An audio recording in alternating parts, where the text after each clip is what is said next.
so let me know as you get to your computers or as everyone gets back.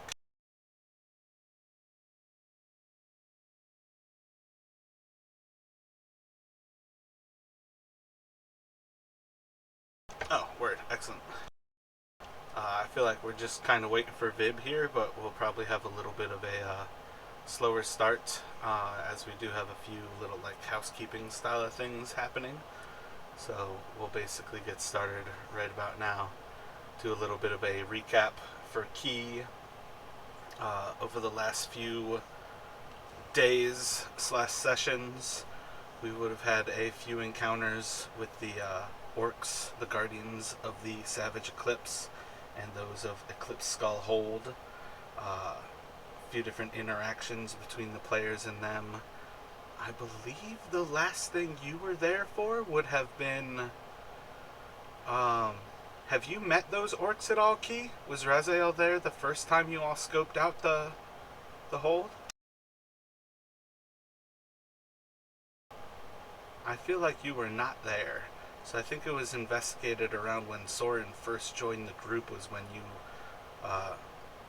your last session that you, or the first session you missed is when the party met.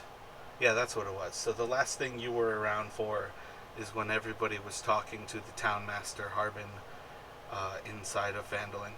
And that was a little interaction with the Spineless. There was a little bit of pressure put on him to kind of come forth with some funds for basically cleaning up the rabble of the town and getting rid of the red brands.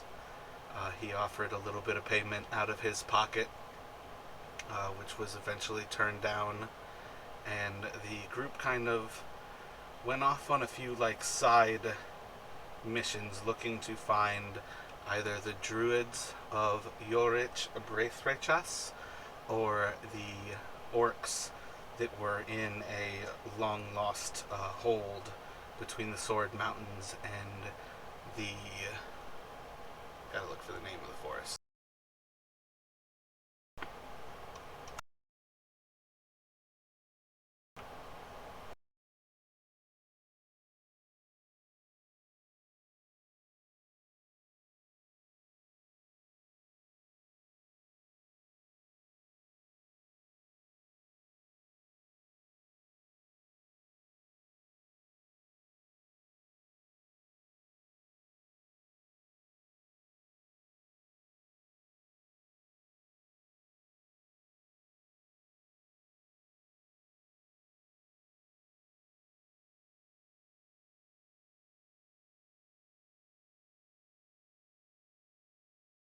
The Cryptogarden Forest. So as the party kind of spoke with a few different people in Phandalin, they were basically finding in a lot of ways that things were essentially like lost and out of their reach. It was getting to the point where they were looking for things that were essentially legendary, lost to time, perhaps from potentially even before the last time Phandalin itself was destroyed. And what leads they did have were sort of scattered and lost. Probably the best potential lead was from the sorcerer Sharwin, who had been killed and basically rotted as a bloody like stump of a tree. And Gariel had kind of salvaged like a little bit of a note from her pocket, which was almost turned into the tree and the bark itself in the same way.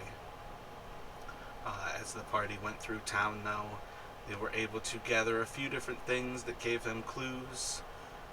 The Drendars were able to kind of speak about a druid who spent some time in Phandalin, but often was wandering through the Neverwinter wood, as well as sometimes visited the destroyed town of Thundertree.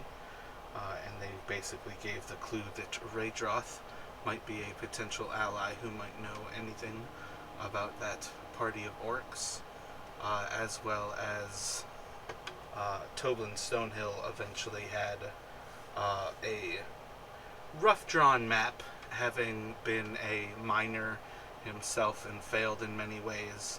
He had at one point come across what seemed to be a hold in the middle of the mountains that kind of held the pass between the Cryptogarden Forest and Phandalin, between like a northern set of the Sword Mountain range as well as like kind of the southern that kind of cut between the Mere of Dead Men and the Sword Mountains. So that was kind of like the first session, was more or less going through a lot of actually working around those different peoples. They had met Soren, the rogue, inside of the actual Town Master's Hall, as he was kind of looking to rip off the Town Master at the time. And I think the party was able to begin the investigation of the hold after about a 2 days travel towards the mountains or into the mountains. They were able to kind of find the valley that kind of split the Sword Mountains, and they were able to make their way into and scope out the hold, in which case they found many orcs inside. And after a short interaction a few miles away from the hold with some orcs, they were actually invited in a sort of uncharacteristically and friendly way. The orcs seemed to expect them as a emissary of Sildar, a knight who, I'm not sure if you ever all actually got a particular name of him, but that everybody would have seen die in the Citadel, the Sunken Citadel, when they fought the Druid Belek. And then the next session more or less started in the midst of a fight where Romulus was kind of offered up by the rogue as a challenge to the orc warlord, and a battle of strength, or rather I believe Soren offered him up as a contest of strength, which the orc accepted as a contest of blood. And there was a short battle which ended in the party having seen a little different side of the orcs, and everybody was kind of sent off on their way. The party came back to Phandalin with a little bit different idea in mind as to what it might take to clear out this hold and perhaps stop the orcs from their plans at recovering the war banner of Ilmaval, which would have been the artifact promised to the orcs by Sildar.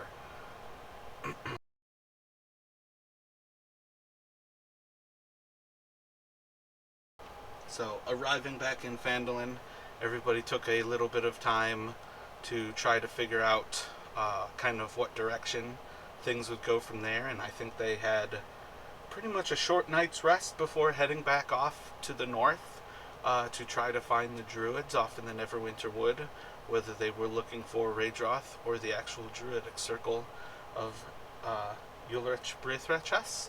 They did not necessarily know. It was about a, I think, 3 or 4 day journey that they spent on that trip, and I believe on the second day out of Phandalin, in the evening, would have been one of the first times, if not the first time, you all would have spotted a large white dragon flying through the sky. And from that point on, the party traveled with a little bit more care in their steps, moving into the Neverwinter Wood, taking their time to actually try to track along the edge without necessarily presenting themselves to a view from above. The dragon seemed to almost follow them before it stopped in the plains between the King's Road and the Neverwinter Wood. Probably about halfway along their route to Thunder Tree would have been about the last time that they would have spotted it when it landed.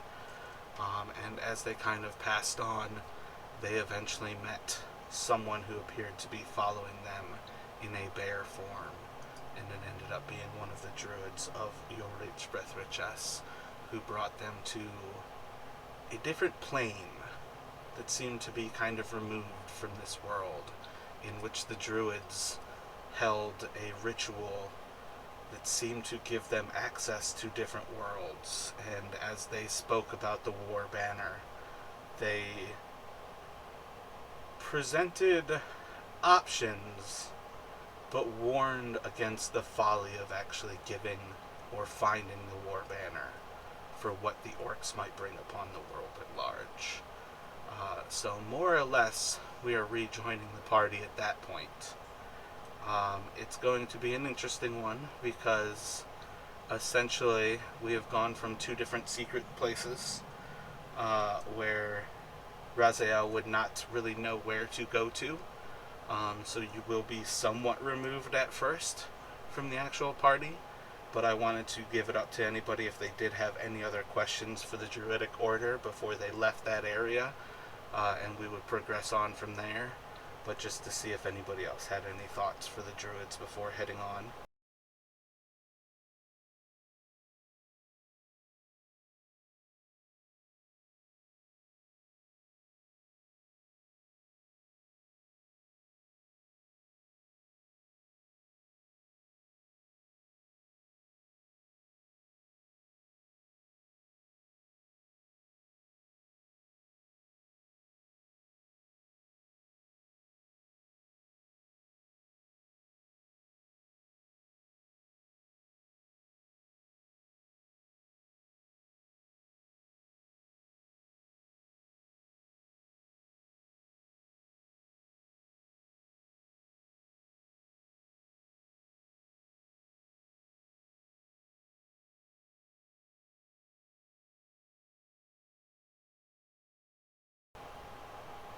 Our magic is different from your magic. You weave in a different way from how we touch the magic of the world. The nature of how you twist things is much different than ours. And again, you would experience these three druids still speak in unison. And they have like an echo almost to how their voices make like a song-like and almost like melodic nature to how they speak.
Neverwinter is pervaded through and through by the Fae and those of a Sylvan ancestry.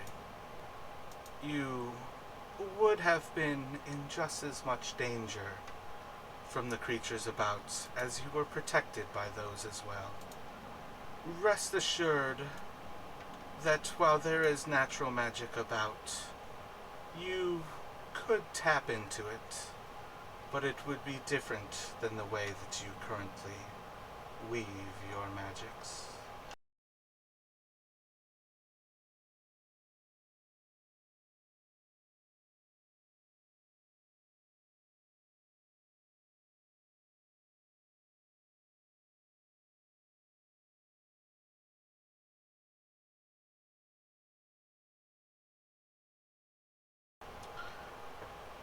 Turn your mind from the books and focus yourself into the nature itself.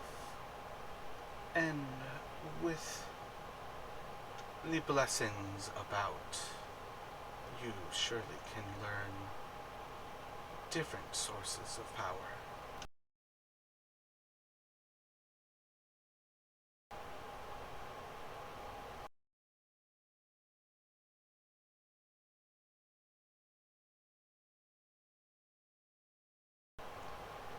Perhaps you might find the first step in this path would be searching out the perversions of Belak, these Gothias trees that he has begun to spawn and spread, for he has been about that for some time now.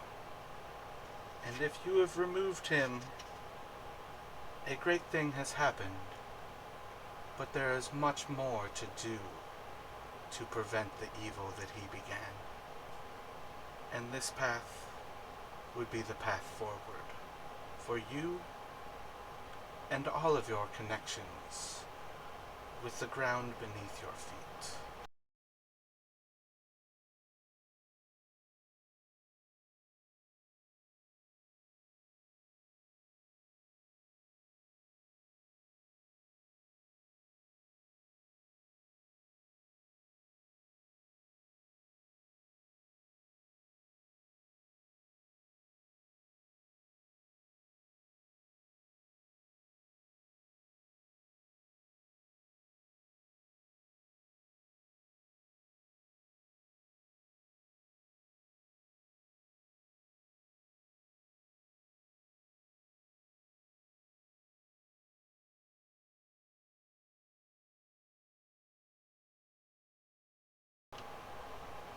So with that, the fourth druid, the original druid that you all would have actually seen in the Neverwinter woods, would take you all back away from this initial area where they have grown the tree that budded into the flower of the banner of Ilnaval. And again, he would kind of create a little opening, and presenting between like the boughs of a large tree, he will create a dark portal that seems to glow with a like a red effervescent sparkle, where it will open up and allow everybody to step back through before he himself follows behind. And you all would find yourselves apparently having left and come back into the Neverwinter woods with either a day passing by or no time at all. It's hard to tell, but it's still the middle of the night, about 1 a.m. where you would have left. The moon seems high in the night. It seems clear enough, and it seems as if whatever place you stepped into, almost as if nothing has passed.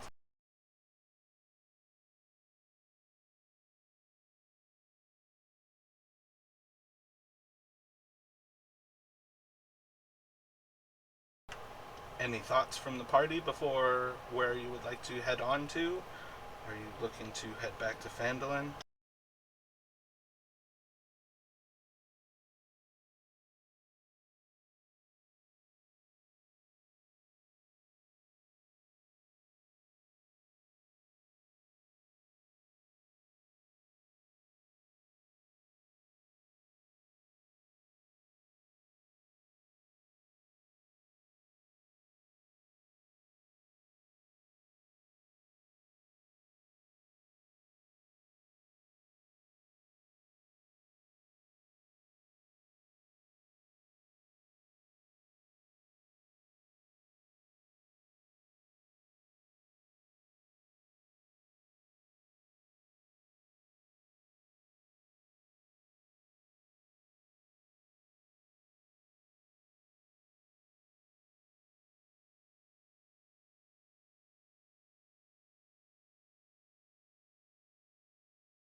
Yeah, even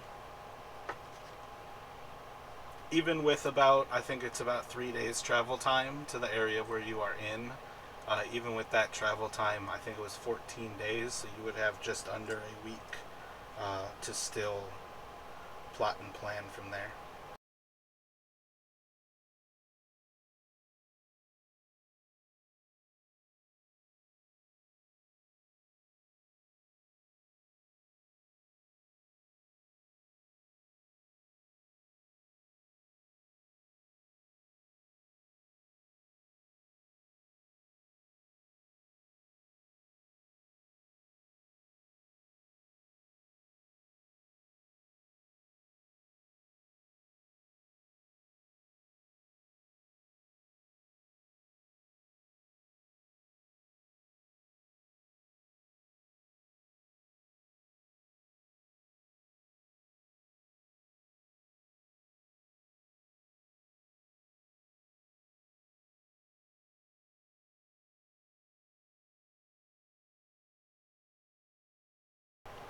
So, does it sound viable to plan your ways back towards Phandalin?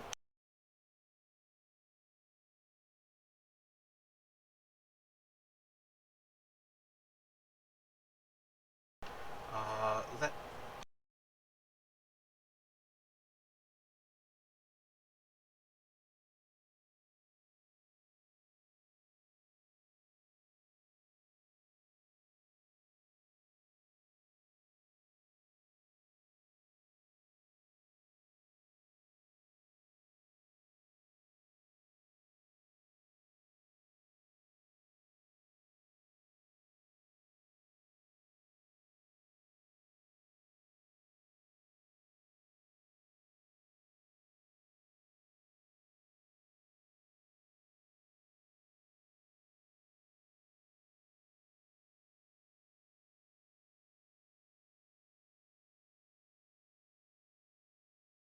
I believe Vib was the one who had led part of the way because of his vile warlock sight.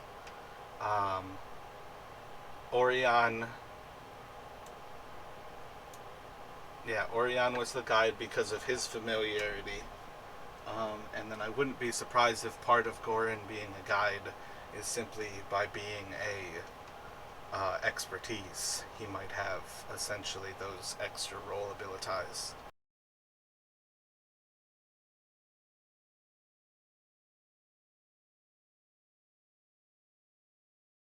Your mic's kind of breaking up right now, Ben.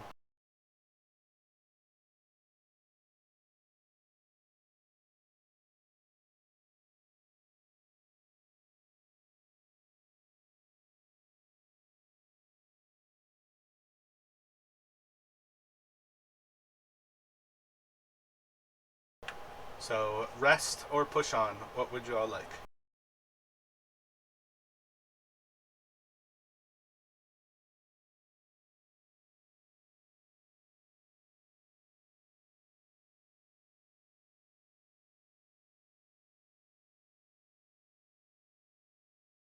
Yep, that's correct.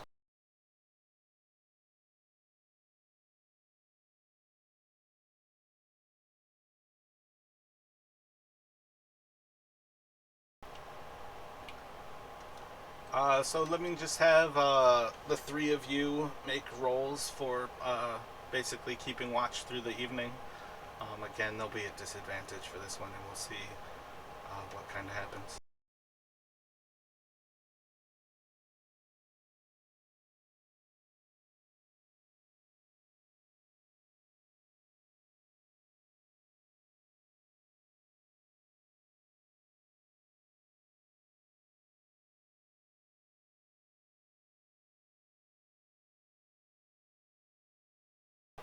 And ignoring the actual mechanics of it, who would be first, second, and third?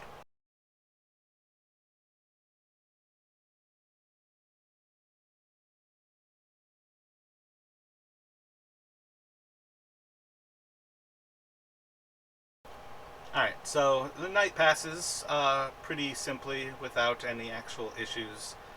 You all each take your watch, and as you wake up the next everyone has a pretty sound feeling that perhaps the druid who has guided you back through seems to be keeping a watch over you, as while the woods about are not silent, as if something alien were about, you do notice at times that there appears to be um, signs of that same bear kind of keeping around you all, and you spot these eyes that seem to be sitting at like an abnormally high height, as if perhaps this bear were sitting almost in a humanoid fashion, upright.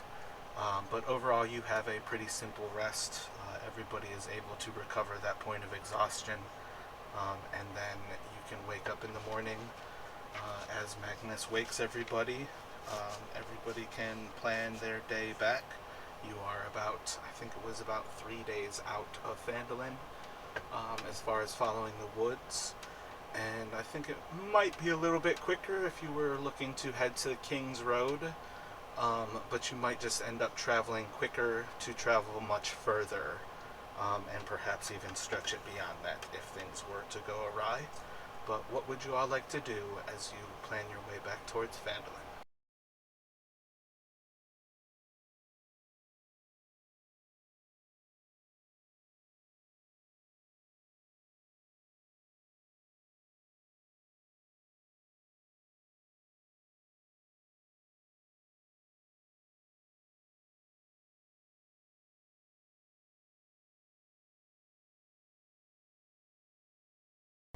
Inside of the wood beyond the canopy, you can't really spot much of anything. And as you tracked the druid, you headed further into the woods itself. But again, probably it's been a day, if not a day and a half, since you saw the dragon land, about midway up the Sword Coast itself. Um, but I can mark where the dragon would have landed when you all last saw it.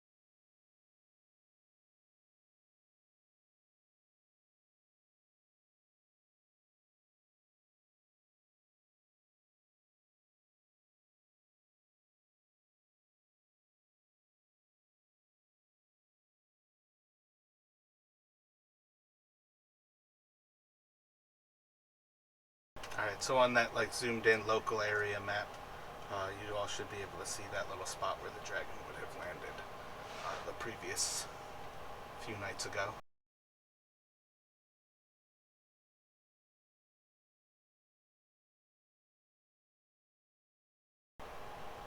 Would you like to follow the woods back and pass through Neverwinter and the outskirts of Neverwinter? Or would you like to kind of cross more or less in a southerly route towards the King's Road, in like a hypotenuse to the King's Road? What level of expediency to the road would you like to do?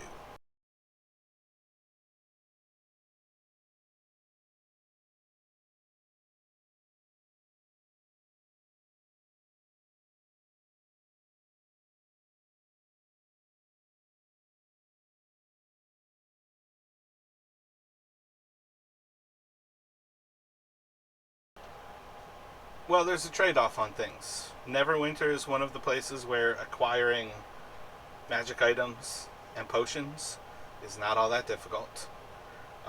The closer you get to an actual civilization, travel becomes much easier.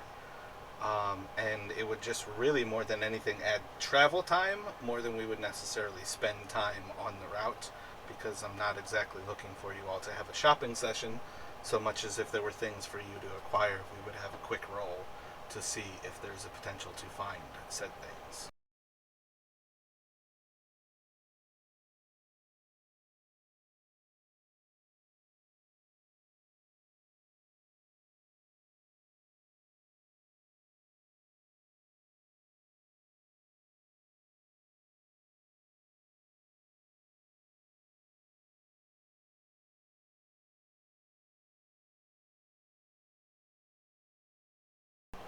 So you would probably spend the first day following the river, and I think you could progress at a pretty moderate pace and make your way into at least the outskirts of Neverwinter.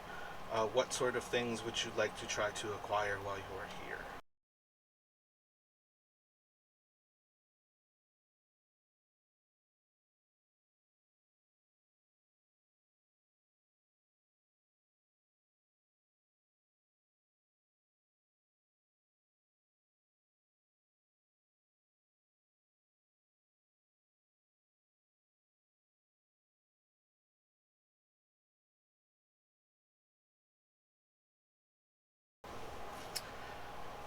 Well, again, like without actually going through the process of limiting things in general, what are you looking for? Like actual things. If you need potions, tell me how many potions you would like to buy, and we can see if they are available.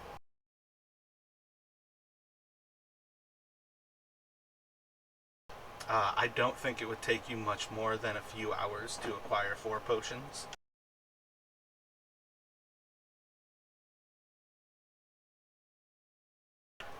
I think you could probably spend most of the evening before shops closed up acquiring 8 potions. Roll a investigation for me.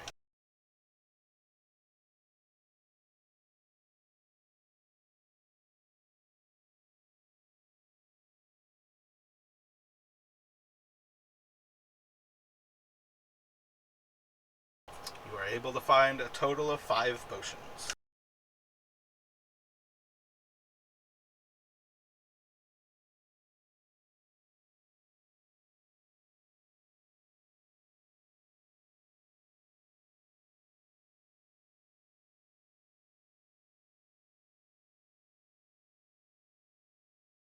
Roll a investigation for.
You find a few different magic purveyors on your journeys through uh, Neverwinter at this point.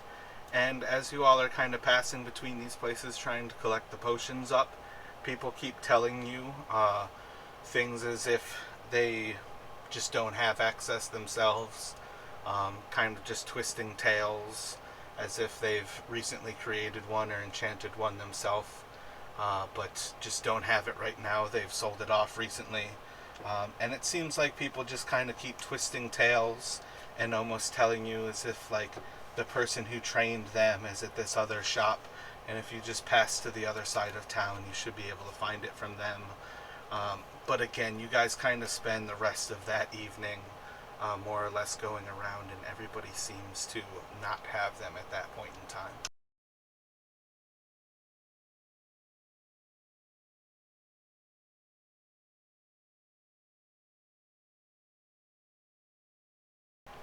Do you all want to spend the next day attempting to do the same, searching for anything else?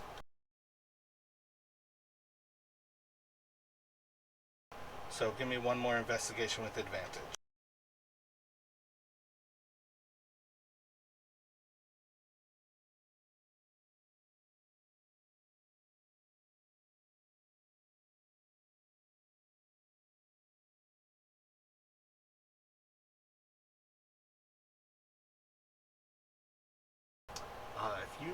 look to the top right, you should be able to select under the red B polyhedral and change always roll with advantage.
Yeah, what are you looking for from any of your old guards?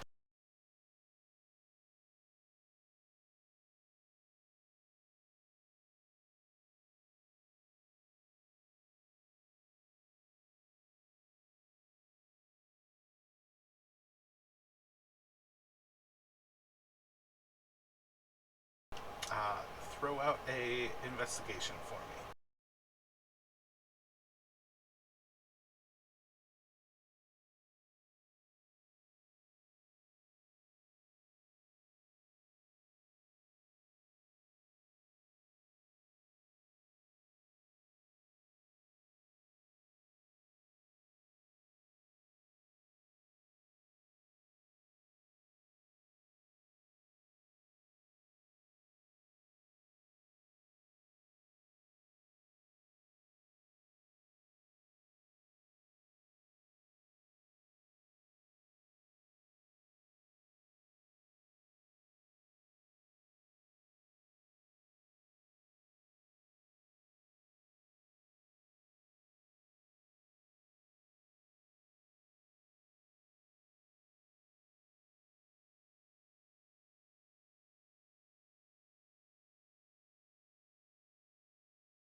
When you are able to find the Hat of Wizardry, you are offered it at 600 gold.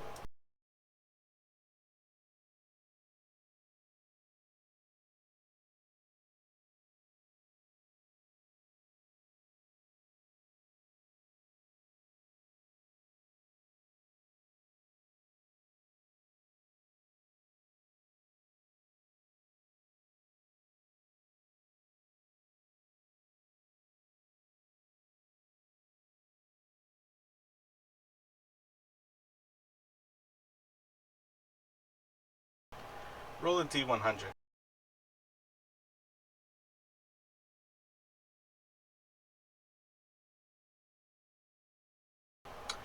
They kind of sit back and just like place it on their head and more or less don't really offer any sort of negotiation for it.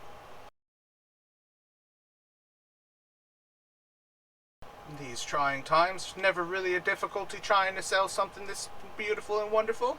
I'll just have to keep a hold of it.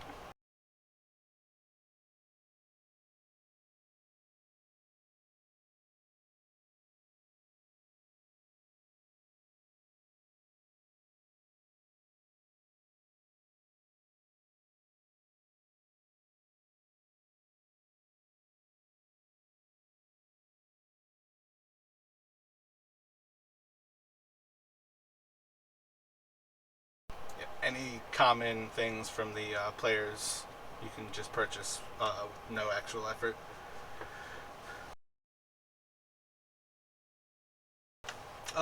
So let's see. You end up finding some of your old guard buddies.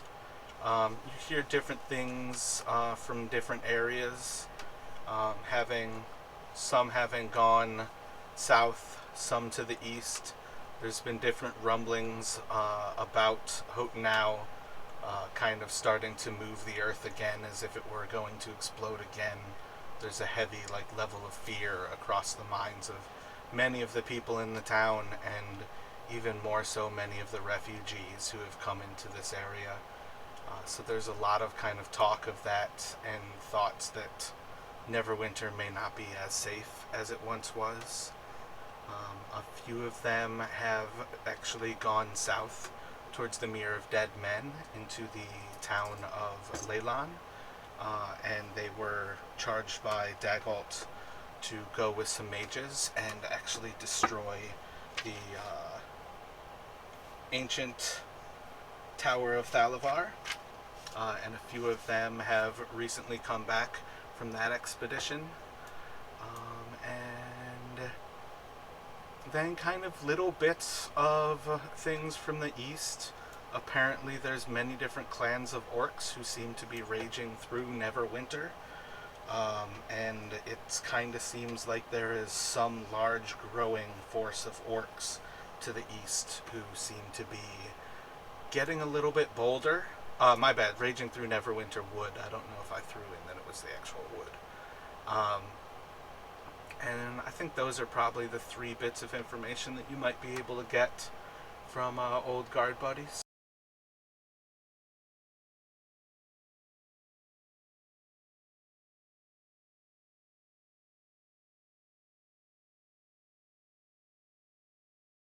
Roll investigation.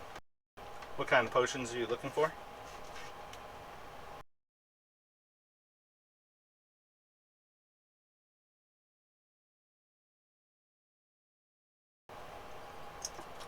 As you go through the process, it seems that there is enough of a desire for them that you all have likely cleaned out the different magical shops and are not able to find any more healing potions at this point.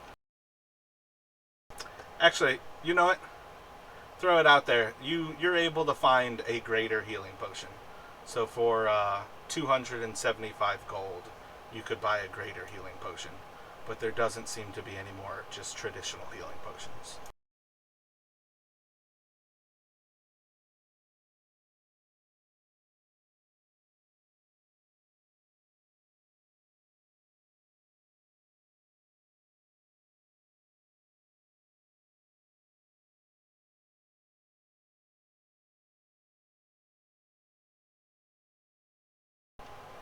So that'll put you all closer towards the evening.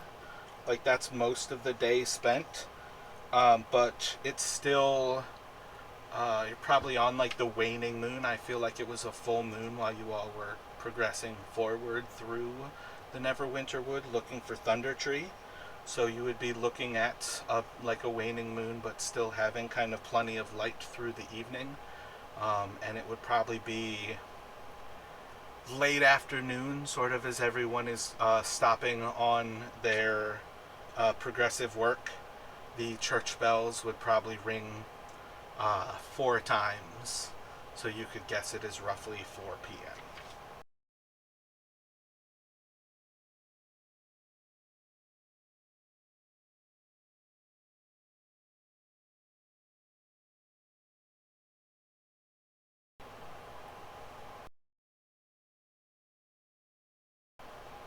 Yeah, as far as things go, those trade bars are just a 1-to-1 weight to price of gold.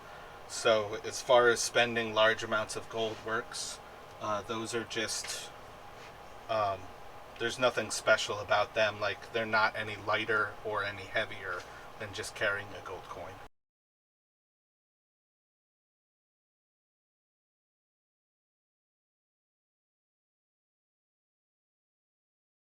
No, as far as I consider something like that, like if you're spending enough gold to be like contemplating something like that, somebody will take it.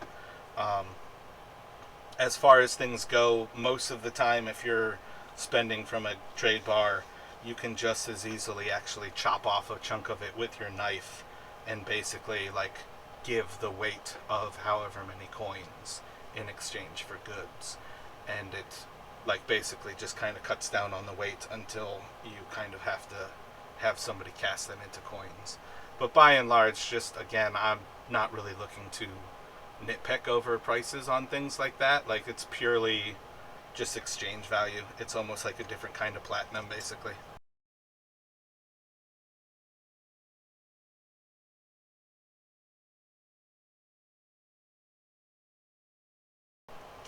The grader was 275, so it should be 1125, I believe.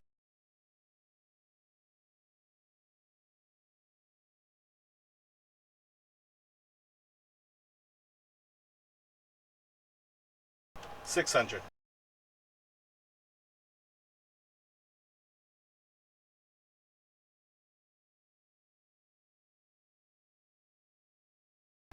I believe Electron is half a gold.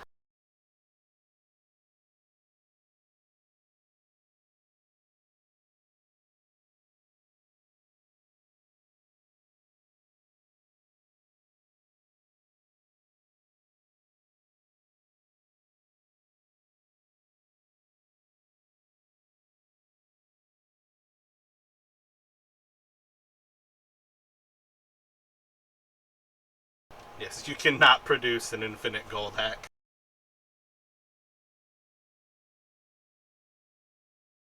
Your infinite gold hack is dungeon delving.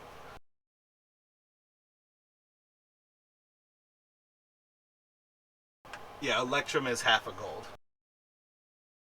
So it's either 5 silver or 1/2 gold.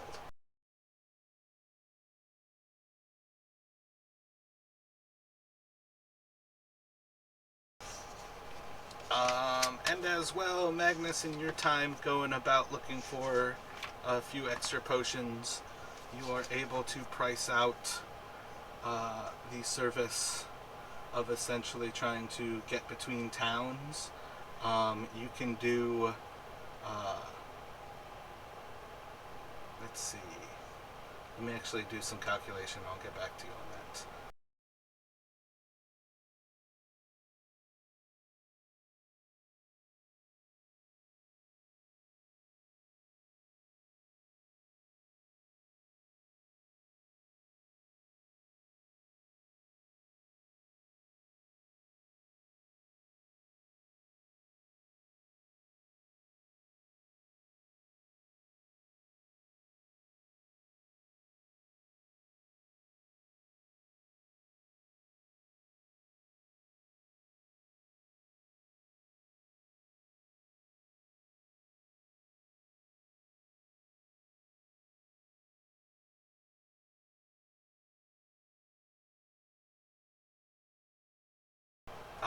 So it is 90 copper. Do 120 copper per person to hire a coach to take you to Phandalin. And you would still have to pay for Soren, or well, actually both of them. I'm not necessarily sure if Vib is going to come back, so I don't necessarily want to charge you for him, as he's already.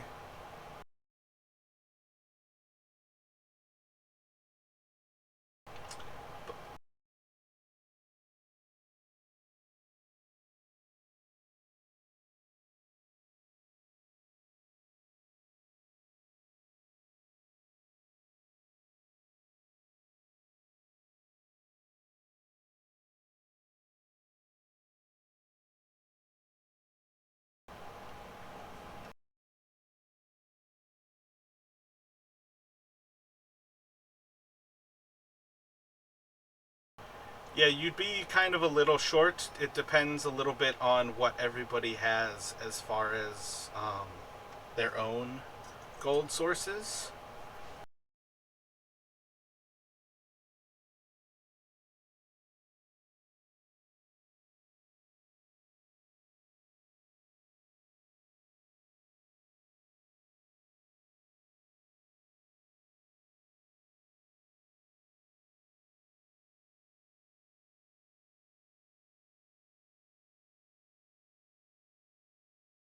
Yeah, so you've got 1123, and then with the silver, that's 11 more gold. So you've got 1134 in gold. Um, So that leaves you 9. Yeah, I mean, you guys could almost go like flat broke and pay for your trip back. Um, so I don't think you even would have to bust into your personal accounts, but basically you guys could buy all of that and be close to broke as far as the party loot list goes.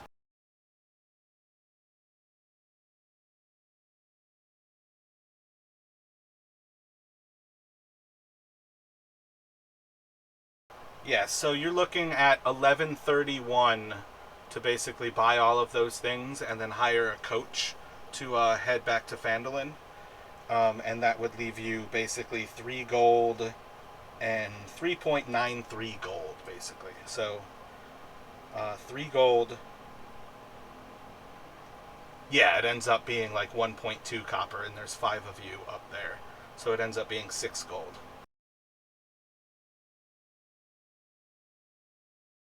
Yeah, that's why I say it's going to be 1131 to buy all of it, including the coaches.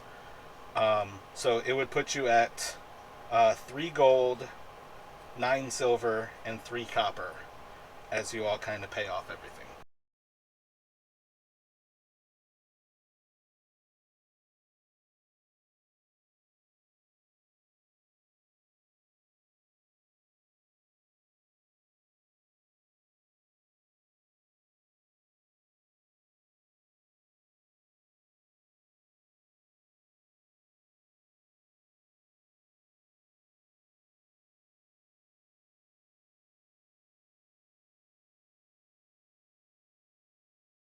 Yeah, I believe a horse travels at basically 3 times the speed of a human.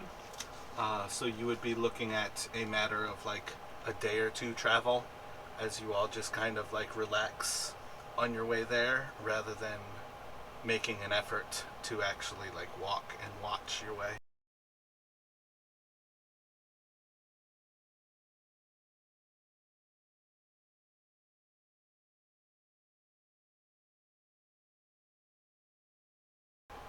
Make a truck nut investigation for me.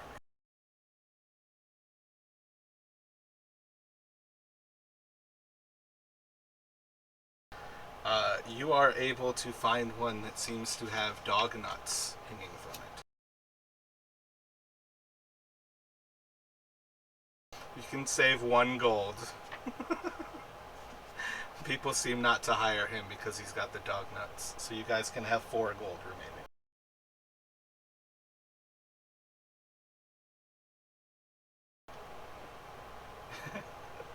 If that if that satisfies all of your needs in Neverwinter, everybody can basically progress.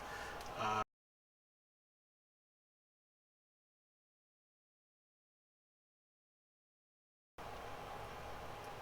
you spent your personal money key?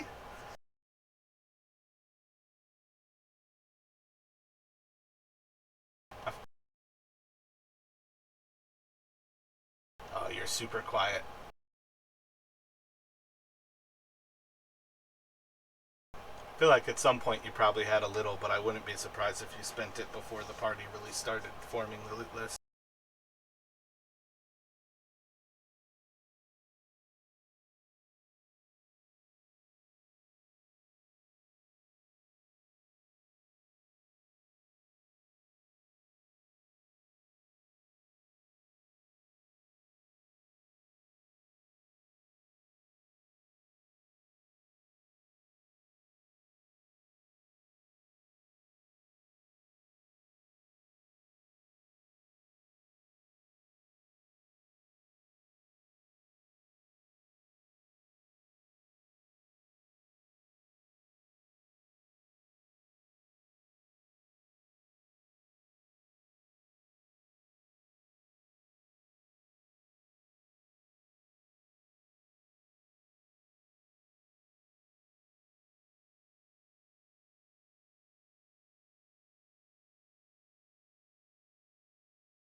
two different thought processes on how you can use a healing potion. If you've got it on you, you can chug it as a bonus action. If somebody is trying to heal you, they can search for it and give it to you basically as a free action and as an action. So if it's on you, anybody who's actually coming to your aid is able to give it to you as their action. And that's kind of where the question would come to, is both having a viable reason for either Magnus or Romulus to have the greater potion on Romulus and a potion on Magnus.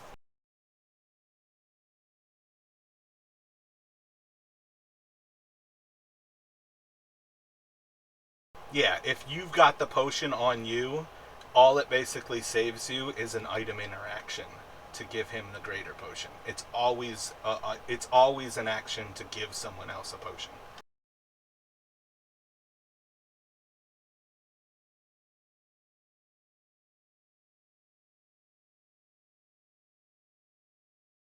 Yeah, as far as bonus action goes, it's got to be a spell or it's like a personal use of a potion. It's never a bonus action to be able to get somebody up except for Healing Word. And that's part of why Healing Word is so overpowered.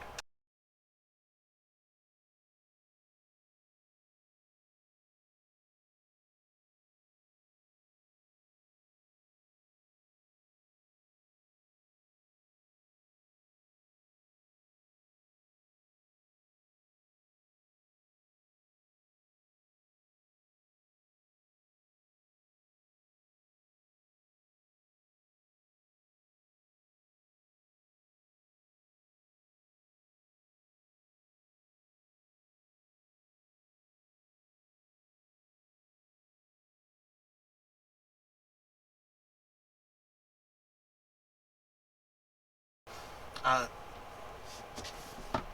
yep, so if you all head out in that evening, you can make quite a bit of progress uh, under the moon and along the road. It's as safe as travel can kind of get along these routes. If you'd like to do that, or you can spend another night in Neverwinter.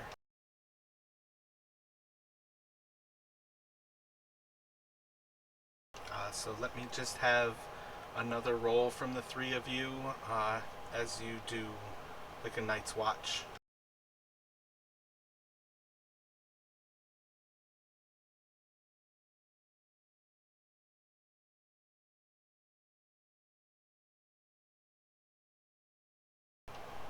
So as you all head out, it's still earlier in the day that you start off with a good bit of light, and you progress most of the way until the moon is high in the sky before eventually taking the time to bed down for the evening.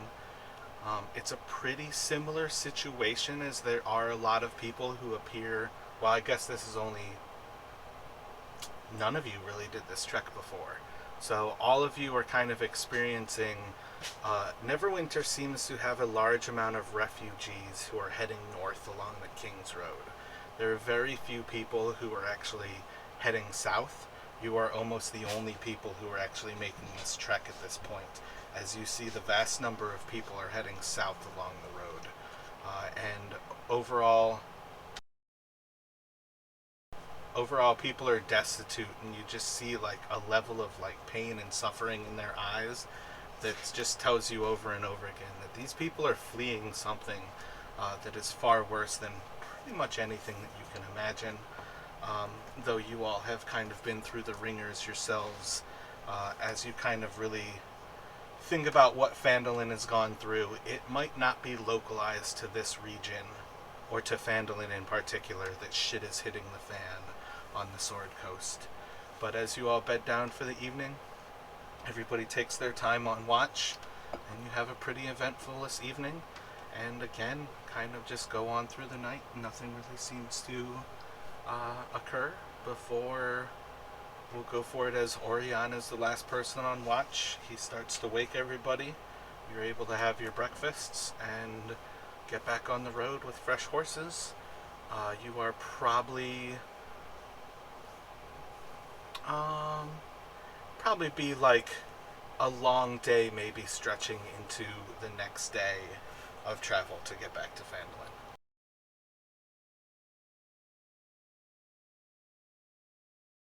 Everybody just seems to be coming from the south at this point, along the King's Road. So from what you can tell, there doesn't seem to be any good idea as to where they would be coming, except for the fact that Tribor is not safe. That would probably give you enough of a clue that people are either passing through Leyland on the way north, or they're just kind of coming from those outskirts around that area. But by and large, like, you're just kind of, it's the type of thing where you could gather they're coming from the south, heading through either the Mere of Dead Men and Leyland up to Neverwinter. But it just appears that there is almost like a continual caravan of people who seem to be fleeing to the north and to the protection of Dagot and Neverwinter.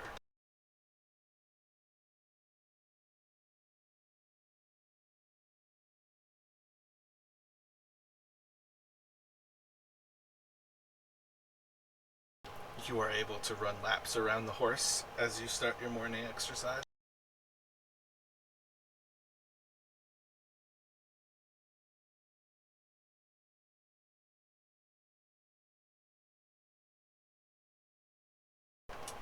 But you have a pretty uneventful day.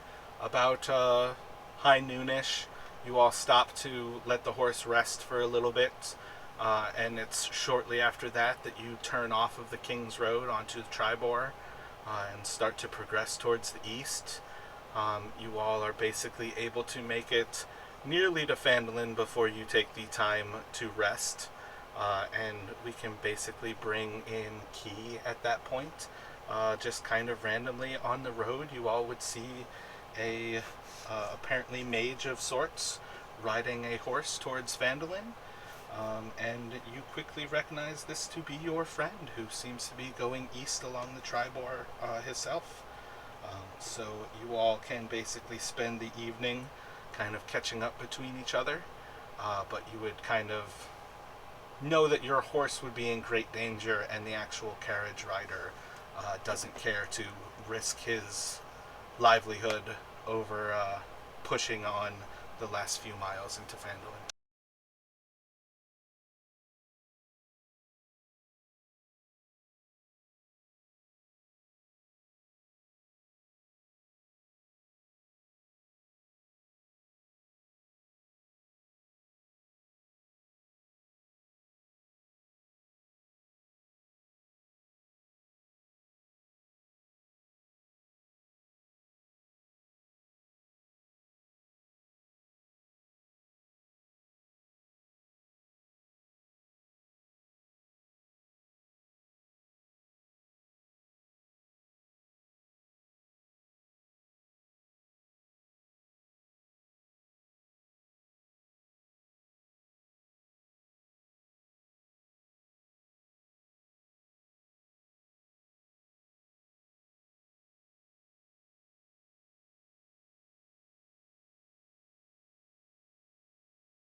I feel like when you all were with the druids, as you were discussing the plans of how you could potentially overthrow the orcs, it would have come up that the kobolds were raising a young dragon wormling that was a white dragon.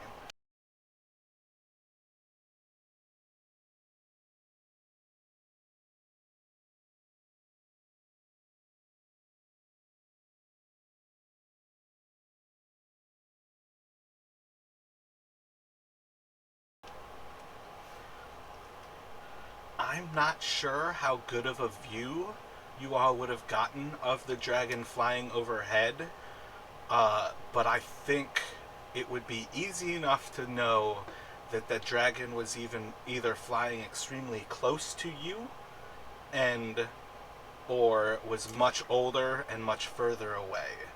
Um, so I feel like I never gave a description of the age of the dragon that you all saw flying overhead, and it was left vague as to what the situation was. And when you saw it land, it would have been basically as it landed, it would have landed out of sight. But I think it's pretty easy. Let me have the three of you roll wisdom checks.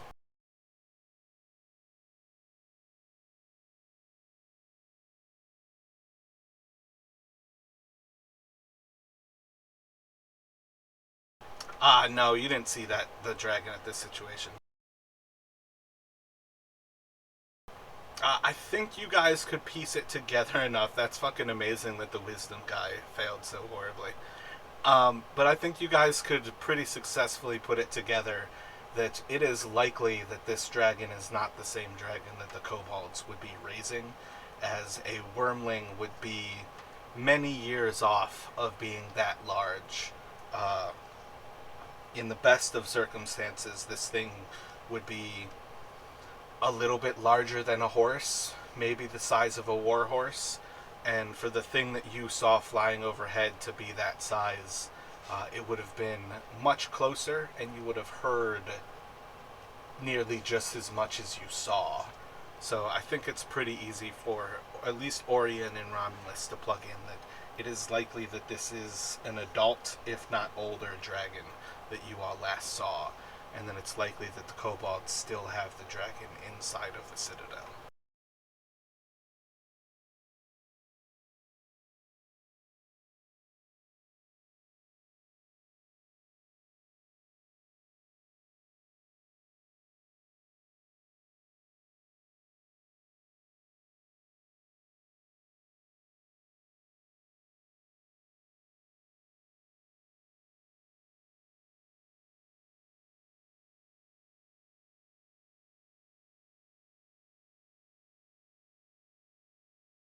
Yep, Calcrix was definitely a white dragon. It might have been a while since I described that, but I feel like that was a part of it.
So if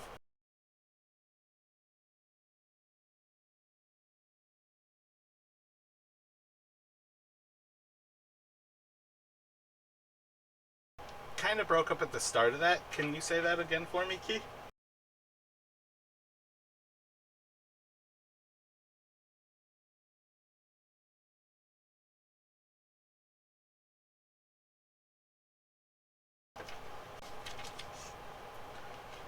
Yeah, you all have definitely done a good bit of diverting through situations, but you've had some, like the battle with the orcs outside of Phandalin was certainly a situation where you were somewhat outnumbered.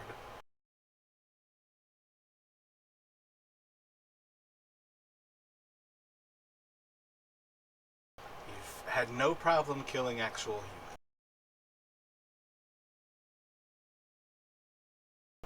But if everyone is ready to lay down for the evening, you can do one last perception check from the four of you all, and we can see about getting back towards Phandalin.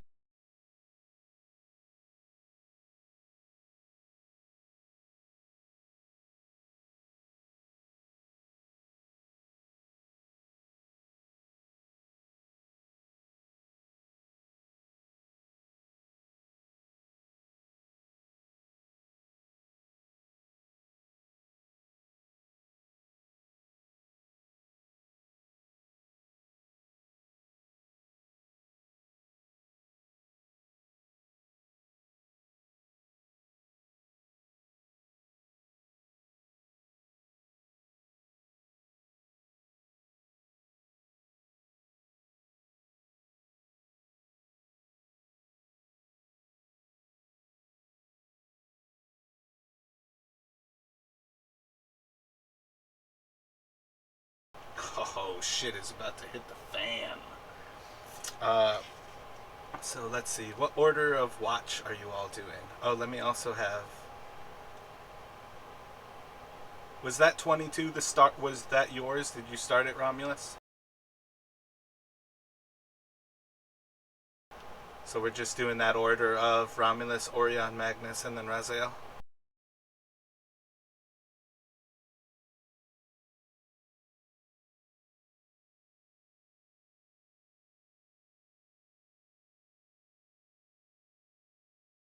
Good things, good things. So as you all bed down for the evening, I'm not sure if I should actually introduce the other two party members, but I feel like at very least Soren is likely to come back. I'm not sure what the thoughts on the Warlock will be, but you also would be meeting a large, fat rogue who is all dressed in black. He's quite the talker. He would certainly talk your head off as soon as pick your pockets. Um, and as everybody kind of goes about the evening, you seem to have a pretty uneventful watch through the night. And everybody kind of goes through their little thing, just kind of. Tribor seems a good bit safer than it perhaps has been in the past. You all are kind of like picking up into the mountains as like the plains open up below you, and as you progress up the Tribor, you get further and further into foothills, and where the stones start to replace the grass, and slowly things become a little bit more old mountain, but rougher crags always to the east and to the south of you as you are getting closer and closer to the Sword Mountains themselves. The actual range is far older than some of the areas have like fresher mountains to them. There's constant actual oh man, platonic is not the right word.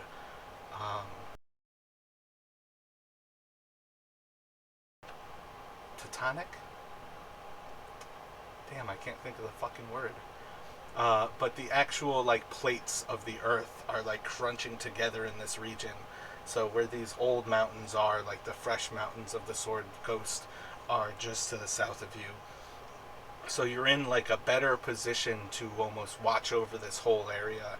And the Tribor has seemed peaceful enough while you all progress through the second half of your day here. And yeah, tectonic. There we go. There was a C in there. um, and then the actual, like, as you headed further and further to the east along the Tribor, you were getting higher and higher with a view over this whole floodplain to the north of you. And as you spent the last part of your day kind of going south along the road that would lead towards Phandalin, you all were getting closer to the points where you knew you weren't going to be able to make it, but you were able to take the time to find a more defensible position, keeping yourselves kind of within like almost Stonehenge like rock formations where you're able to prepare yourselves in a situation where a fire by night can light your view and be able to actually keep a good eye on your immediate vicinity and be a little more defensible. Uh, Romulus taking the first watch, stays quite alert, doesn't really seem to be anything about. Again, for what things feel like, it seems like this town is perhaps in one of its safest positions that it's been in quite some time. You haven't really seen any people for the last, at least most of this day. Not many people would have been on the Tribor itself. And coming in contact with Raziel partway through the day was a nice little surprise, as you saw a lone person riding a horse through the evening. As you all switch, as Romulus would wake up Orion, and Orion start to take his watch, it seems comfortable enough that Orion doesn't really keep too good of a watch. Perhaps at times just dozing off, at other times spending a little bit of time buried in his book beneath a waning, nearly full moon. Things are bright enough, maybe lets the fire get a little bit down. But he kind of passes his time before moving on to Magnus, waking him for the deepest part of the evening. And Magnus has a very uneventful watch. taking a little bit of time here and there to pray to Torm, perhaps putting some water on to actually boil a cup of tea and have a little warm drink while he's keeping watch. And then after his little bit of time, starting to see the first peaks of the sun coming up over the mountains to the east, he would take the time to get Raziel up, and Raziel probably be able to enjoy a still warm, if not reheating, a cup of tea himself. Raziel would be able to begin his watch, and partway through the morning, as the first rays of the sun would start to come up, would be the first time that you would see a massive white dragon flying overhead. And though it never comes as far north as where you are, it seems to almost barrel out of the mountains in a direct path, nearly in contact with where you yourselves are planning to go. And with a short little bit of paying attention as it flies, a massive thunderous crash of wind and almost torrential winds kind of picking up as if there's a hurricane about. This thing lands where you know Phandalin to be, and the sky just picks up with a brilliant white glow as the sun seems to be picking up on a blizzard over Phandalin. What would you like to do as you see the dragon for the first time, and it appears to be attacking the town of Phandalin?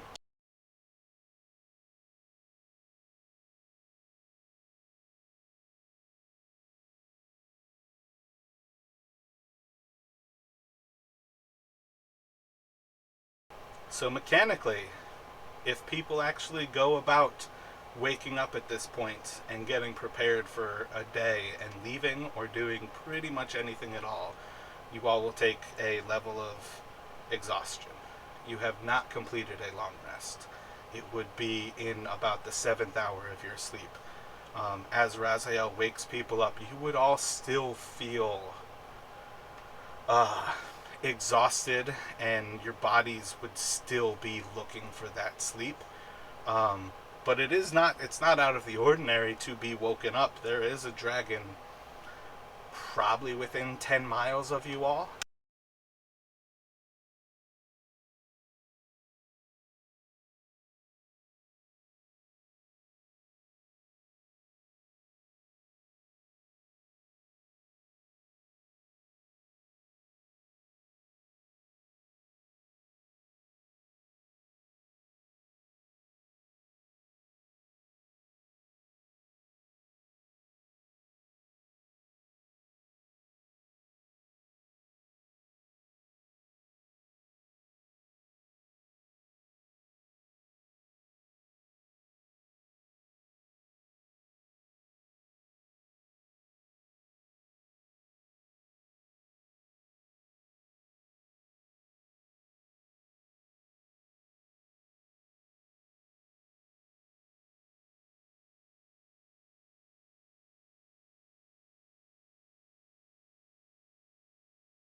So Romulus, as you are preparing yourself, you don't really have much to set up, but I assume even at that rate, you're probably still doing some stretching, knowing the dangers of engaging in warfare with a cold body.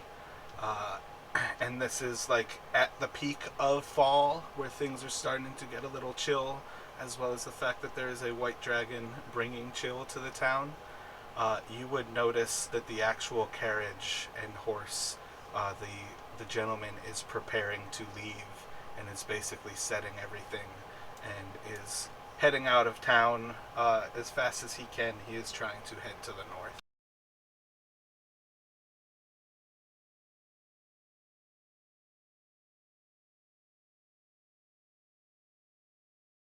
You guys would probably be about an hour out at that point. Like at a fast pace, you would be about an hour outside of the town.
So at this point, does that mean Orion, you are basically staying bedded down and allowing, basically leaving everyone else to head on into town?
So the three of you running at a full clip at your fastest pace. Let me have Constitution saving throws from. It's Constitution checks from each of you.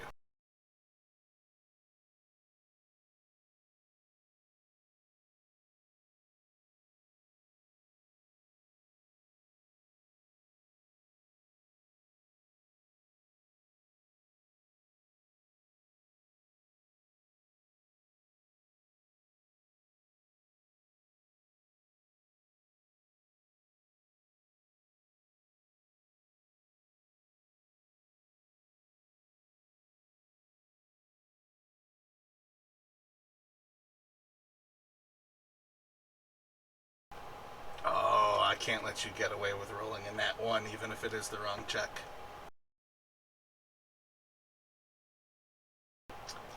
So as you are all. Oh, see, you'd be at disadvantage too, anyways, for taking exhaustion. Yeah, so as you all are running towards town, It's not long on your path that you realize that the dragon seems to actually be taking flight and holding a flying level over the town itself. And it doesn't really seem to be all that interested in doing much. It circles almost like carrion at times, where it's just like over the town, and then here and there you just see like the glow of the sun cutting across this blue ice as it goes perhaps lower and it's blowing its ice into the town itself. And you pretty quickly gather that it is just sitting back and using its breath to freeze and destroy parts of Phandalin. And as you all are running towards town, it seems to be flying higher and higher, getting less and less interested in this. And within a short while, you guys are approaching Phandalin, where you start to see the first farmsteads on the road, and the dragon itself seems to pick back up and is heading back up towards the mountains. You are able to make it back into Phandalin, but about an hour and a half of time to get there, and the dragon probably left about 15 or 20 minutes before you arrive at the outermost of the farmsteads of Phandalin.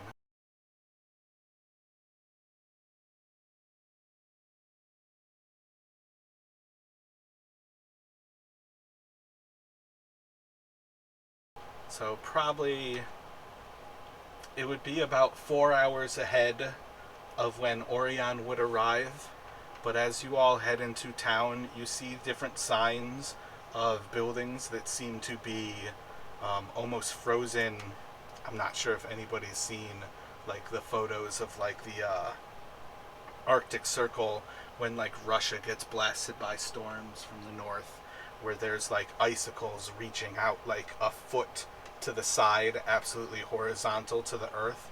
But there's a few different buildings that just seem to be frozen in this fashion, as if there's massive high winds and it's just raining ice and it's freezing as soon as it touches things into these just large icicles that are almost 4 feet long, just kind of stretching out almost like arms from different buildings. And by the time you progress your way past Barthins, you see the first home that just seems to be completely encrusted in ice to the southeast of you. As you pass near to the Stonehill Inn, you can see three more homes that seem to be completely encrusted in ice about the town of Phandalin. And after a little bit of time, and roughly around when you would see Orion kind of arriving in town as well, you all are able to see that by and large the town isn't necessarily that much worse for a dragon attack. But at very least, these 3 or 4 families are probably dead. Nobody who was inside of one of these structures when it was frozen would be able to survive.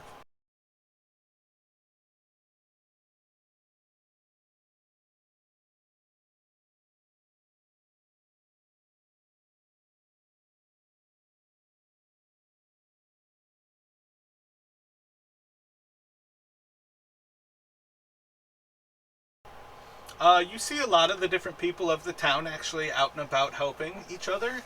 These are miners and farmers, so it's nobody who's really lacking for strength. By the time you all got there, there's still little bits of debris and destruction that you guys can help with while you are essentially still waiting for Orion. But as far as things go, again, the dragon wasn't really doing terribly much destruction, so much as it was just kind of sitting back, perhaps displaying itself to a populace who don't belong inside of its territory. Uh, Roll a nature check for me.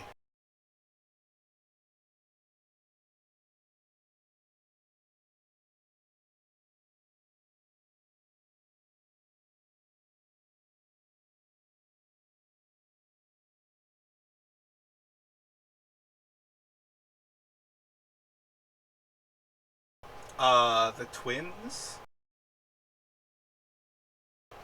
the Drendars. The Drendars would have been just south. Oh man. The Drendars are just south of Barthen. I feel like I placed a candle maker in that one that's just to the west of the Sleeping Giant. So I believe that that would be like a tallow and candle maker who would be frozen to the west of the Sleeping Giant there. Romulus, you would be well enough aware that the white dragons are almost like wild beasts. And if this dragon is making its presence known in this area, perhaps this thing is not something that has been here for long, so much as this is a new territory that is almost going about claiming. So perhaps when you all first saw it was when it recently came to the area. Perhaps it was waking from a long slumber. There's a lot of different things that might explain why this dragon was going about doing these things. But more or less, you can gather that Phandalin was just next on its list. And it was little more than kind of telling lesser beings that they're just food.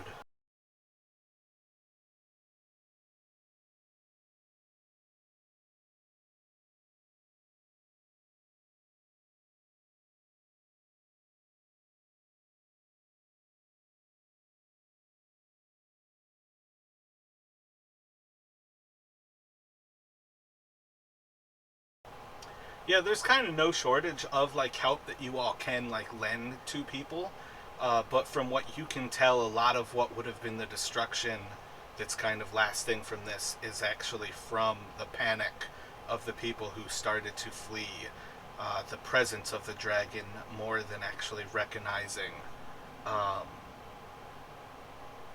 any damage that would have been brought about by the dragon. Because again, essentially, the houses and the homes that are destroyed by the dragon are like frozen in the moment of the attack.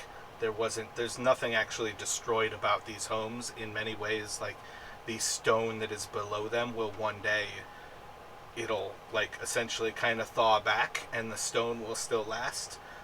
It's most likely that the wood will kind of collapse in the swelling and the destruction of the ice. But the actual flagstones that Phandalin is built on will survive.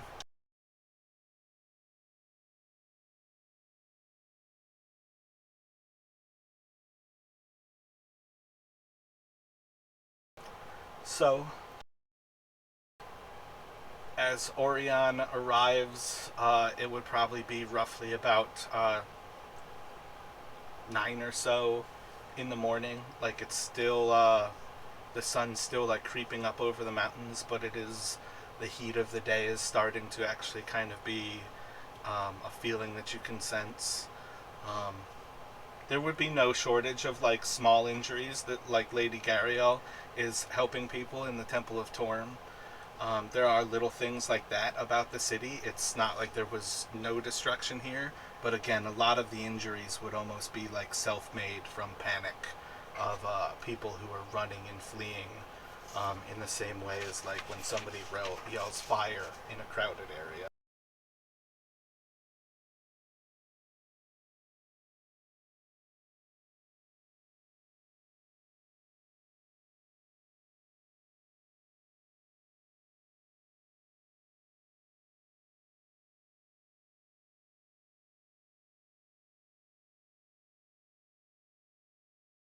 Gariel.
So it is not difficult to find your way back to the southeast end of Phandalin, past the...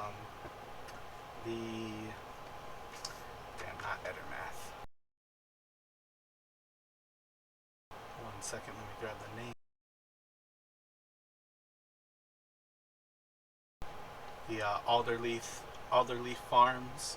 You all can kind of pass through that area as you go to the south end of Tresendor Manor into the actual forest, and within a short trek you're able to spot the cave that enters into and underneath Tresendor that leads you to the long steps south, or long steps down into the abyss that eventually passes through to the Sunless Citadel that you once helped the kobolds defend. And after a short time, you are able to progress through the different areas that you know to be of relative safety. You can see a few different kobolds that you all have known and met, and after a short trek, you find yourselves once again before Yggdrasil and the kobolds in their small temple inside of the Sunless Citadel.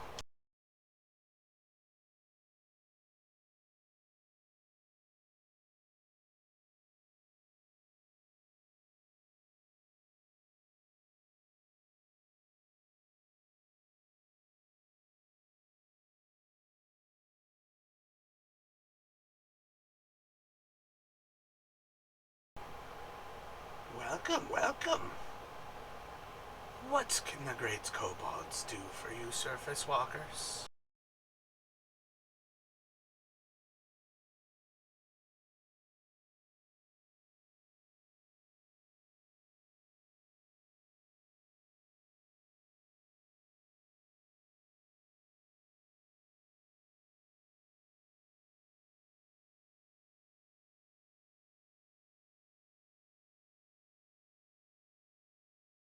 More goblins to kill? Yes, yes.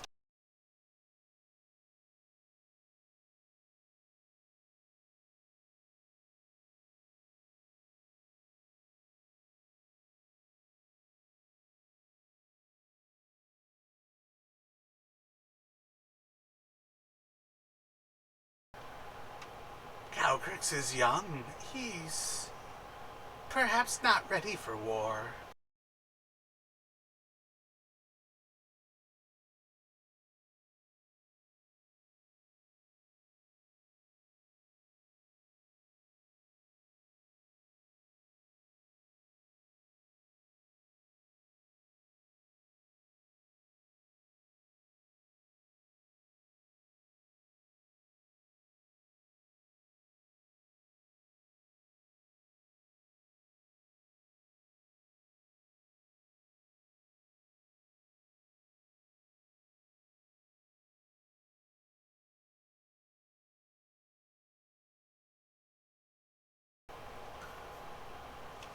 From an egg.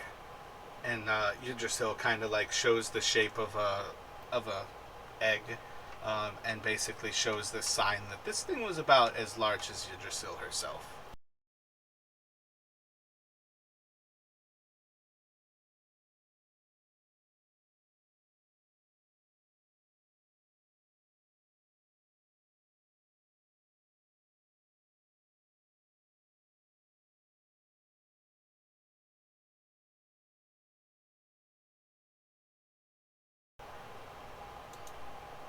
Good, good. More dragons are good for kobolds. Yes, yes.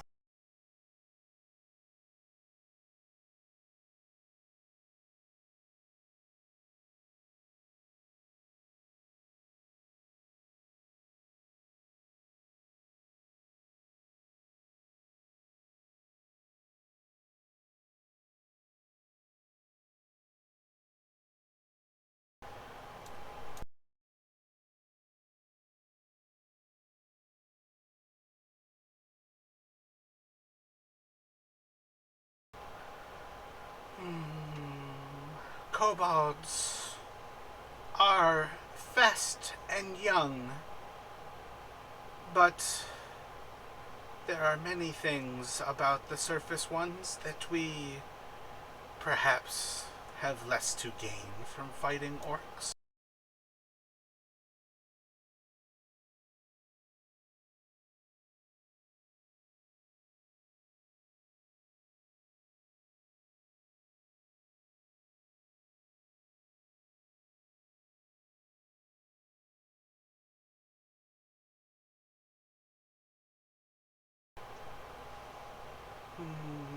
What do you know of this dragon that you have seen that eats Phandalin?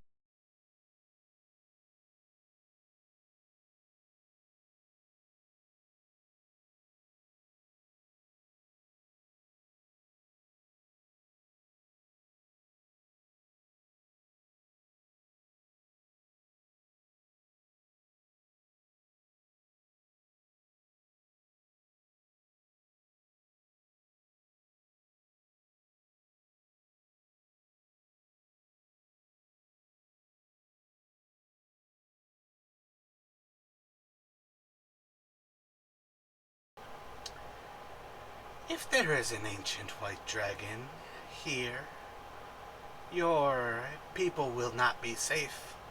You can come underground, live with the kobolds, live in peace, where the dragon does not come, in the small and the dark places.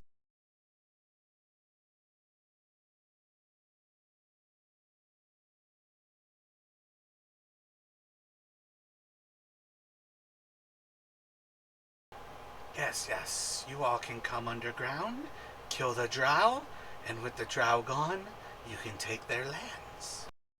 The dragon can have its feast, but you all will be safe where the dragon cannot fit.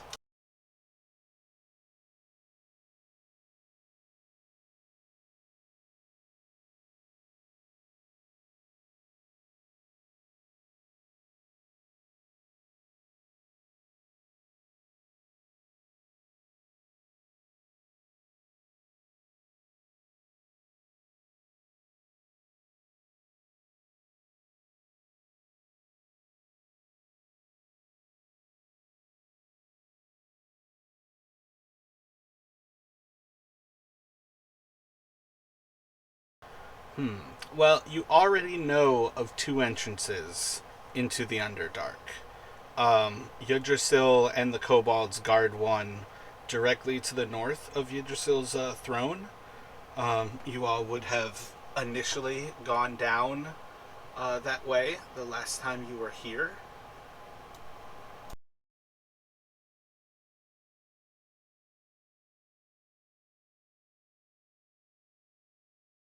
Yeah, so I just dragged you guys like into it real quick and dropped a torch. So that would have been the first place that you all would have gone down.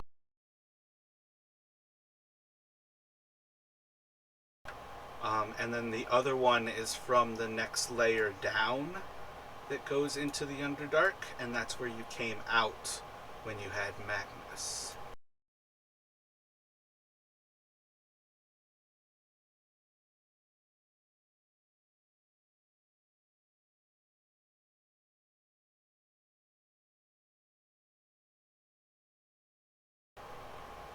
No, like your entry to the Sunless Citadel is from Tresendor Manor. There's not, in this area, there's not explicitly a way to the Underdark that avoids the Sunless Citadel. But the Sunless Citadel itself guards two entrances into the Underdark.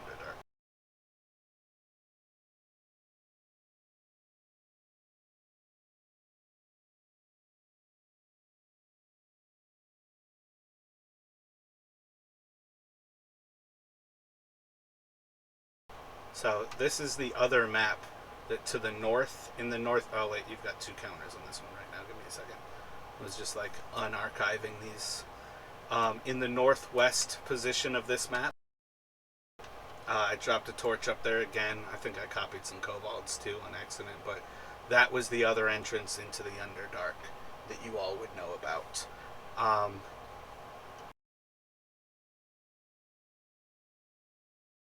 let's take a quick break here because I have to go to the restroom.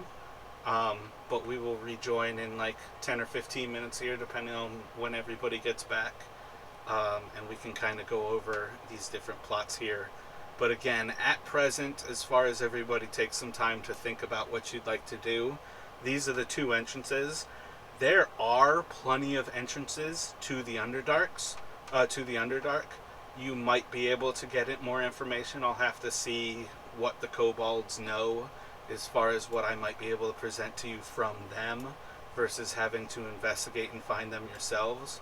but I think it would be common enough knowledge that the Underdark is an entire world pervasive to all of the continent of land, that the drow seem to come up in many different places when they do assault the surface. So most caves eventually come in contact with the Underdark in some way. There are larger entrances here and there that collide with them, but we will see in a short while what that might be.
Drow or get them down there and then split them up while we're there and then just start killing them off.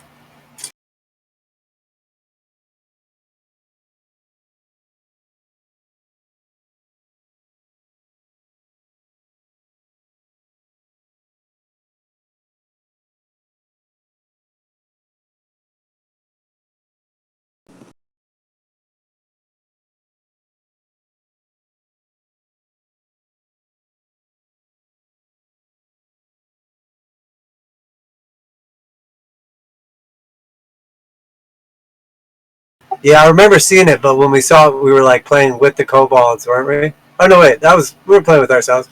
I think we were only like level 2 back then, though. So I don't know. It seemed like a total badass at the time.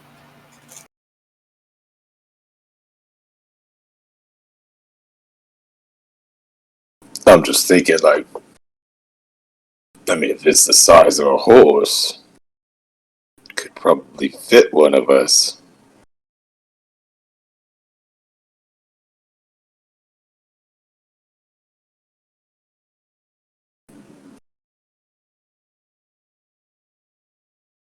Yeah, I don't think it's like trained to where we could like ride it though. You have to break them. That's the trick. You gotta put use a couple pieces of licorice as a bit until they get used to it. Then you can put a real bit in there, and then you got yourself a dragon mount.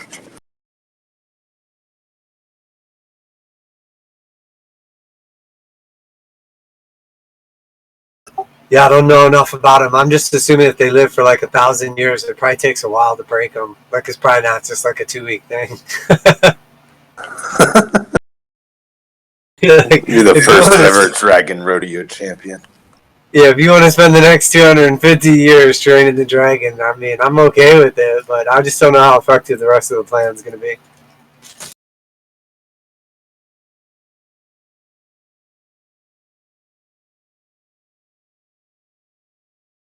It would definitely be badass to have a dragon mount, though. Especially if we have to fight a dragon in the near future. Yeah, I don't know how much damage the baby's going to do. Maybe once it's like a teenager, it can like fight its mama. But that's probably also like a really good way to get the dragon to like be broken and then just turn on your ass. Yeah, but I mean, I'm a melee character, so fighting a dragon is pretty much out of the cards with me unless I could fly somehow.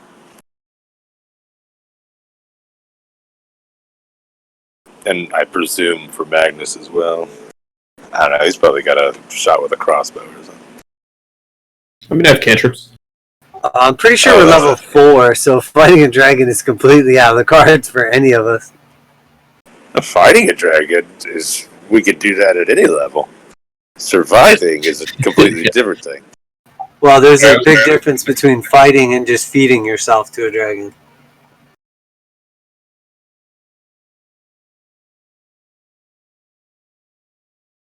I think we could probably get it to shoot us with frost or eat us for sure. Yeah, easy. You were talking about having the like smaller dragon attack the bigger dragon. Don't dragons get stronger the longer they're alive? Like they don't ever like. Oh yeah, way stronger, and they live for like 1,000 years. So if that's like an ancient white dragon, it's probably like between 750 and 1,000 years old. Yeah, I mean, if it's an ancient white dragon, we're not going to survive it anyways, but... No, definitely not. And even if it's not an ancient one, if it's like anything but a wormling, pretty much. And I think like even a wormling would probably... We might be able to take it down, a wormling at this point, but...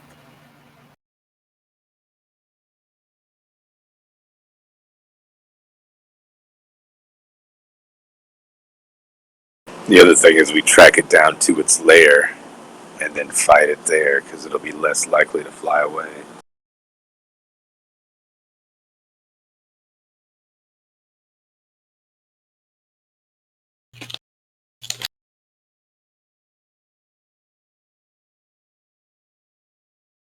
But I guess we keep our eyes on the prize. We're trying to kill orcs at this point, right? Orcs are priority 1. That dragon just made itself a priority, though.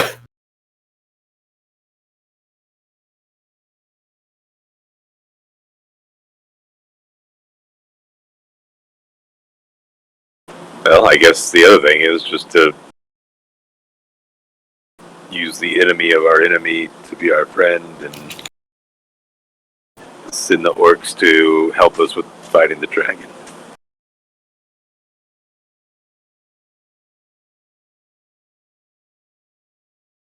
I think that was the idea, to spread them out all over the countryside and then just pick them off in little groups.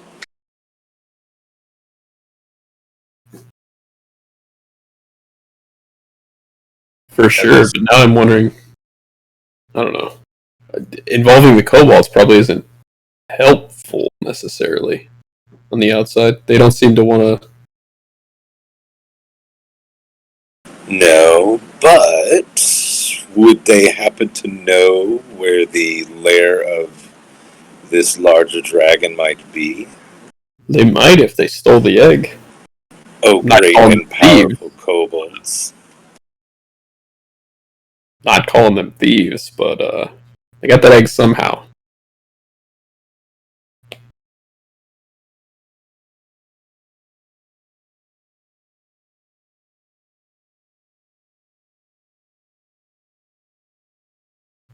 All the refugees moving across the road makes a whole lot of sense now.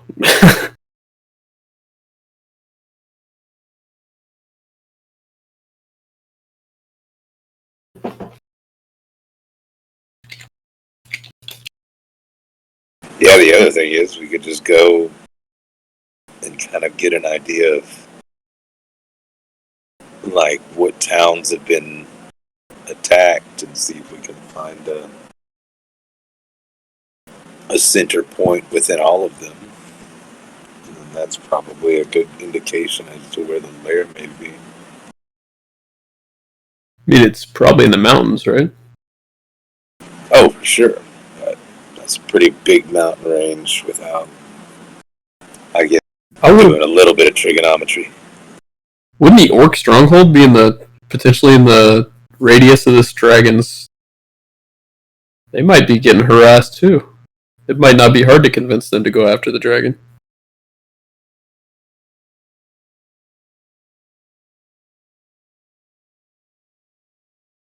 Oh, we gotta do some combat before Orion kills us instead, so I mean, we tried to kill the dragon. let's see what we can do to find somewhere to fight. I mean, if he wouldn't have rolled that nat 20, he rolled the nat 1. I think he just countered it.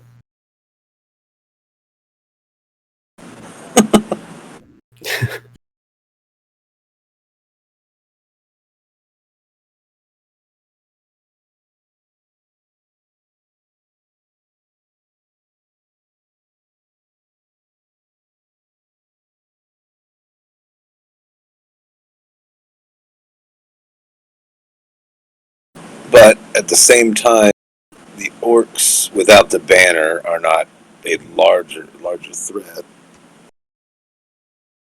So yeah, maybe it's pertinent for us to focus on this dragon at the moment. I don't know. Seems like there's a few irons in the fire. The dragon's definitely the bigger threat, but how do we go about killing an ancient white dragon at this point? Or dissuading it from... Well, you said it's beast-like. You said your nature check says it's beast-like. It might not even like... Yeah, white dragons are not very conversational, so...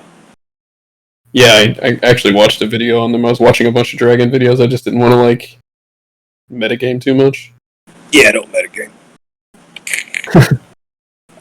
The other idea is just to, like, find his lair and then drop the ceiling on top of him.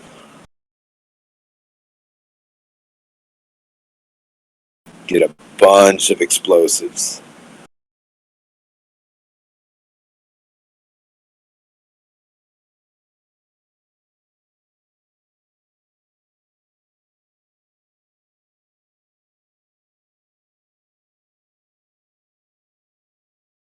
Or we can get ballistas for the town. And we can train the citizenry on how to use ballistas. To weaponize them. Exactly. I feel like that might just piss the dragon off more, though. Good. When he's pissed off, he'll be irrational and make mistakes. And then we can monopolize on those mistakes. He's probably already irrational. Precisely. It won't take much to push him over the edge.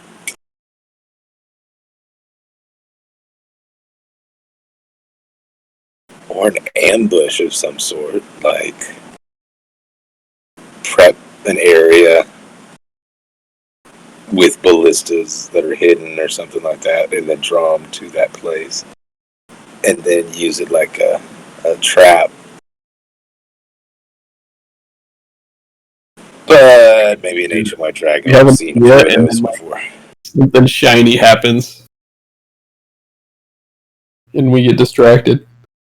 Yeah. Yeah. I think Gundren's dead. Oh yeah, who's Gundren? Exactly.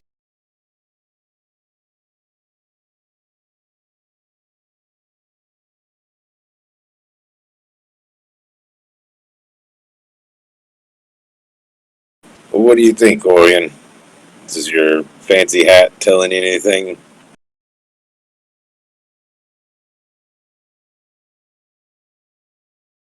Yeah, sort us out. Well, what about Raz? What do you think, Raz?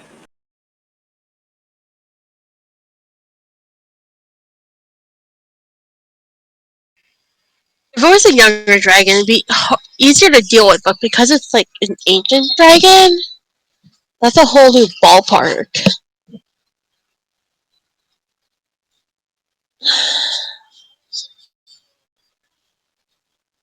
I mean, if we do want to like destroy the lair, it won't be too hard because it's a mining town. So Yeah, I I wish I could guess just make. I have no idea. the trick would be finding the lair, I imagine. I'm back whenever, guys. What do you think we should do? I like the plan. I definitely think that's a good idea to lead like as much. Well, if we can try to split the orcs, that's ideal. But leading like a party of them down to like essentially pick off on the way to the drow, or like trap them between the drow and ourselves. You know, sort of eradicate the drow and the orcs kind of in like one foul swoop. Okay, so you want to fight the orcs and the drow? Yeah, I think ideally we basically get the orcs to fight the drow, or the drow to fight the orcs. Like we lead the orcs into the drow's like home base, and then we essentially betray the orcs and kill them, like trap them between the drow and kill them.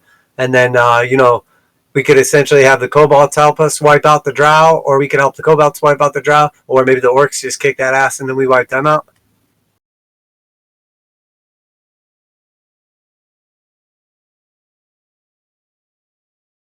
But I think if in the end we can get a large chunk of the drow and the orcs dead, like we're on the right path. We're worried about this dragon too, though. Oh, what are you worried about? The dragon.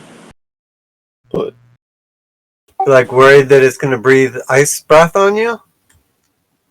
That and destroy the town, destroy, anything else we're trying to plan on. It seems like I'm open it has to become the larger threat. I'm open to suggestions, but my even if my the only orcs, rationale is that essentially you have to focus on the task in front of you. Like we're not going to be able to just destroy a dragon, nor is there like anything that we can do or anyone that we know at this point in time that has the ability to destroy a dragon. So I think it's more like it's like the what is that? The atomic bomb. It's like the fuse has been lit to the end of the world, but it doesn't mean it has to happen anytime soon. You mean the doomsday clock? I don't think atomic bombs have fuses. Yeah, it's like metaphorical. Like, essentially, when they invented the atomic bomb, they said like once the bomb has been invented, like essentially the fuse has been lit to the end of the world, like to our own destruction. But it doesn't mean that it has to happen anytime, like in the foreseeable doomsday future. clock. Okay. Yeah, exactly. I was just using the fuse literally as a metaphor. I suppose there are a lot of orcs, right? Orcs have been a menace. There's going to be more looking for that banner, so we could always abuse them later, or use them later to fuck with the dragon, potentially. The orcs are a pressing matter too. Yeah, I mean, I definitely just look at it as like attainable goals. You know what I mean? Like one day I want my character to be like level 20 and be able to fight dragons, but in the meantime, we need to like level up and kill orcs.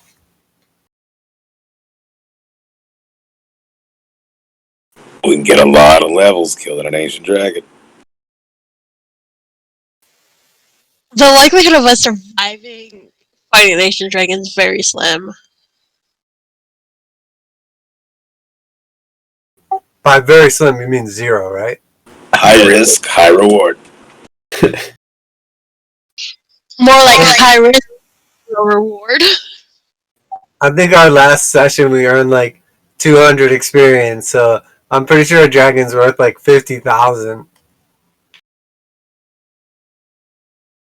I mean, we can always see if we can talk it to death. I mean, you said it was a bestial type of dragon, right? Like it's really bestial. It's probably not going to be any interested in us at all. Yeah, I don't know a ton about white dragons. I'm pretty sure they can talk, but I think they literally just like kill shit and like hoard treasure and just fuck shit up. I don't think they're like wise to like want to communicate with humans. Well, all dragons are chaotic, from what I know. So it's possible if we catch it on a good mood. Not all dragons. Yeah, most are actually lawful. Yeah. I think it's No, like 50. I haven't dealt too much with dragons. I don't know. Like especially a lot of the Yeah, chromatic. we do it. I mean the metallic ones are lawful. Blue are lawful for sure.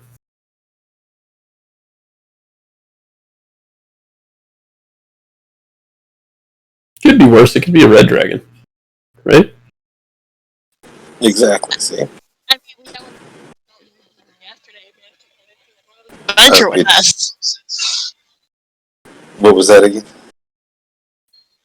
In my campaign yesterday, we found a tamed up young adult red dragon. We managed to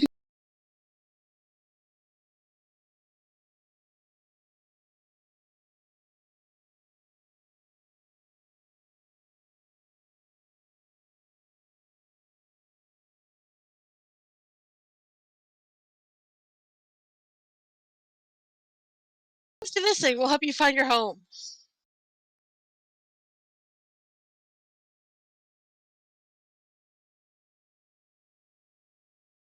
But that sounds exciting.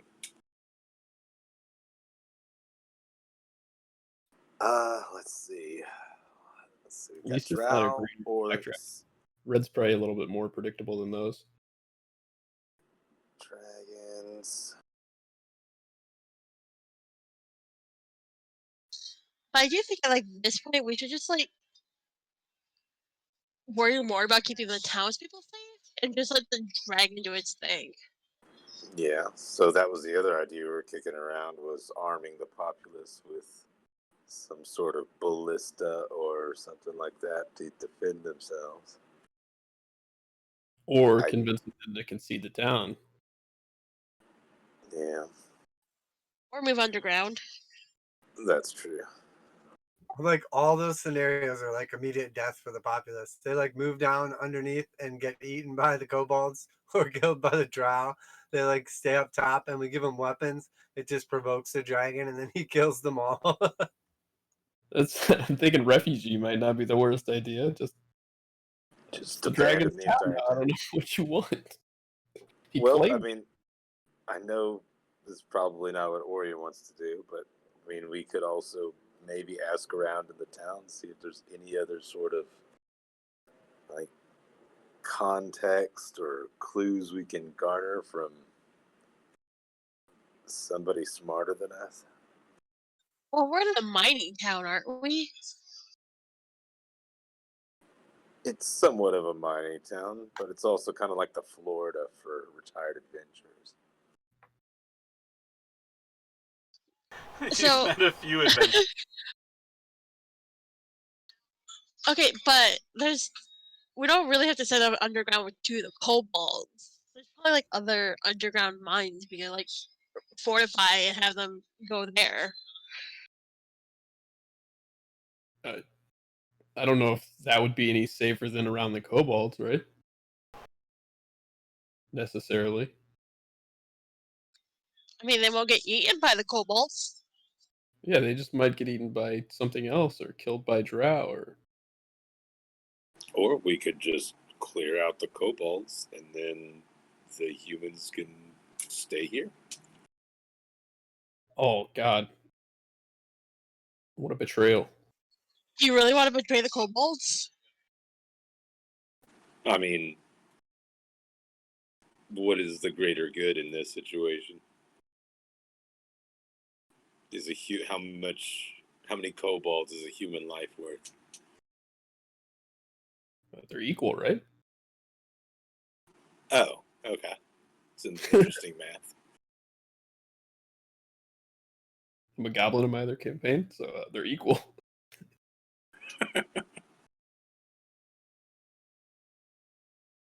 I mean, I just think worst case they're refugees, right? I don't know if they want to move underground. Well, worst case, they're dead. Right, it's more of like a bunker type situation, or what is it, storm shelter.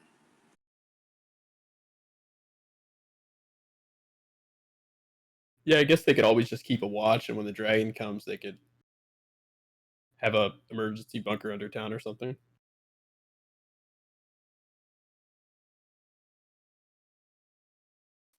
But wouldn't that take time to build?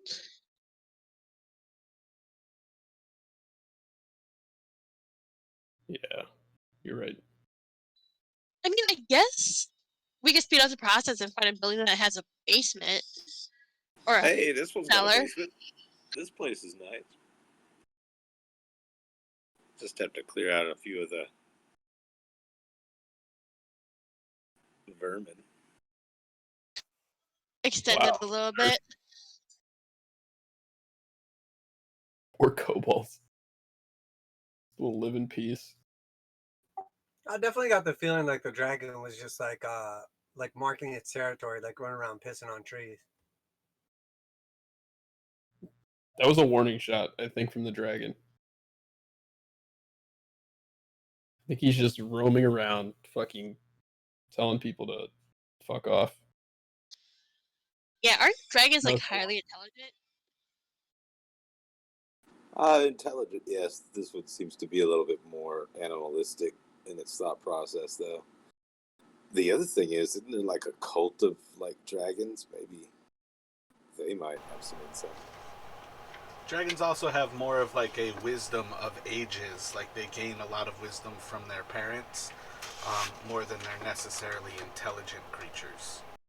And whites are among the least intelligent of the chromatics. I thought he was just old and senile and didn't give a fuck about anything. Yeah, that's it. He'll probably just forget where Phandalin is. Dragon dementia. Yeah, he'll be halfway through attacking the town and realized, oh wait, I've already attacked this town. Did I leave the oven on?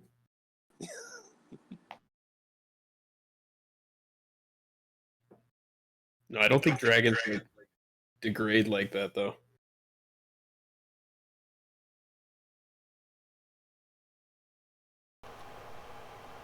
So, if everyone is rather ready, you were essentially mid-conversation with Yggdrasil about the potentials of the Underdark. They had mentioned that clearing the drow would be a viable way to kind of get the orcs battling with the drow, and perhaps that would be something that could help them and help you. Yes, Idrisil, that seems mutually beneficial. I'm glad we came to speak with you. Is there a particular way that you know of that would be ideal for us to lead the orcs down directly to the drow, avoiding your civilization as best we can to minimize casualties?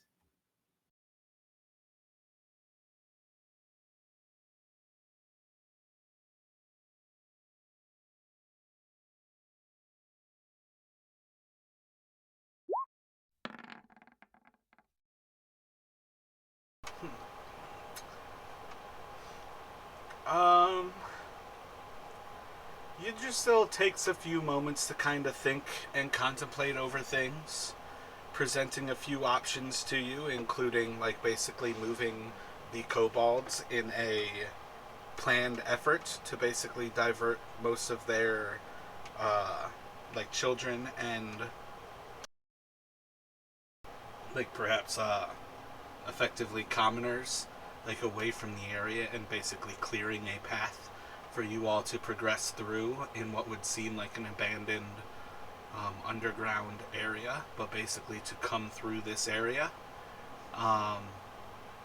And then, after a few moments of thought, is able to come up with the idea that perhaps there are other locations in the mountains that go deep into the Underdark itself as well. And she's able to come up with a few different ideas, but nothing that's like concrete where at present she knows like of a location to give you, but is able to give you thoughts on places where you might be able to investigate further. What if we go down into the Underdark and then look for another way, another entry point from the bottom up?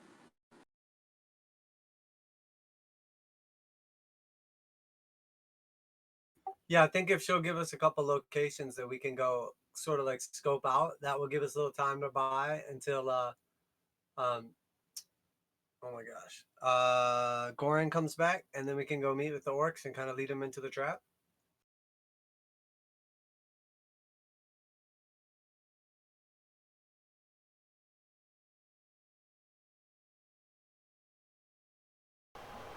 Yeah, I think Yggdrasil could give you a few locations that could kind of work from both directions on that idea. General directions from the surface that might be potential places where the Underdark would lead up into a like more surface cave, as well as areas of the Underdark that kobolds have explored that would potentially lead up into surface caves as well. And while I don't have these things prepared now, I can certainly prepare them for a following session here. But I think that would be an entirely viable thing where I think Yggdrasil could supply you basically with a map that kind of fits into almost like both levels of the Underdark as well as the land above, and maybe has 3 or 4 locations in each one, and perhaps like 1 or 2 that perhaps would match up if you were to check from either direction. So it would give you essentially like a prime option, lesser option, and then like a least likely option type of thing. But would give you options on how to explore that, whether you wanted to go from the surface and try to find the caves and move down, or whether you wanted to go through the safety of the Sunless Citadel into the Underdark and explore and try to make your way up. Yeah, I think ideally an entrance that is not as like not close to town, so we don't just like lead all these orcs right into like town.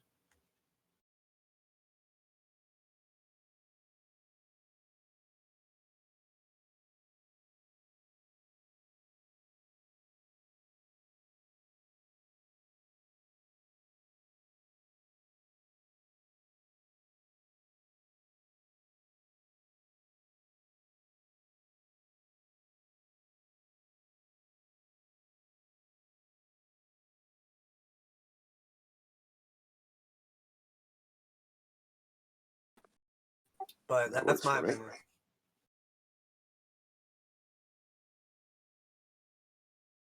Yeah, like when you would look at the map, it would be different locations that probably the closest one to this area would be 5 to 10 miles away, so you wouldn't necessarily be involving the town.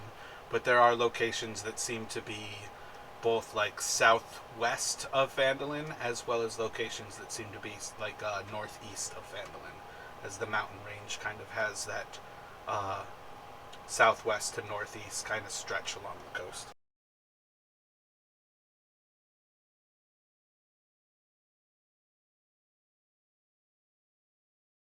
Yeah, I think that's the way to go then. For sure. Agreed. So, if you all wanted to delve into the Underdark now, I could present something for you that could start you along that path. Otherwise, I can prepare something for next session that will more thoroughly accomplish that.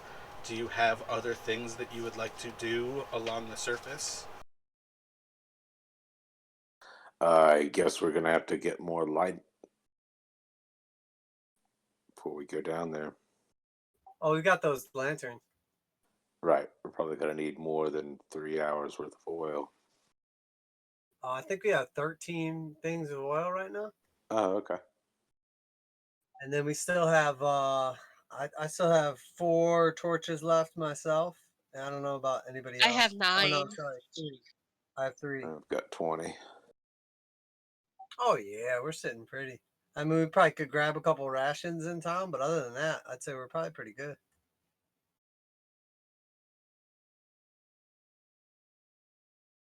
Maybe grab a nap.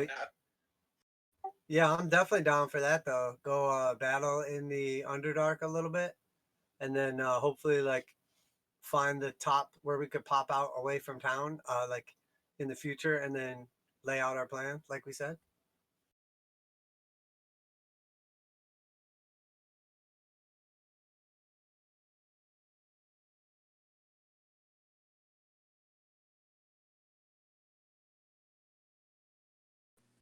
Sounds good to me.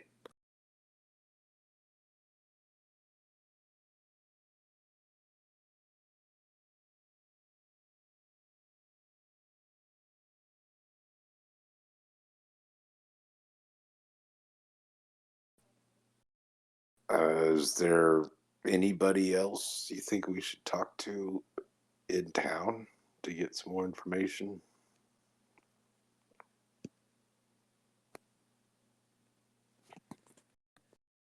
About anything? And I feel like we've talked it up pretty hard with everybody in town that's important. Okay. I don't know who would be helpful about the dragons of the orc, the dragon of the orc at this point. The dragon's not really top priority. They might know where it went exactly, but Sister Corral might have some insight, but I don't know. She's probably busy anyways.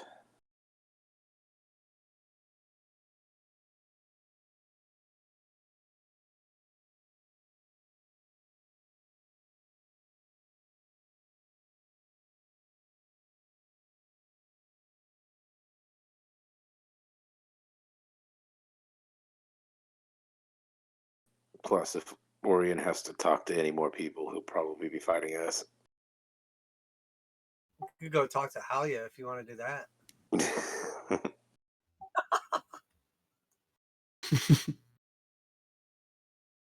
or the mayor.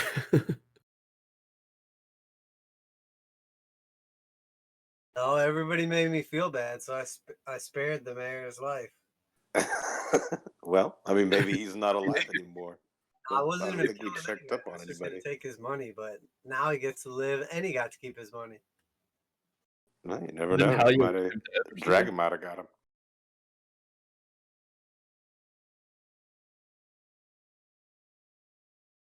He Gorn might was a have rather doubled back tasty for the treat. treasure.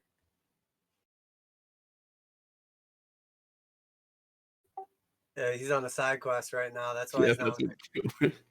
that's what he's doing. He's going back to get that treasure.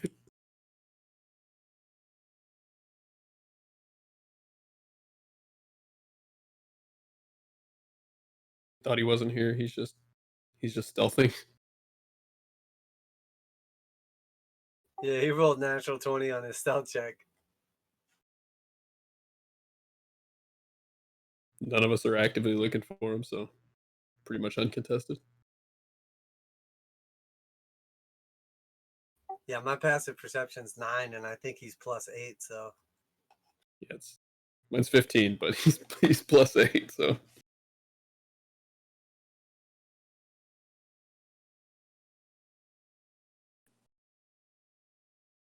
He's hiding in a cupboard somewhere. probably disguise kitted up out of his mind right now. he's like in the snack cupboard. Yeah, that's the place you want to be. He broke into the Pantry. Stonehill Inn. He's in the pantry. Yeah.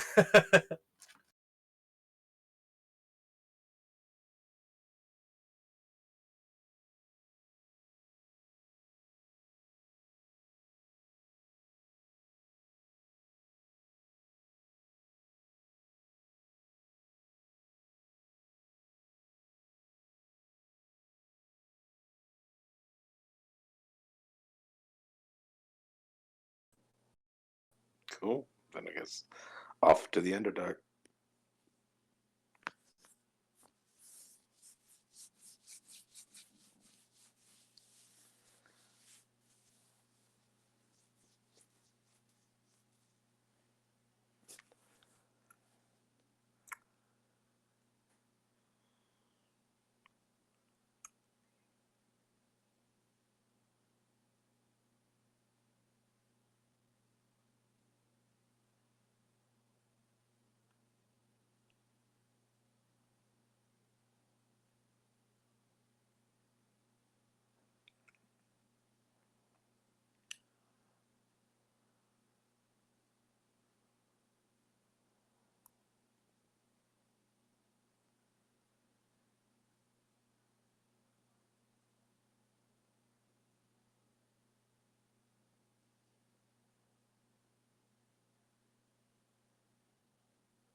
Oh, did anybody give Raz any of the healing potions?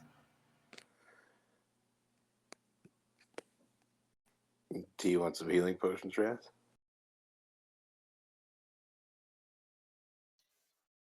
Sure.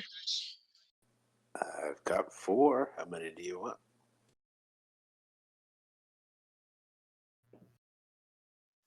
I just take one. Okay, you've got 1 healing potion.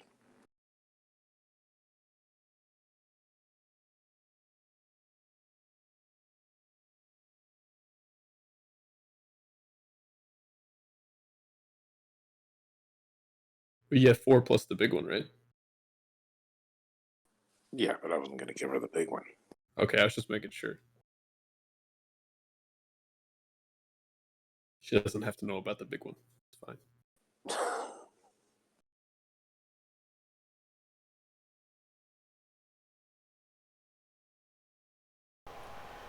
Alrighty. So,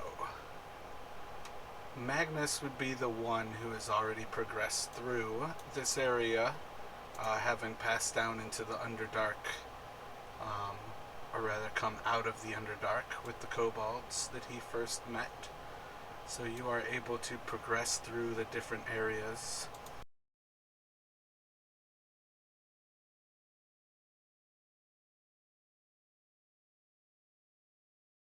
I feel like I might have just froze roll 20.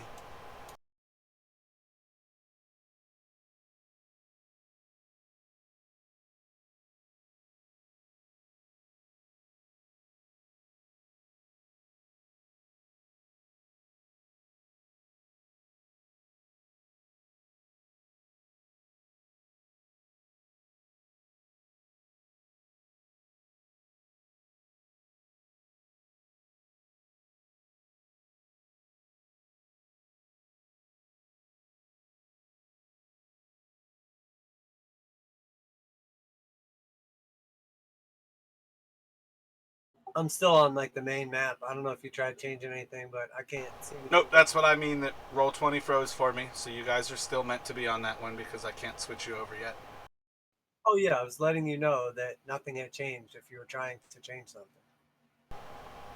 But you're passing through different like areas that are just massive earthen bridges that span this gap between the actual rocks, and there's different levels of mycelial growth that kind of light the different areas, and you're able to see just these massive spans of just abyss dropping down below you. And as he guides you all through the different areas across these bridges, you slowly make your way further and further down, the air kind of constantly getting a little bit hotter as you feel just the level of the actual earth itself is heating the caverns and expanse around you.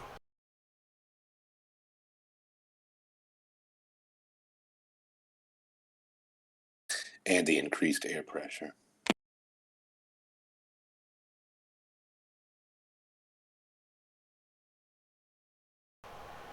I may have deleted that map when we didn't do the chase. I don't see it in all of my archives. That's cool. We could totally get to that next session. Certainly don't mean for you to have to Oh, no, I've jump got the something one we weren't below it. expecting.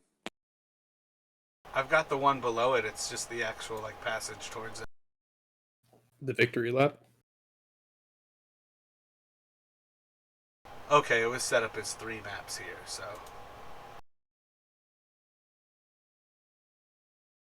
it was one of the last ones that I did before I actually started layering them. So this is kind of...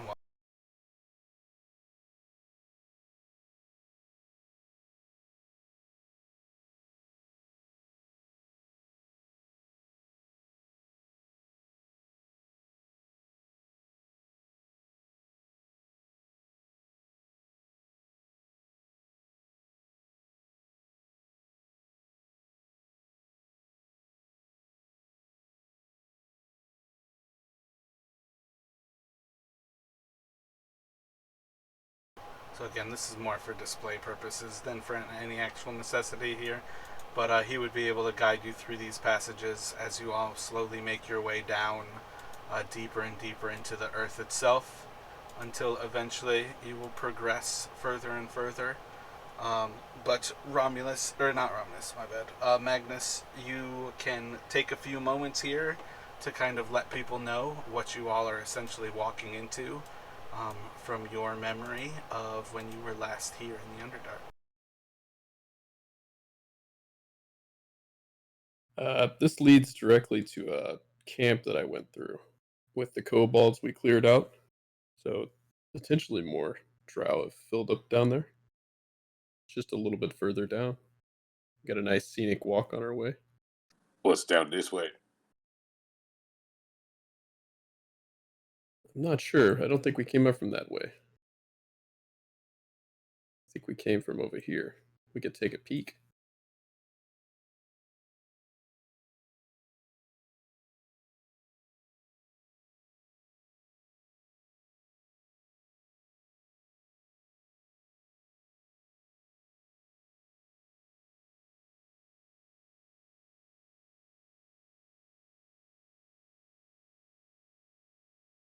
Really won't let me paste you guys? What the fuck? Sometimes you have to click on the map and then paste. And then even then, sometimes it takes a while. There we go. So I believe if you would have taken that stair, you would have basically popped out in this general area here. But this whole thing is just an intricate web of basically passages across and little rock stairways down until you can slowly make your way further and further into the earth before you come across it's almost like a river of mycelium at the base of this deep expanse.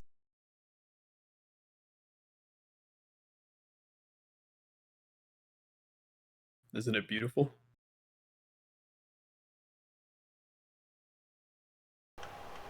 And you would be well enough aware that this is essentially the entrance into the drow area that you had last been down here for. I would look over at Raz and say, now seems like as good a time as ever. And I'll touch my new hat and cast mage armor on myself. I'll do the same.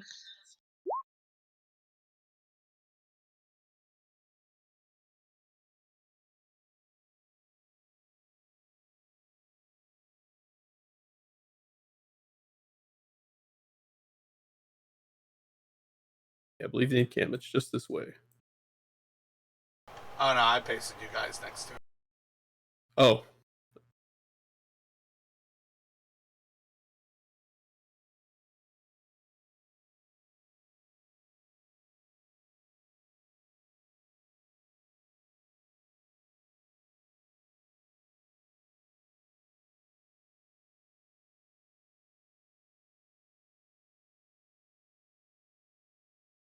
So, what are drow like?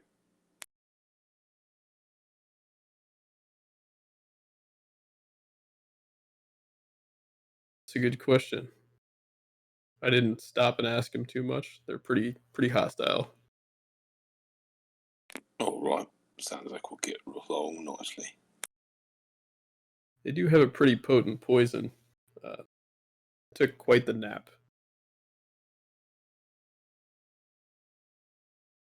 Diplomacy by other means.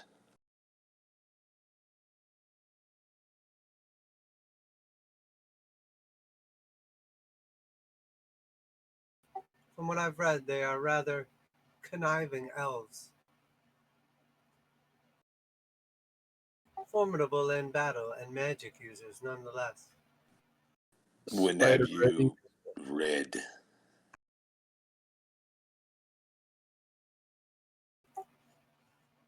The kobolds had many books full of information, spells, etc., so I was graced with my abilities while I was with them.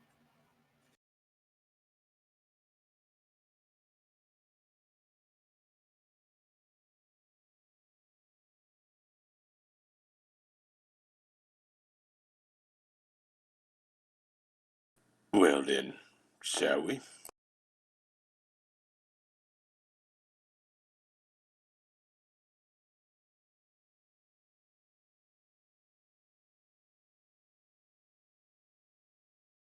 We shall.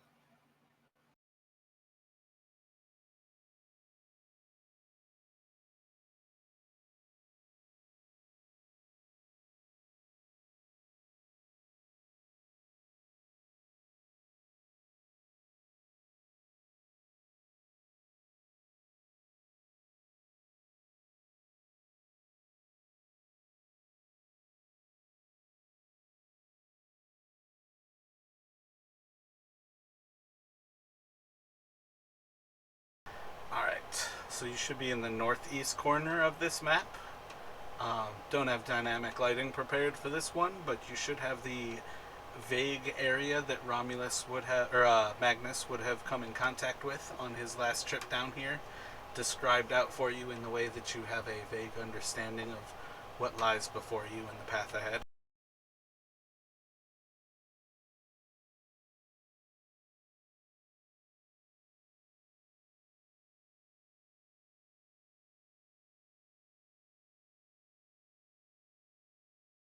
Whoa, where did I go? Oh. Yeah, there's a big bedding area to the south of us around this wall. There's a sacrificial thing in front of us. They were sacrificing something. I didn't see it done. And then there's a small camp to our north as we go. We also fought a giant frog down here.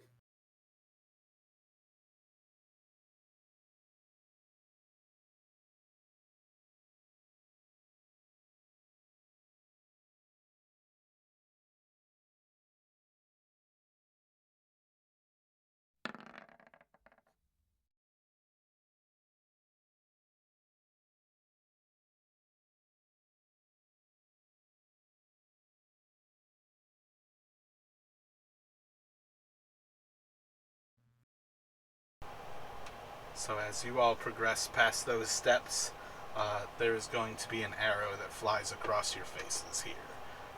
Everybody, go lot. Bring up the initiative there.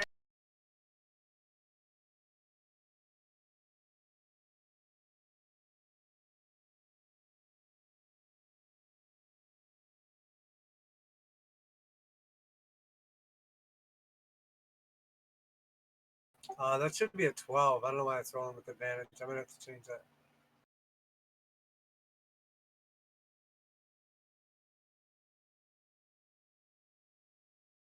that. Might be the difference of always roll with advantage and always roll twice in that little red token.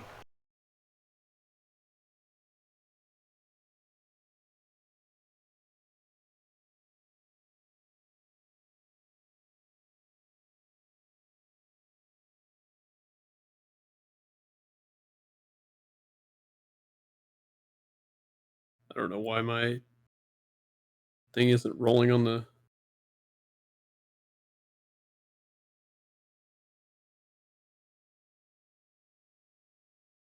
Why won't it roll?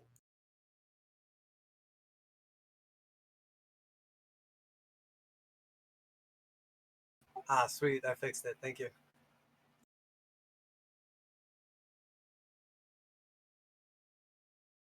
There it goes. Rushing it. Yeah. Dead last. Oh, it counted as advantage, but... Is there a way to change it so it's not advantage on initiative? Probably that same thing if you just click on the red polyhedron up at the top right. You can adjust the always roll with advantage to always roll twice. Oh. Sorry, I wasn't really paying attention when you told him. My fault. I don't think yours rolled with advantage, though. I think yours rolled. Yeah, it just rolled twice, but because mine still didn't said take like advantage. 16. Yeah, it said like 16 and then advantage afterwards. And then if you look at it, it says like that it rolled twice and picked the highest. Well, it definitely gave me advantage. He manually changed it to a 0.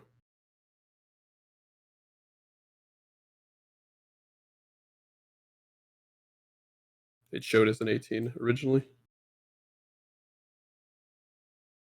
I don't know why it Yeah, didn't I'm not show sure why it pops up like that.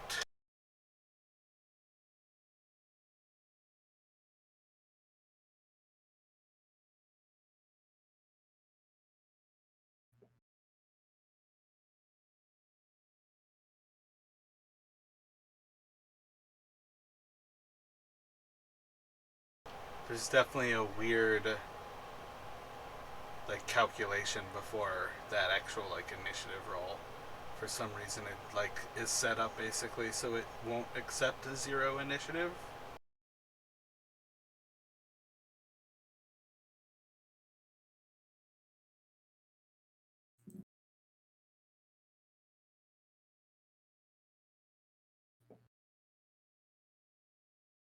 Probably not a common thing.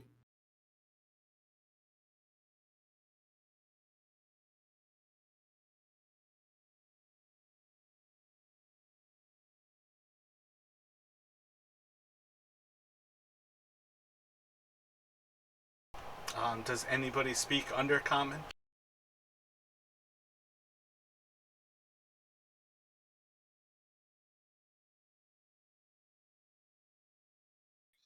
I speak Elvish.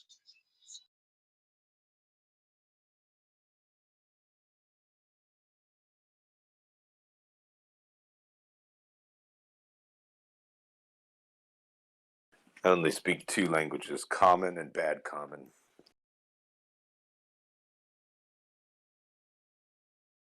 So the first attack is going to be at Magnus.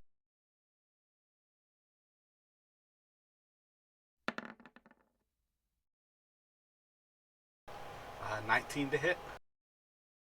That hits. And we'll do 9 piercing damage as a arrow flies across your face, and another one will collide directly into your armor and pierce through.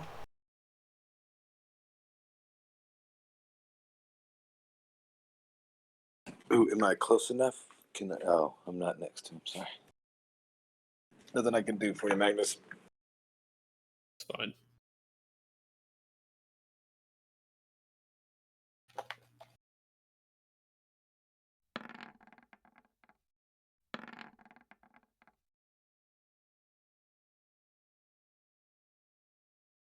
It's like deja vu. And the other one will shoot also at Magnus with a 16 to hit. Misses. I'm 18.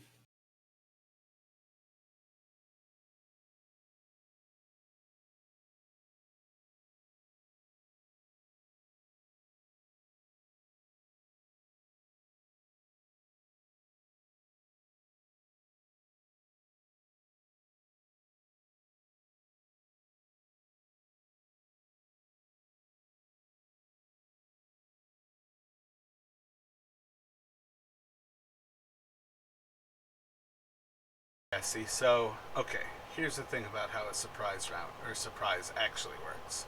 So those 2 shots would essentially start off initiative, but they realistically happen in their turn order. It works out that both are still before Magnus regardless, but technically speaking, things will happen a little bit differently than that. So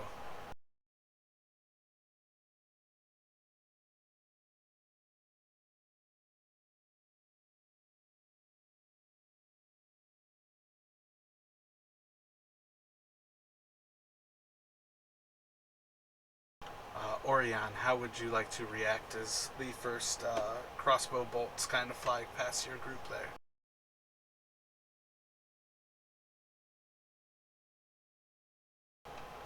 You would have, there's like vague lighting down here. It's still a dim light across the area, but you all have like a understanding of what you're walking into still.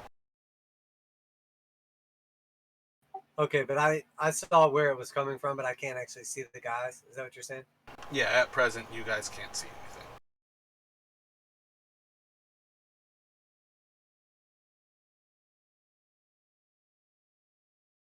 All right, so I will move forward.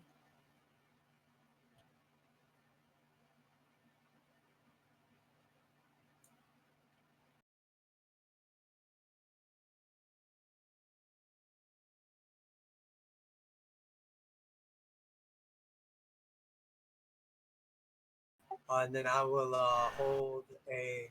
1 second, my bad. Give me 1 second here. Let me get back to you in a second.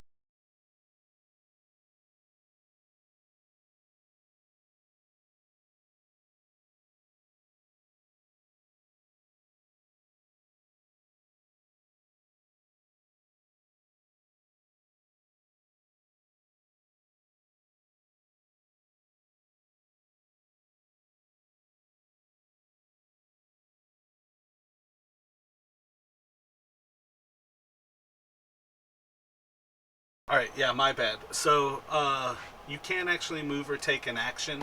You are effectively like all of you are surprised for this round of combat. The difference is after this, you would no longer count as surprise. I don't think it will change anything for how this round of combat works. Is what I was getting at. But essentially, all four of you will start this round as surprise, so you can't move or take an action. But at the end of your turn, you specifically are no longer surprised.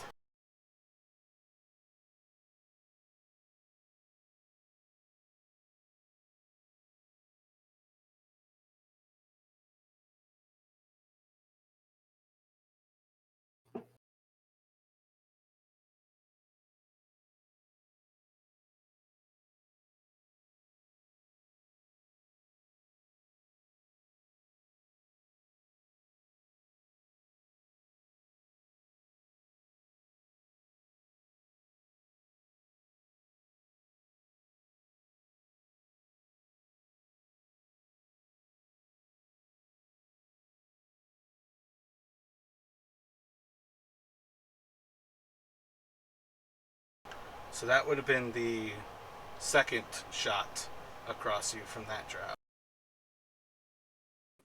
We didn't see a shot. Oh, you meant from the surprise round. Got it. Yeah, that I like rolled initially. Um,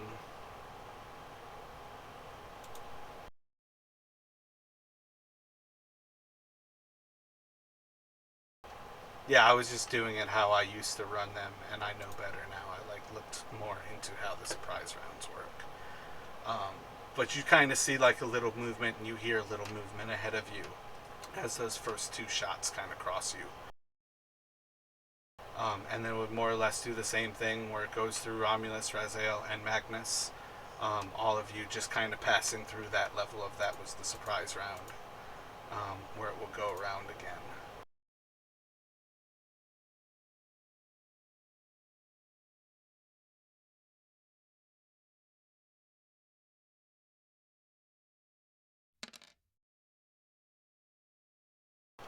Taking another shot with a bow at Magnus.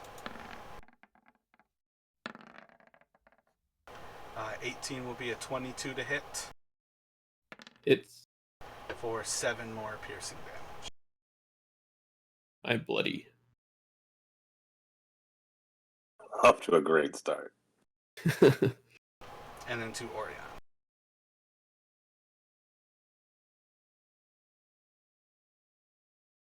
So can I act regularly now? Like, can I see them or no? I mean, it's still the same level as you guys are behind walls, but I revealed everything because I assume Magnus would have taken the time to strategically describe this setting to you all. And I didn't prepare this for something to happen. This is purely, I feel like, a happenstance from the random dice rolling that brought the dragon to Phandalin. I feel like everything changed that moment. Everything I had prepared for tonight, you guys threw out the window. So this is meant to be an encounter, so you guys can go through the Underdark, but it's just a different setting because it is not prepared for you guys to go through this. Okay, so my question is, are we assuming that like those little torches on the map are like lit up so that I can attack them even though they're outside of what would normally be torch range? There is dim light in that area. Yes, that is acceptable.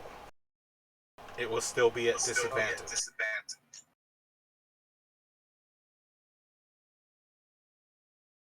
All my attacks will be at disadvantage because of dim light. Yep. Within what range? Dim lighting is always disadvantage.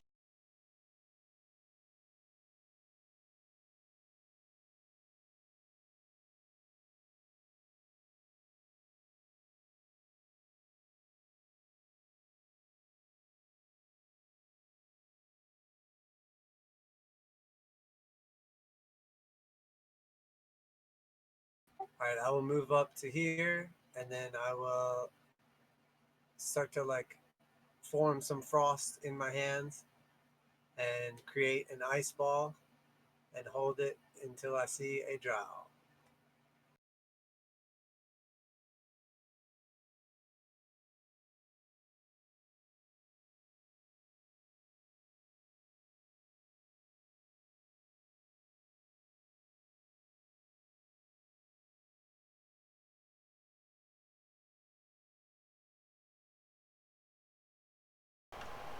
probably right about there, he would reveal.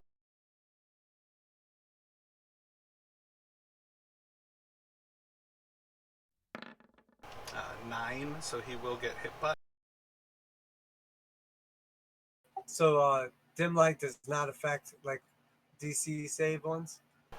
Nope, it's the same thing as like rolling with cover. When you are putting somebody on a DC, you are avoiding anything that imposes disadvantage because the roll is not on you. Affirmative. He is going to take a shot at you with his crossbow, which will be at disadvantage from frostbite.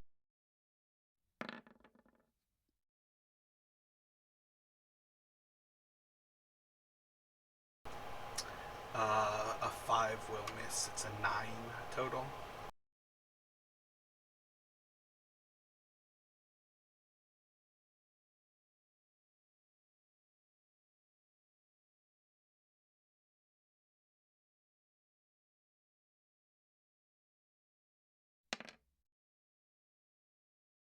Another another hand crossbow shot at you.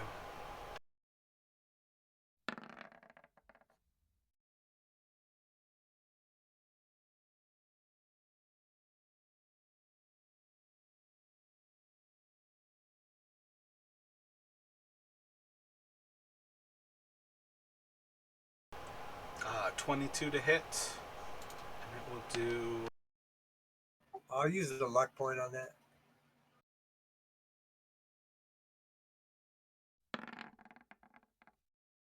12 to hit. I think you put mage armor up, so that should miss. Yeah, it misses.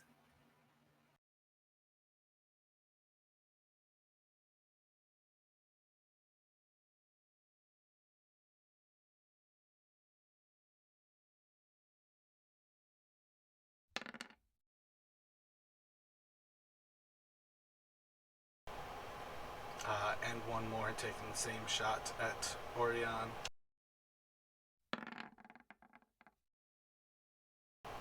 For a 9 to hit.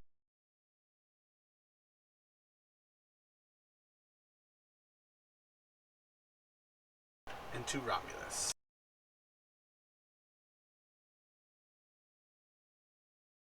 Okay, big brain time. Can you guys hear me? Yeah. Yep. Okay, just checking. Alright, so Romulus is gonna move up with his torch 30 feet.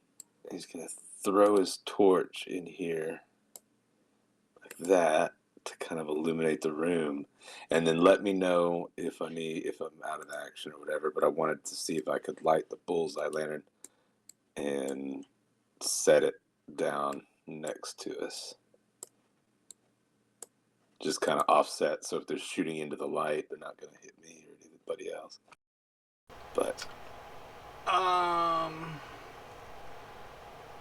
yeah, it's kind of an improvised weapon to throw something, so I feel like that's going to use an action. that's going to be do an item interaction to kind of grab the bullseye, No, but you that's won't fine. necessarily be able to also Yeah. light it. That's cool. I will, for now, I will just, or for this turn, I will take the dodge action. Well, I guess if I use my action to throw that, I can't. So that's it. That'll be my turn.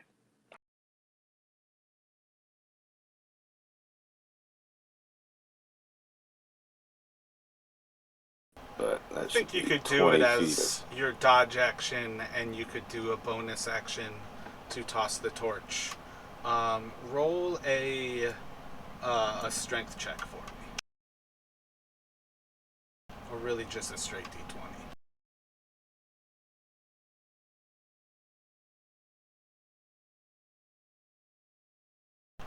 Going to cut the distance that you can throw it with that, though. All right. I guess it takes an action to take the shield, so that's what I will do instead. I will take the shield. Pulling out your shield instead of the dodge action. So yeah, that's where there is essentially bright light. Any attacks inside of that circle are not at disadvantage at this point. Roger. And it will go to Raziel.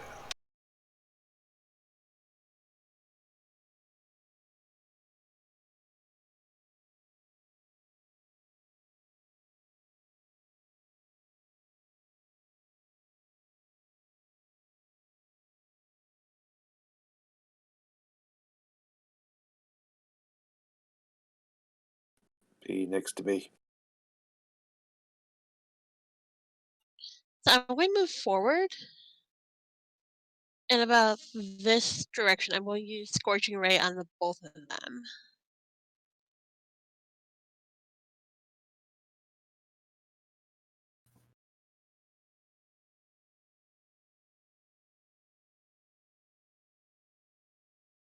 Alright, shooting at the one on the north is going to gain cover from the wall. The other one will be a straight roll.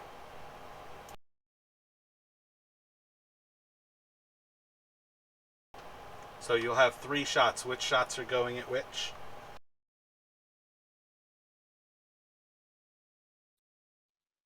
The first one will go to the one at the right.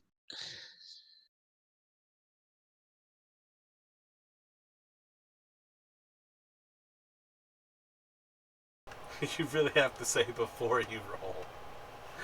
But which ones are going which? You have 3 shots from a Scorching Ray. The first one went to this one. The second one went to that one. All, and I guess the third one will go to the second one again.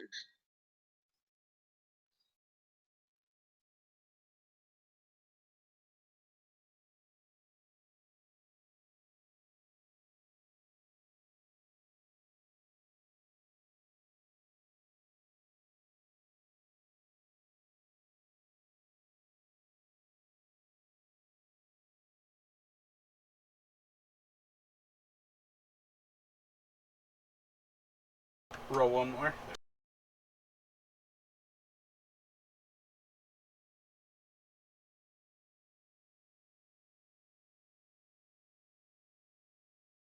Oh yeah, see those are outside of the circle too. Roll 2 more d20s for me.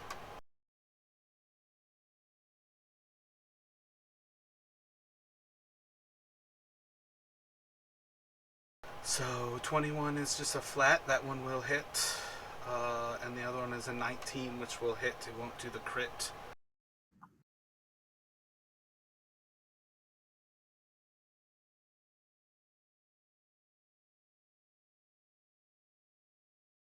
The first one is left bloody, and the second one will die as it explodes to the Scorching Ray. And to Magnus. Oh, actually, 1 second, Magnus. Roll a d20 for me, Raziel. And what, Scorching Ray is a level 2 spell? Yes. Roll a d100 for me.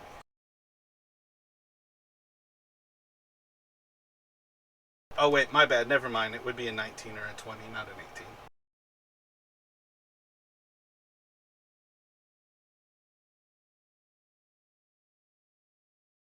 Although that's pretty legit.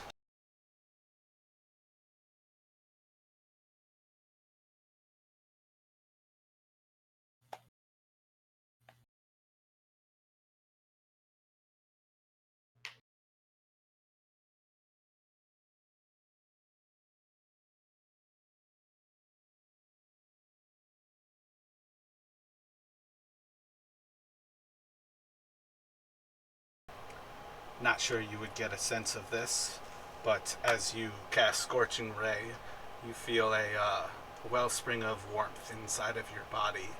And for the next minute, if you die, you immediately reincarnate. Magnus, what would you like to do? Holy crap. I am going to walk forward a couple steps, staying out of the light, and cast Bless on everyone. Wait, like reincarnate? Casting- Like, I'm sorry, you. Like an entirely different body? Entirely different race? Yes. Yeah. Oh, that's awesome. Like you almost want to die, but she doesn't know that she currently will reincarnate. Casting it at level 2 then, so you can hit 4 people? Yeah. Indeed I will. And then I will end my turn there, I think.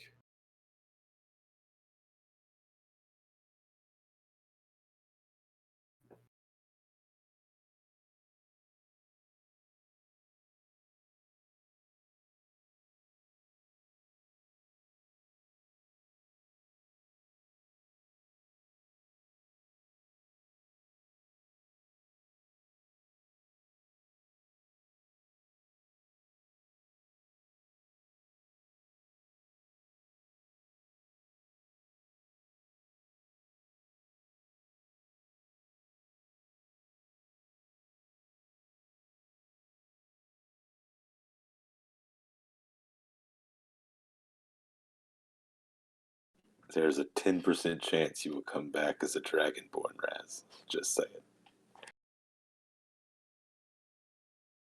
And it's got to be like a 70% chance you get dark vision. Yeah, right. Feels like it anyway.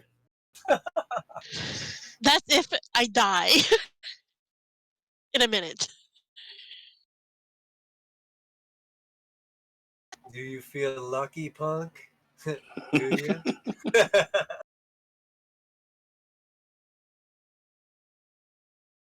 I don't think there's ever like a chance that actually happens. That means we'd have to let her die. Well, Without with our luck, she just reincarnate as a human and just be naked Raz in the corner that pops out.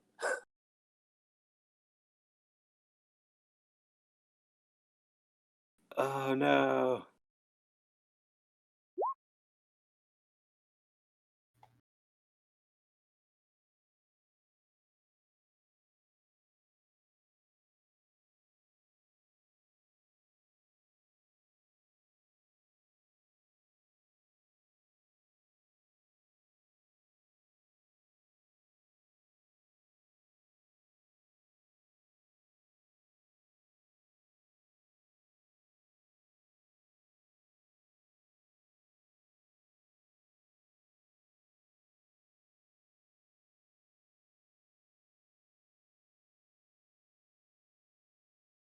He's attacking us with Jerry Garcia.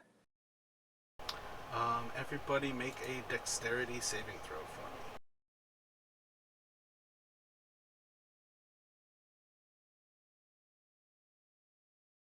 for me.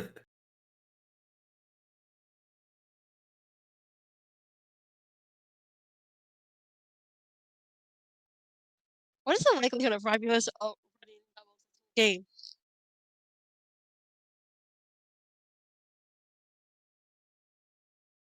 What was that? How many doubles have you rolled this whole game? Oh, I don't count.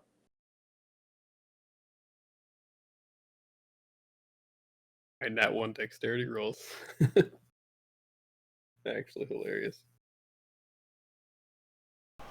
Damn, I'm trying to think what you guys put up for reckless.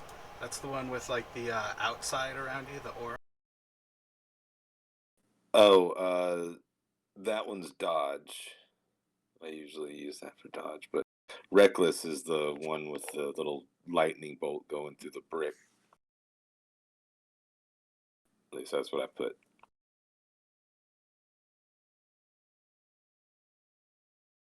I've been Lightning bolt playing through a brick. Yeah, here, I'll show you. It's that one.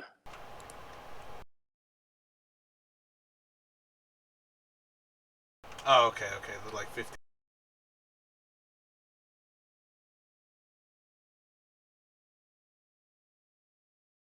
Edge crack is what it's called.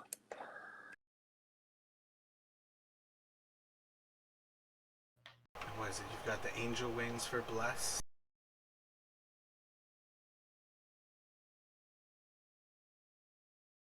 Alright, so inside of that cube, there's like a shimmering glow about you all, almost like fairy flies are kind of just like buzzing around you.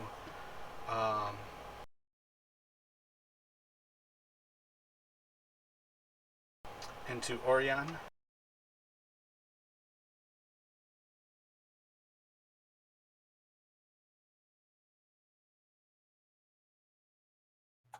All right, I will.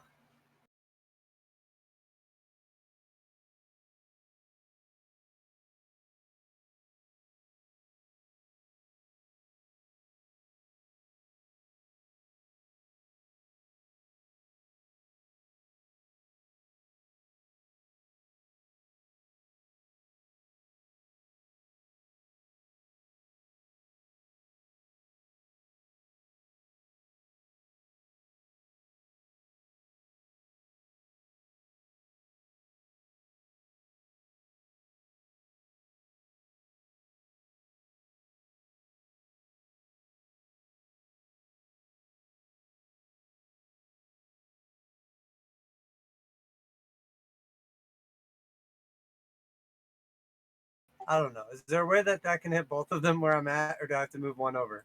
I think you have to move one over there that way.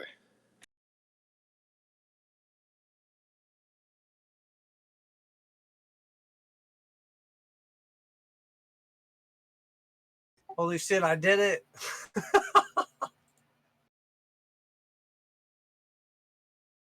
So he'll run down here real quick, and then you'll see like a little fire start to form on his fingertips of both hands, and then he'll touch his two thumbs together, and then he'll blow into it, and you'll see just like a fiery cone shoot out.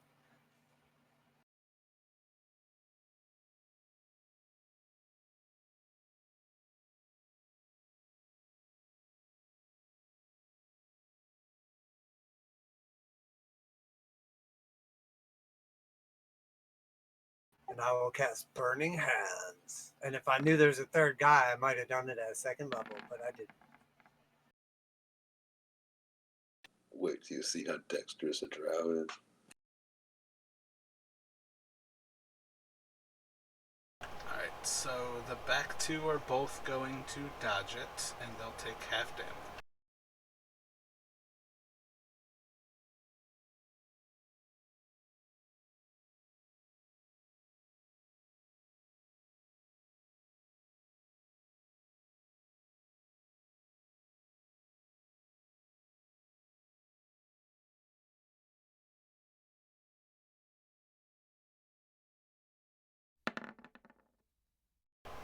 And the other one will maintain concentration on the fairy fire.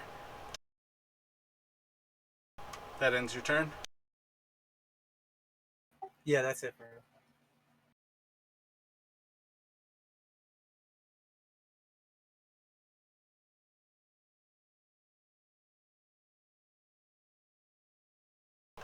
Oh, it like cycled the reincarnate off of Raziel when I rolled initiative. 1 second.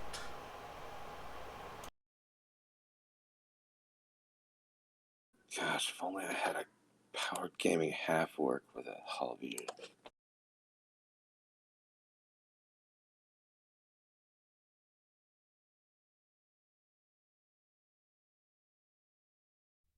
Maybe if you die, you'll get reincarnated as one.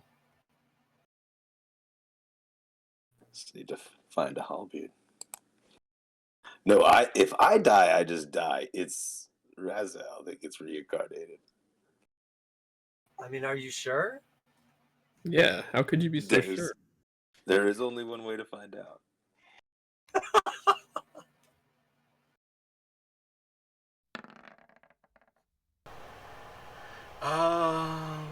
16 to hit Magnus. That'll miss. Is that with advantage? Aren't I very fired? That was with advantage, yep. Okay.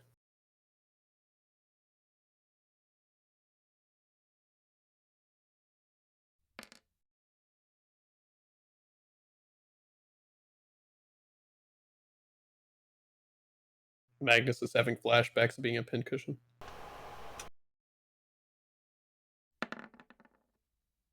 I was a little surprised you didn't take more time to actually describe the fuckery of a three-way that is this corridor here.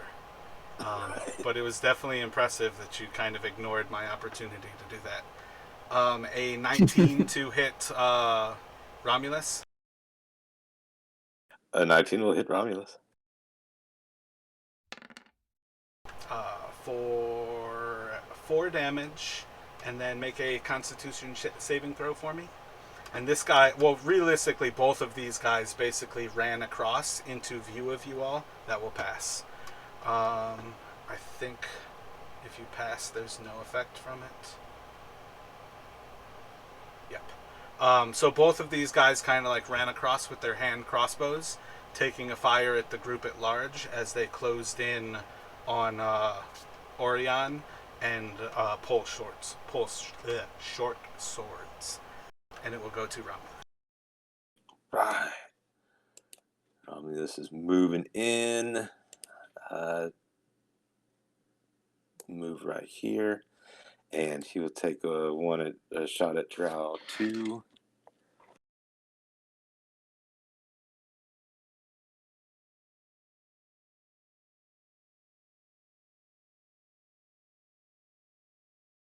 for 14. Plus. Or is that included? Oh, yeah, no. Let me roll the d4 there for it. Yeah. 18. It'll automatically hit with a 14 and bless. Cool. Roll damage. Damage for that one. 5 damage.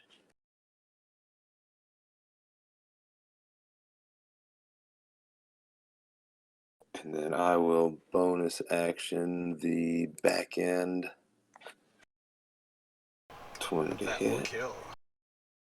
Alright.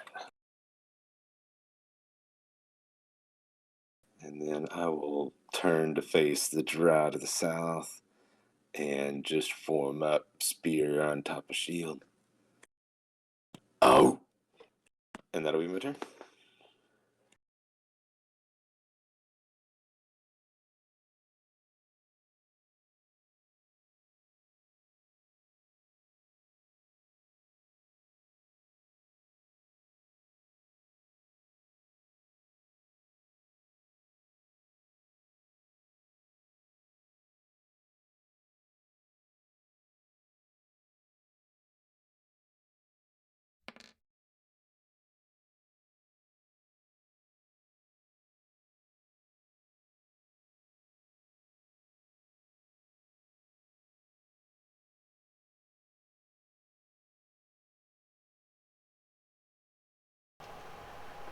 Let's see. Taking a shot at Romulus. Be +1 AC.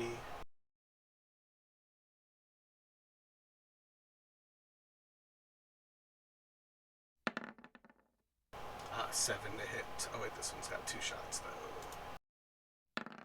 And a 5, or a 6 and a 7. Crushing those rolls onto Raziel.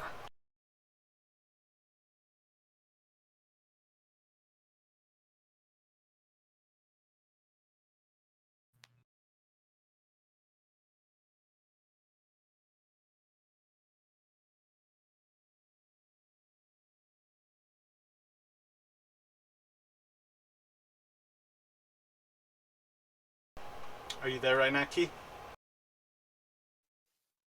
I'm here. It's on to you. You've just seen Orion run forward. You'd probably see the light of the fire, a little bit of screaming from some drow, another kind of couple of them close in on him. Romulus running forward and impaling the one behind Orion. What would you care to do? Move forward. I want to use ice knife and just send it into like the middle of the fast damage. Handle it. I don't believe you can target a point, but with Ice Knife, either of the drow that are next to each other would be ideal targets.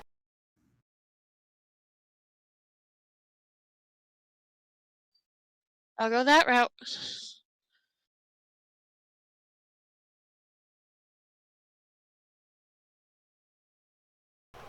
No, with the one, it's just going to kind of fly on by.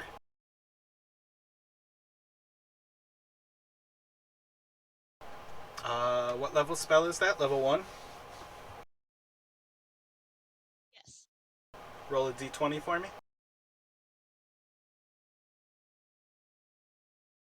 And it will go on to Magnus. I'm going to make my way down. Oh wait, my bad. I skipped somebody there.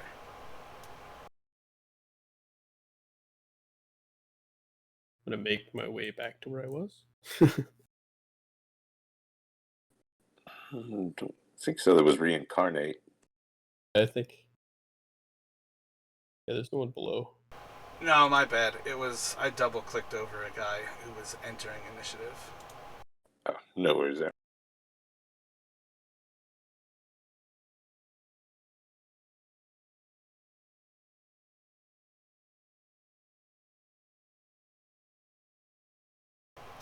At +5, he's going to take a shot at you.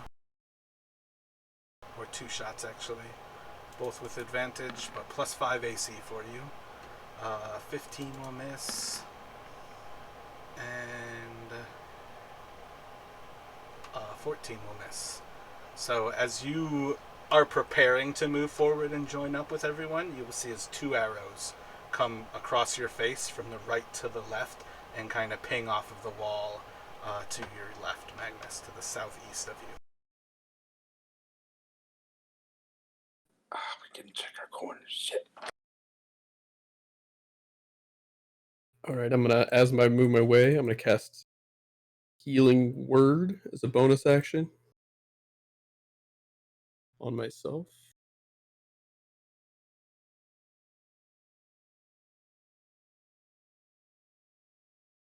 Give me a little bit of HP, and then I would like to cast. Whoops, messed my HP up. I would like to cast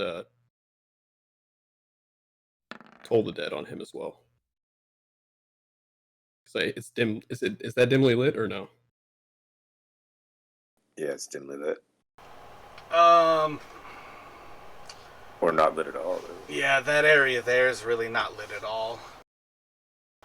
I don't think you have any sight on him at that point. It would just be kind of out of the darkness. Okay, then I'll just continue moving down.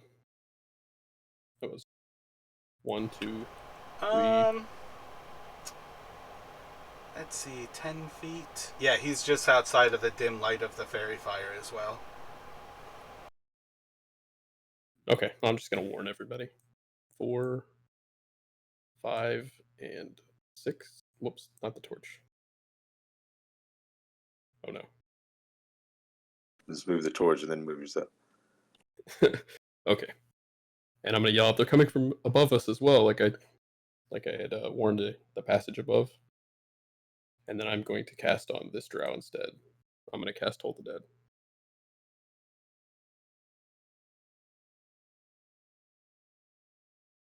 Dead. Which drow? Drow 1? 1, yeah.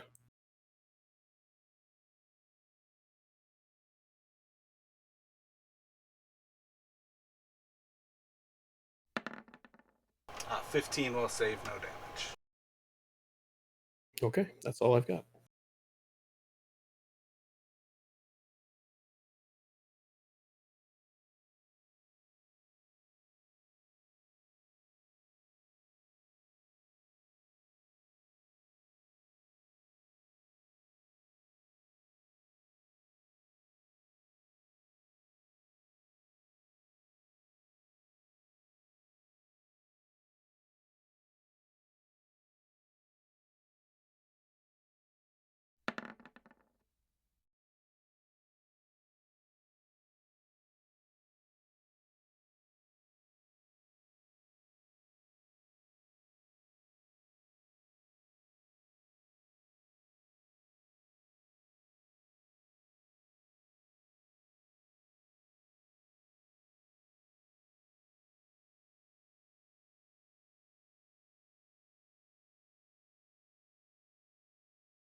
He's going to run up.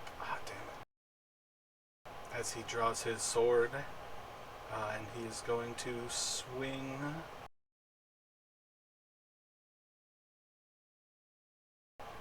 He's going to cast as well.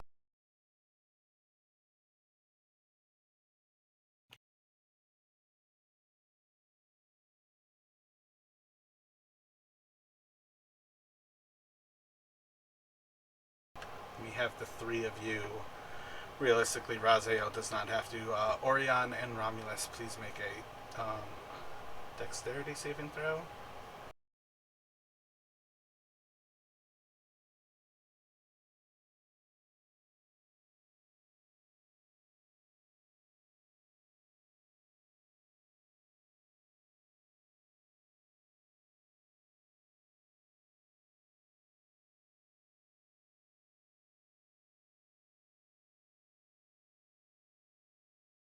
So he's just going to be stopping there. Ooh, do we get an attack of opportunity? No, he's not even moving. Uh, You all were just too clustered to ignore that ability.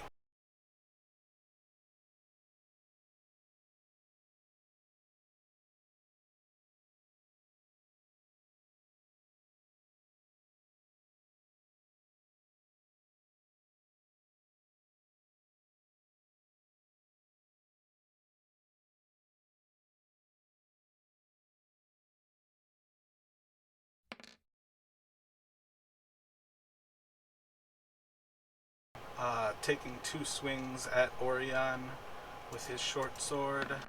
I will use my shield to impose disadvantage. So it'll just be a straight roll.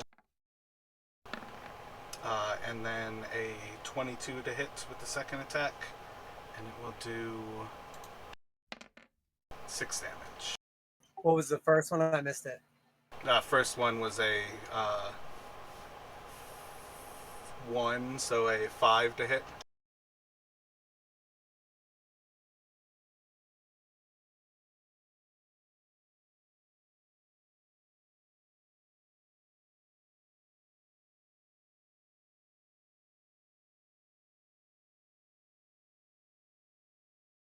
Affirmative.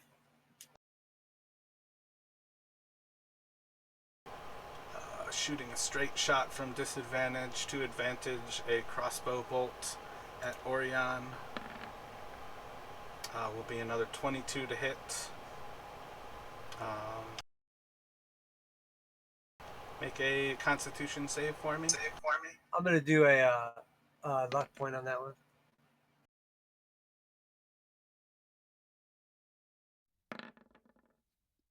It's a 23 to hit. And then 7 piercing damage and a Constitution save. That will save.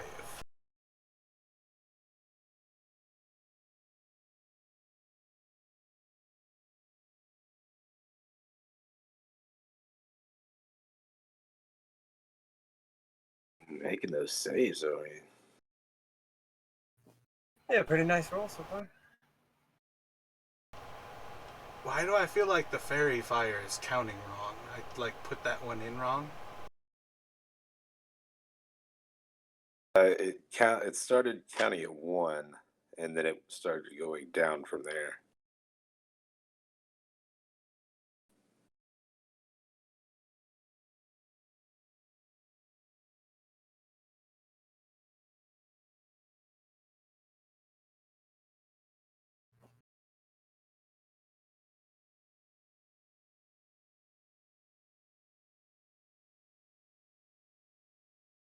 That's definitely the problem with using the roll initiative tracker thing, the API, is that it resorts those things.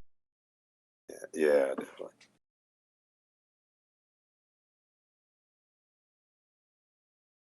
I've switched to using token actions for a lot of that stuff outside of the group save.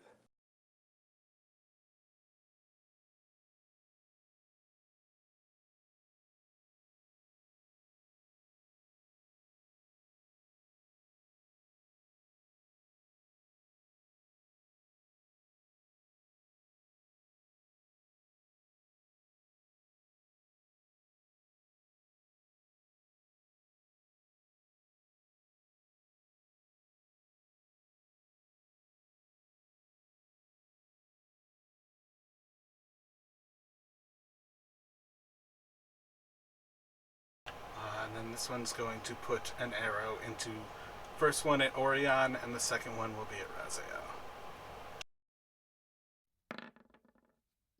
So 20 to hit Orion, and Yeah, it hits. 13 to hit Raziel. Miss. 10 damage on Orion.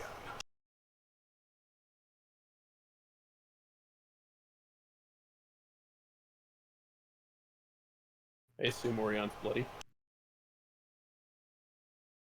Yeah, I'm bloody. Oh yeah, shit. The API crashed on you all? It's not doing it for you guys. No, I don't think our tokens are linked to the HP.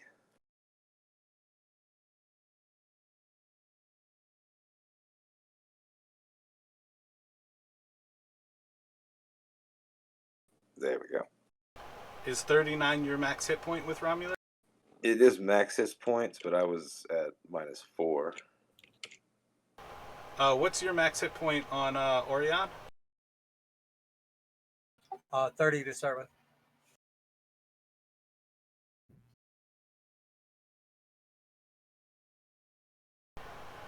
Yeah, I don't get why they're not set up correctly right now. Raziel, what's your hit point?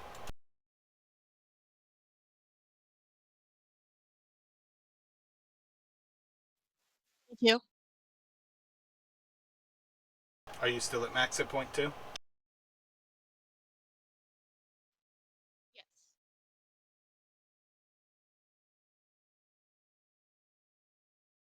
Yeah, I'm not sure why they weren't synced. If you open up the Yeah, I just mean characters, yeah. that they're not still done. I'm not sure why that's not happening. But it will go to Orion here.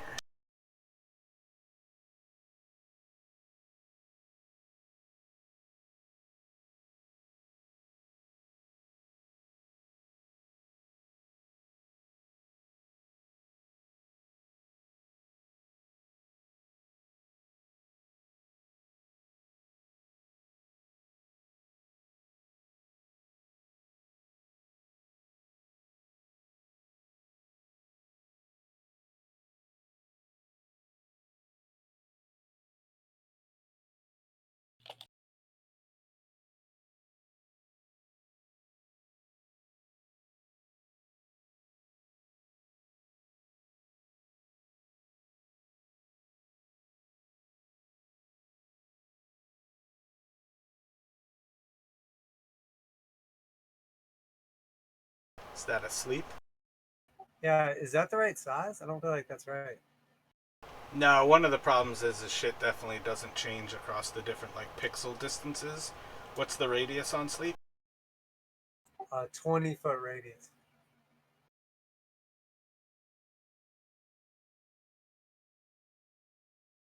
Oh wait, maybe that is right. Yep, that looks correct.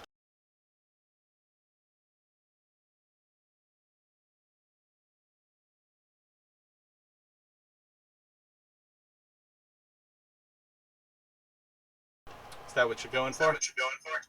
Oh yeah, so he will move over right there, and then you will see him sort of like touch his hat brim a little bit, and then he'll kind of twist his finger around in like a clockwise motion, and then he'll put his finger to his lips and go shh, and then put his hand towards the ground and cast sleep at level 2.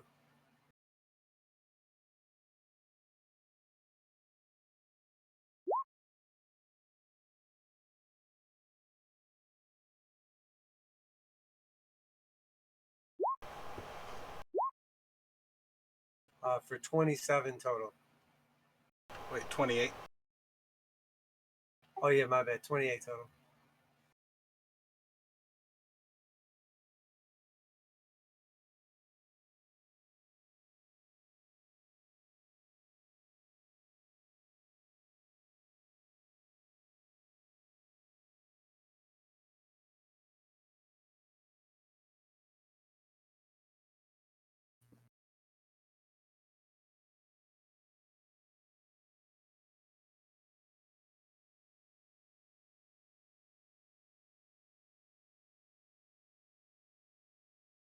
Oh wait, these are elves, right? Oh yeah. Yep, that's correct. They are immune. They're immune to sleep spell. Surprise! Yep. Elves don't sleep. But now you're learning about magic.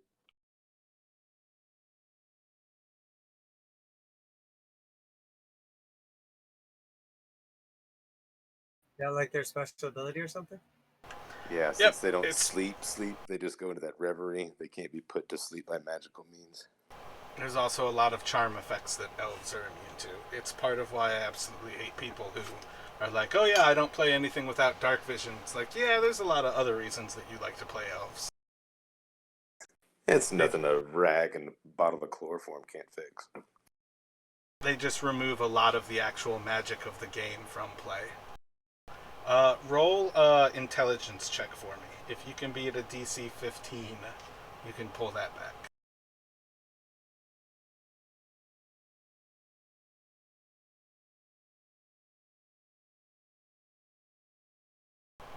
Add my Yeah. D4. That would just be straight. I'm not. That was more your actual knowledge than anything else, just to kind of see if you had come across elves enough to know that.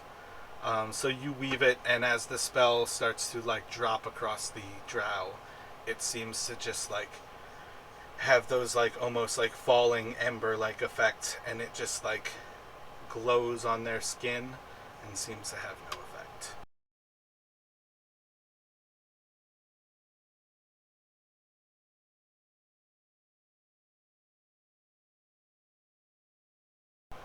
Anything else from Orion at that point?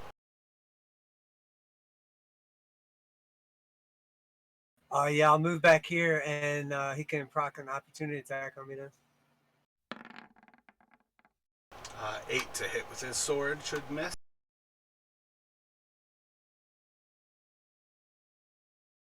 And that's it for my turn. The scout would have the same attack too as you move away from Romulus too. 21 to hit.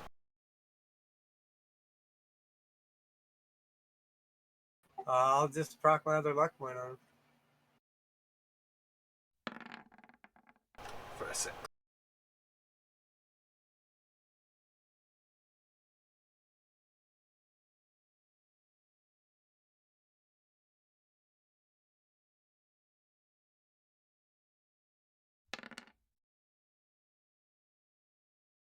And I guess, do I have to waste like an action to go prone, or how does that work? Oh, it's essentially part of your movement if you go prone. Yeah, I'm gonna move over there, and then I'm gonna go prone. It doesn't affect spell casting or anything, does it? Anything at range is at disadvantage. Anything inside of melee is essentially like auto crits. Sorry, I meant when I cast spells, it does not affect it, does it? I believe being prone and casting, you are at disadvantage to cast spells. All right, I'll just stay where I'm at.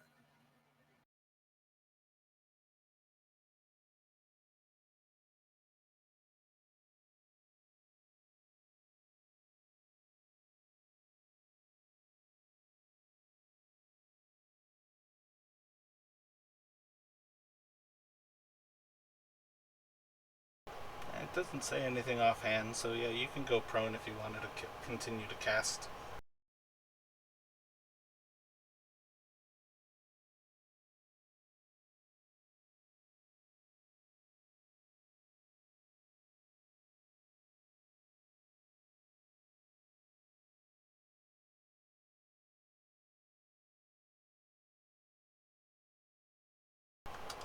Taking a shot at Raziel with its crossbow. 13, I believe, will miss. Yes.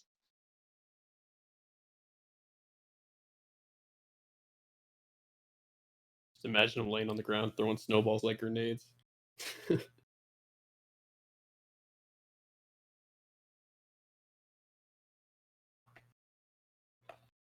it will go to Romulus. Okay, alright. So I'm very fired. I'm gonna move in here. I would like to rage. And we'll go reckless. And we'll go for this Drow Scout in the northeast.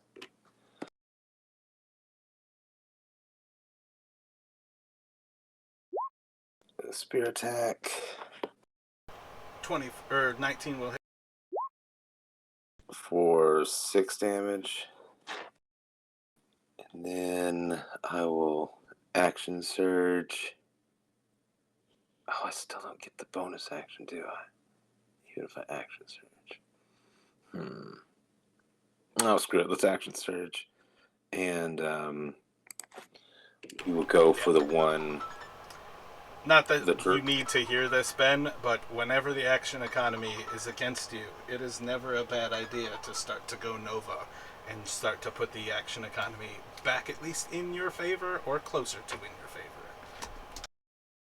Yeah, absolutely. Yeah, totally going Nova here. This is Romulus's time to shine. So yeah, he'll action surge and he'll make another attack at what was it, Drow 4.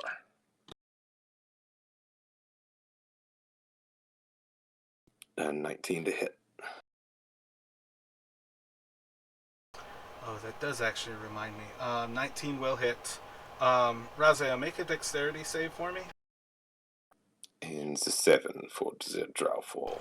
Never mind. It is a viable reason to have people roll for both saves. So if they're actually double, like when the one goes, it still take effect.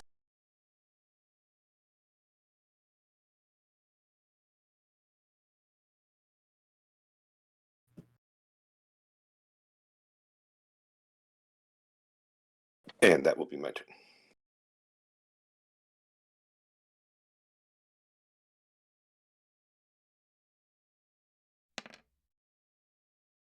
Two bows at Romulus.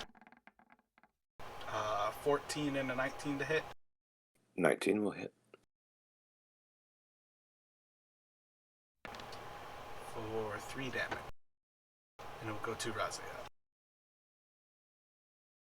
3 total, so half to 1. Yeah, that's correct. Roger.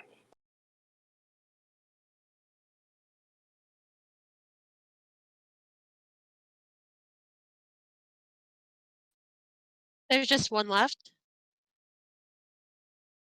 You can definitely see that there are 3 coming from to the southeast of you, and about within 12 seconds ago, Magnus had... No, it's within 6 seconds. Magnus had said they are coming from the north as well.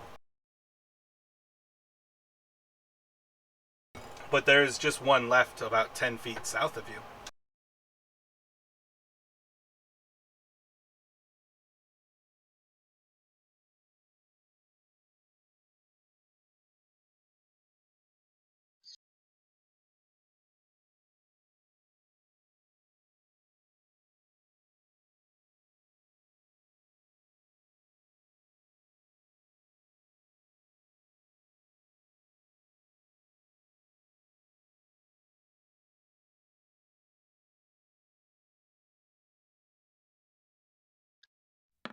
I'm going to use a firebolt to the one that's coming through. You said a fire bolt. Yes.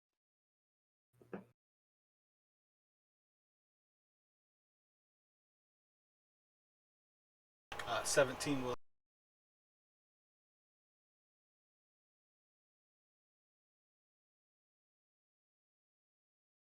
You cut out. I didn't hear. 17 hits.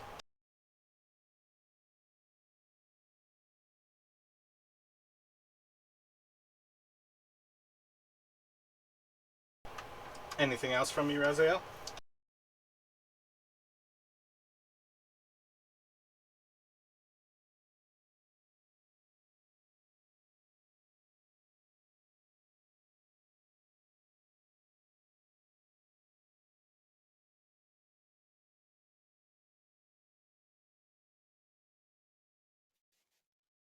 Nope.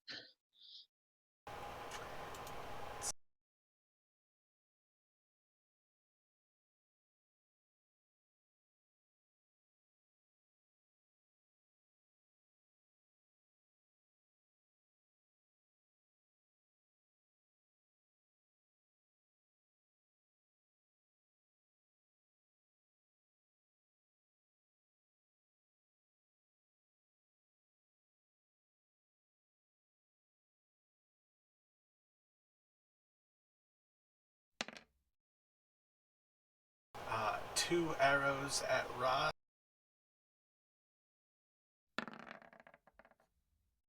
20 to hit. And it will do 3 damage. And it will go to Magnus as you hear the first twing of a bow from behind you.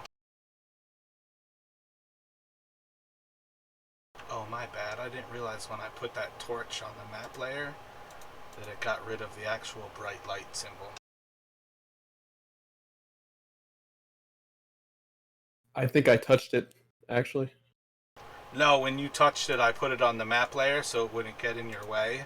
and I didn't realize that it got rid of the aura, which actually showed you guys what was bright.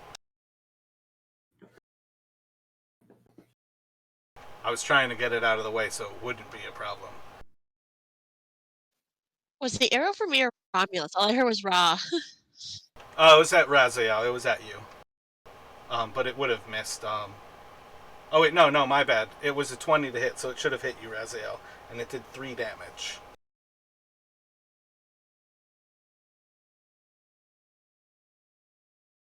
All right, I guess I'm gonna walk down in front of Orion here, and please don't do that shocky thing you do, and cast Cure Wounds on him at level 2. It's Raziel that can explode. You're so scared of Orion. Have you seen the way he deals with people? Yeah. And then I'm just gonna move behind this desk, this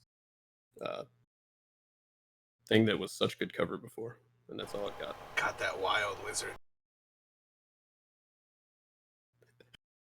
The Is wizard. it 11 total? Yeah.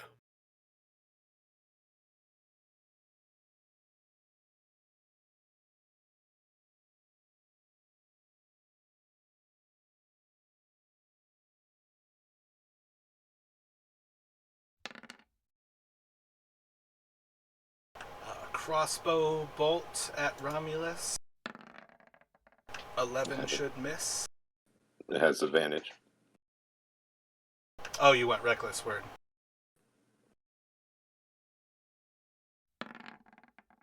18. 18 will hit. Make a Constitution saving throw for me, and then it will do 4 damage, so 2 piercing.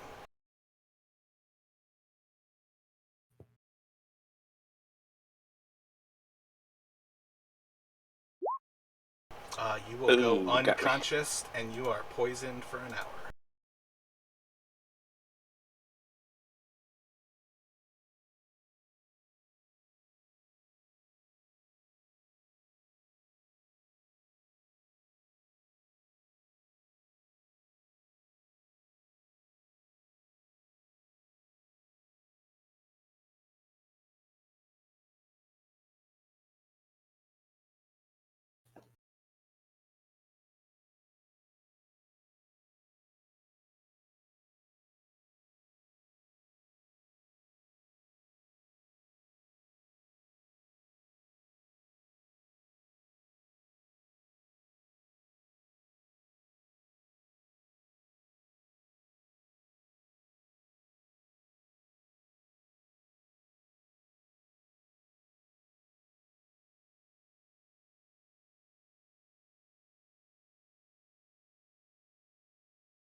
And it will go to Orion.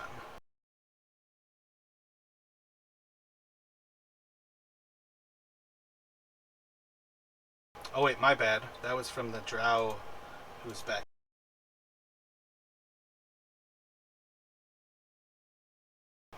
The scout is actually going to charge forward and attack you with his sword.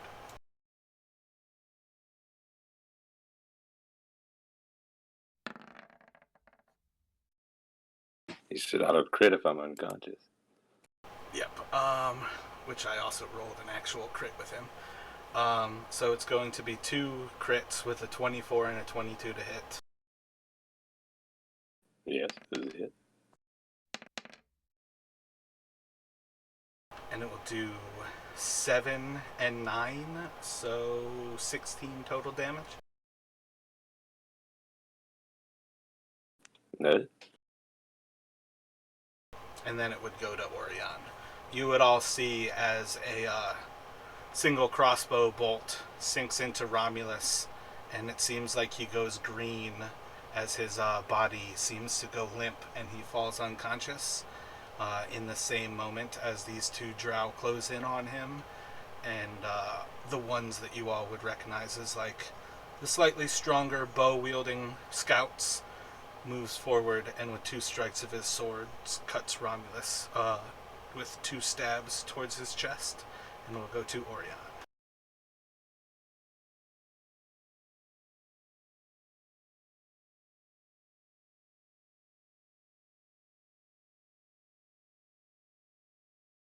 And actually, if I can, I've got to take another break. I've been chugging way too much water, but give me a moment to get back from the restroom.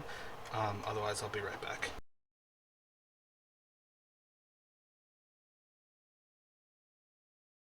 This just took a turn. Poison, man. What does it take? An action to wake him up, or what is it?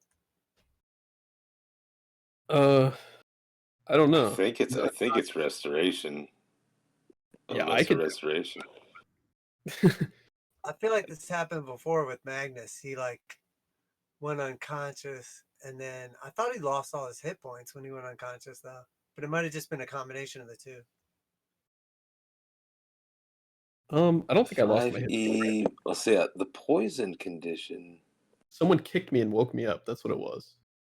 Yeah, I feel like Okay, it just so took me an action to wake you up because I just used I, like okay. I cast it for Right. the movement, is what I did. Well, then I mean, like, would getting hit wake me up? With Yeah, that's what I half my meant. hit points. I think if you get attacked or somebody takes an action, it wakes you up. I can't remember though, honestly. I'm looking it up. I felt like it was the same as basically having sleep cast on you.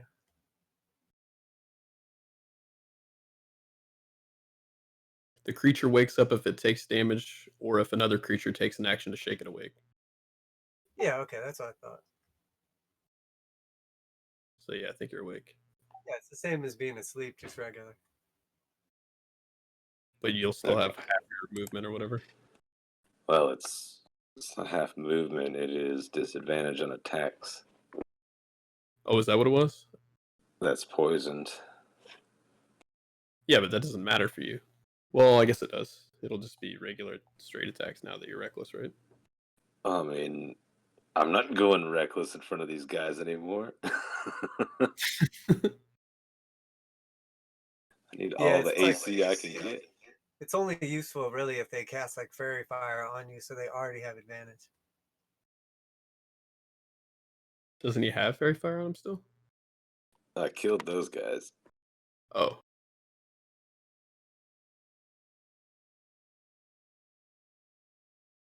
I guess I'm still prone. Yeah, you're still prone, so you're still getting auto crit.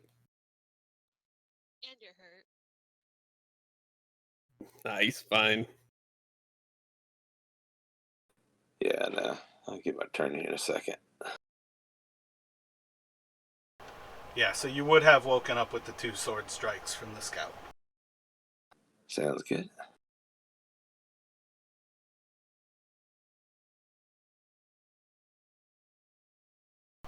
Does that change your moving into the combat, Orion?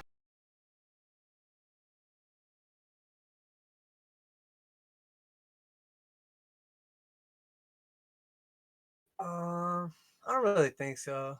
I can just roll with that. Let's say it like kind of all happened at once. So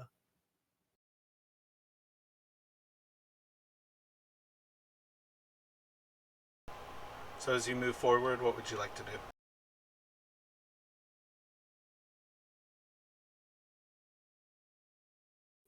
this time he'll like put one little flame in his right hand, one little flame in his left hand, and then he'll sort of spin it around together into a single like ball of flame, and then he'll drop it on the ground. And right before it hits the ground, he'll kick it, and it will explode out in a cone.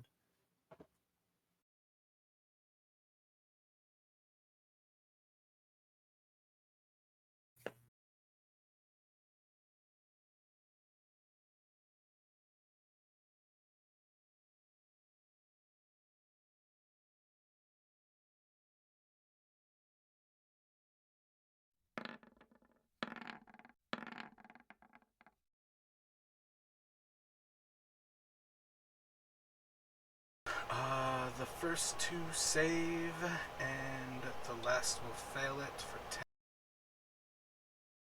What about Romulus? Does he save? Oh, I guess I won't hit him. Oh, that Look. hurts you. It'll hit the one right in front of him and then explode out and only hit the other two. Because that's my buddy. Thank you. I guess I won't burn you alive. I can take you from burning hands. It's nothing.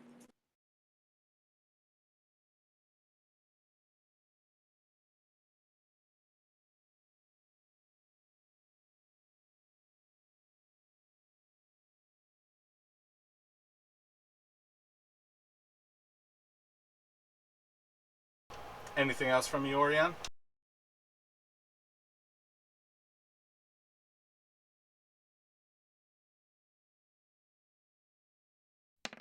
Yeah, I still got a little more movement left. I guess I'm going to do...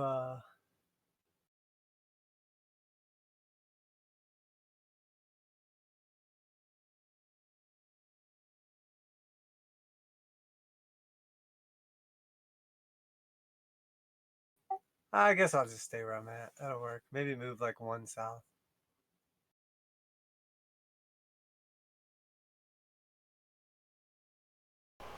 Striking out at Romulus with his short sword. 22 to hit. That will hit. For 6 damage.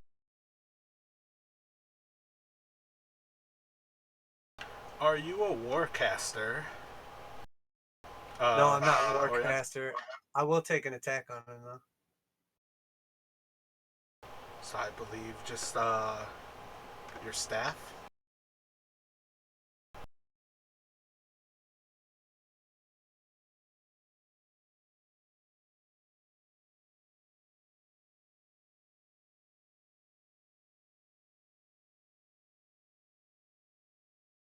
A 9 will miss. Discord being weird for anyone else today? Yeah, it was like completely dead earlier for like 3 hours. I'm like losing sound off and on. I don't see why Romulus wouldn't be able to take an attack of opportunity here as you come back to. There's a drow who passes overhead as he strikes at you with his sword, and then he will move out of your range, and I believe you can take an attack on him if you would like to react. Excellent, that will miss.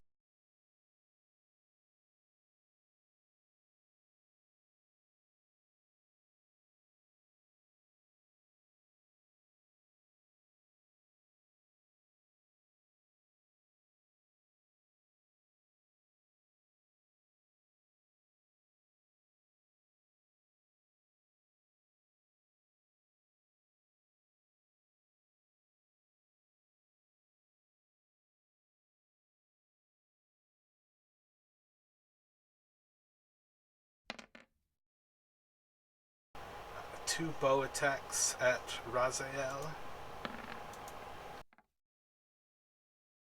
21 to hit, should hit. Oops. And damn, the d6 was better damage. 4 damage to you, Raziel.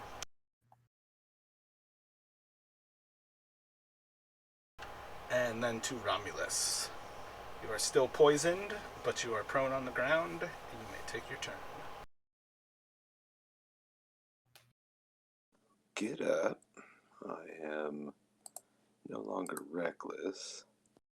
I will use my bonus action to rage once again. Last bit to the day. And we will. I guess we'll make an attack to the one on the right of me.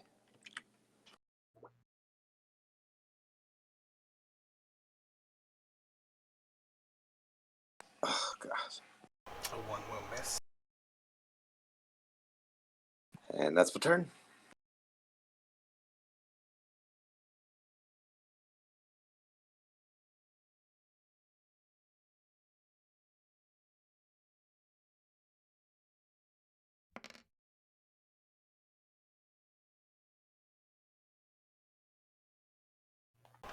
Two arrows at Orion From the southeast, he pulls back, wow, and just kind of plinks off of the wall beside the combat midway between them.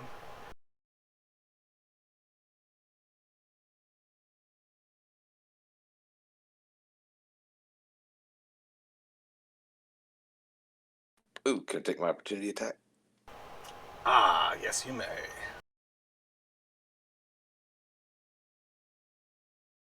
Son of a bitch, they do better damage with their bows.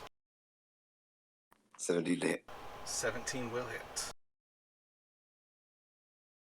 11 damage to Scout 2.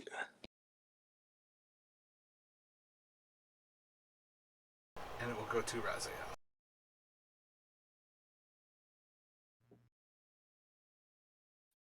I want you scorching right on the.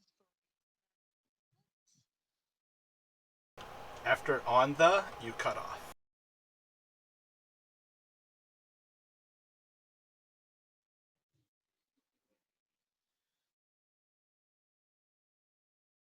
Still heard nothing as you open your mic there.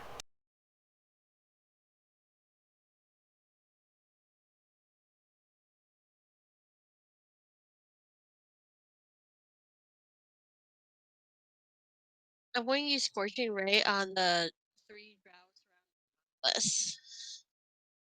To the southeast. West. Oh, no, you said south. Are you just going to do one to each of them, basically? And we'll just go from Romulus's right in front of Romulus, and then Romulus's south. Yeah. All right, excellent. So roll, just casting it at level 2. Just doing the normal level 2. Just roll 3 scorching rays. The first one, the middle one, and the bottom.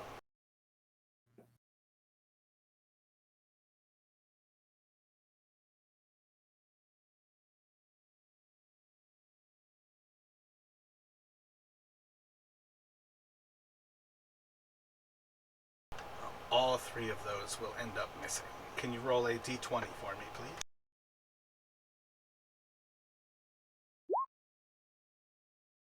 Anything else from Raziel?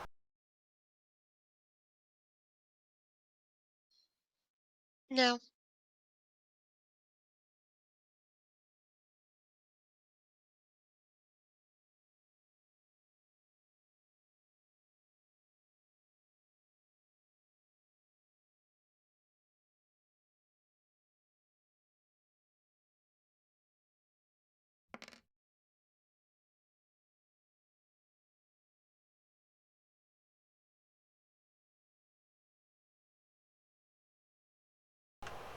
Striking out at Raziel, 21 to hit for 7 damage. Slashing.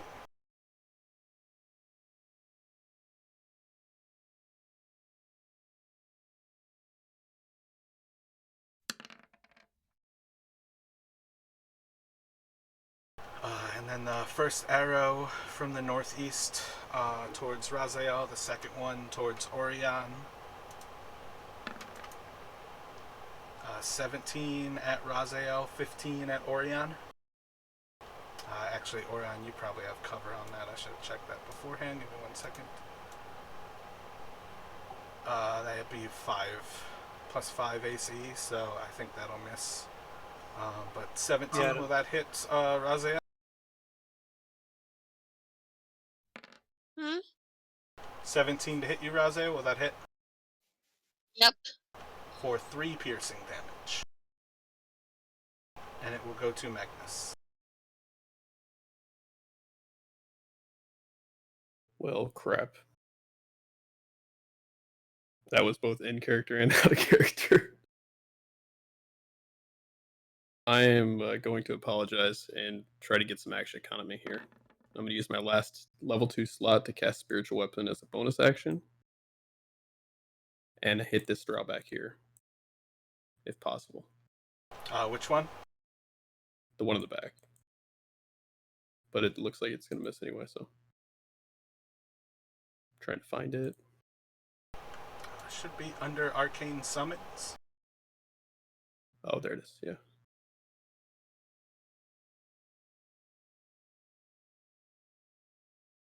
Yeah, 9 will miss. And then I'm just gonna take a swing at the drow in front of me with my war pick.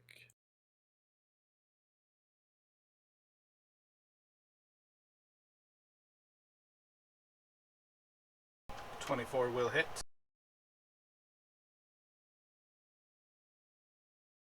13 is the magic number to kill.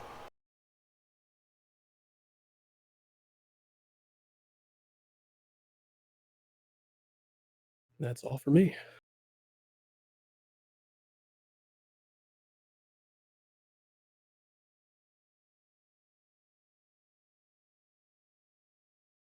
A short sword attack at Romulus. A 7 will miss.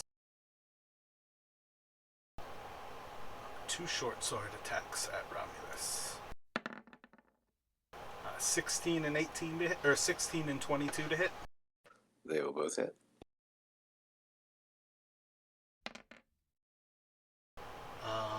4 and 5, so I believe a total of 4 damage.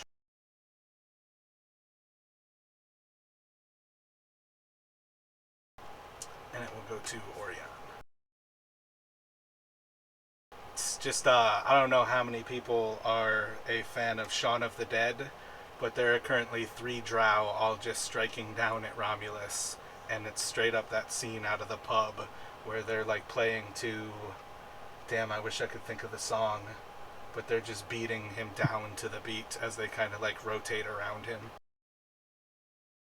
Having a good time. Yes! Yes. And they're like beating them with like pool sticks. I love that scene. The movie is so good, dude. Yeah, that's amazing. That cast is amazing. Yeah, Hot Fuzz too. Amazing. Oh yeah. They have a Amazon show right now that I just watched. There was a fucking amazing like spoof on all of the like hauntings shows, like on cable, and it was pretty fucking Ghost good. Hunters, yeah. It like stars the big guy, but Sean is like the boss at work, and he's like a cable repairman who doubles as a like paranormal investigator. But it was definitely a sweet binge. Writing Hey, this so- in my notes. Did you say the one that got hit by the spiritual weapon died or no? Nope, the spiritual weapon missed him. Okay. All 4 of the ones to the southeast, all 4 of them are quite thoroughly injured. And then the 2 up in the northeast are both fresh, having just rounded that corner. And then Magnus just killed the one that was kind of north of Raziel and east of him. Yeah, he was one shot. So Orion will have like a white light kind of glow from his eyes, and he will spin his staff in one hand and start doing like a ninja spins with it, and then he'll point it straight up at the sky and say, if you will not sleep, perhaps you will die. And he'll slam it down at the ground, and he'll cast Shatter.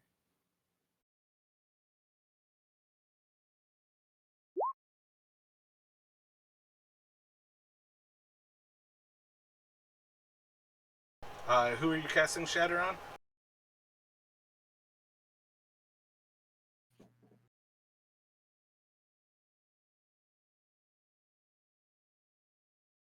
Can you make it just a little bigger for me? It's supposed to be 20. I just picked a random thing. I don't know if you have one that's 20.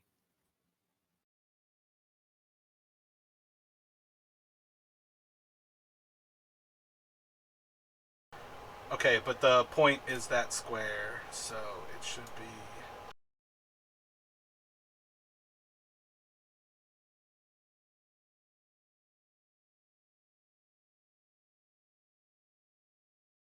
Yeah, I don't know. It's not a big deal. It's just meant to hit all 4 of those guys. And then obviously he'll say, Romulus, take 1 step backwards.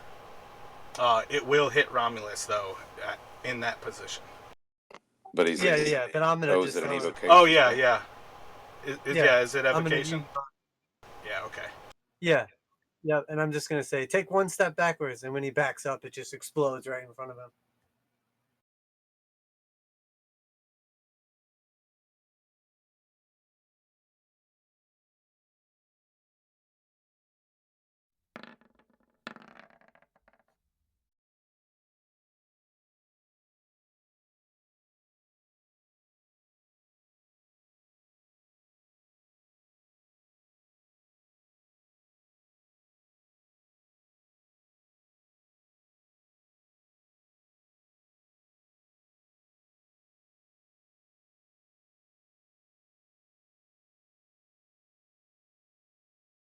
Oh, nice.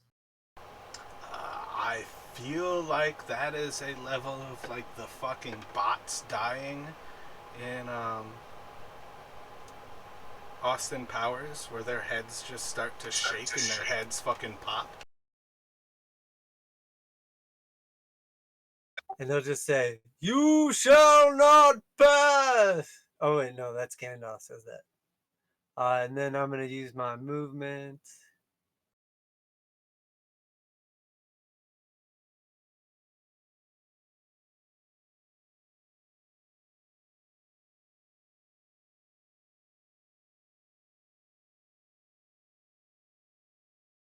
Warhammer's looking pretty stupid right now. I'm not gonna lie. Yeah, Yeah, I fucking was wizards. hoping you were gonna cast it behind you, but I don't think you knew that was gonna happen. So It was just looking dire down there. It's like I have to try to kill at least one down there, and then I missed, and it's like, oh well.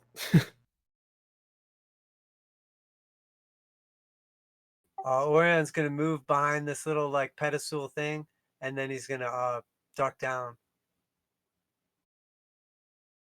Oh, son of a bitch. Magnus, make 2 Constitution saving throws for me.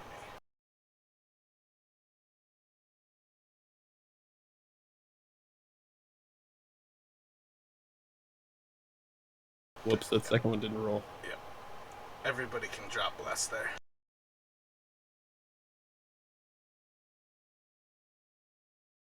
I don't think bless is a concentration though, is it? It is. Oh, okay. I thought that shit went away a while ago. Yeah. Yeah, then it should have gone away a while ago. Yeah, probably so. Well, no, because I haven't got hit since then. Oh no, I just thought it went away. I Since didn't. the I didn't beginning. realize. I haven't been hit since then. I feel Right? like I've hit you 2 times doing the damage that I've done to you. Yeah, you hit me twice at the beginning. And then I healed myself once, and then I've been walking this way and then behind Yeah, my... I'm just saying if you don't take Constitution saving throws when I've got to remember, it's going to go down like that.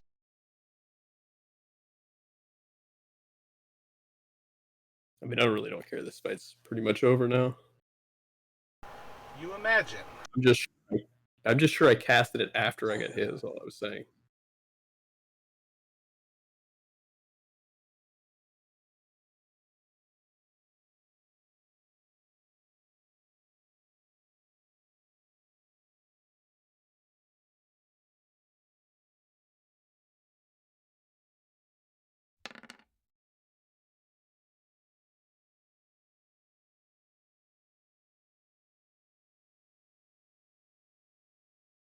So an arrow at Raziel, then an arrow at Magnus.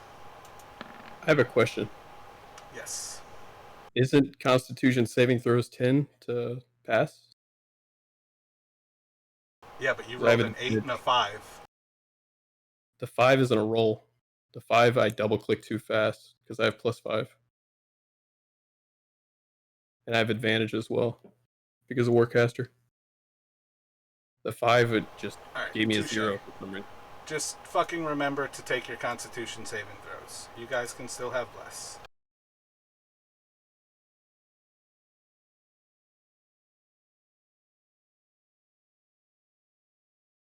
I'm really not trying to be difficult. 14 to hit Raziel, and a 7 should miss Magnus. Yep.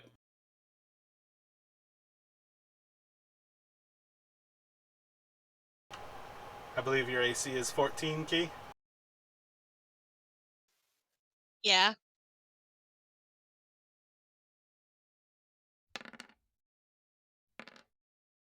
It'll do 10 damage.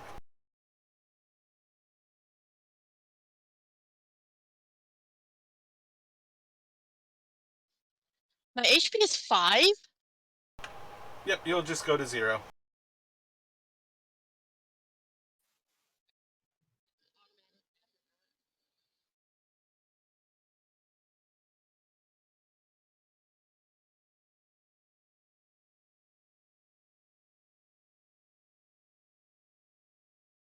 And it'll go to Romulus.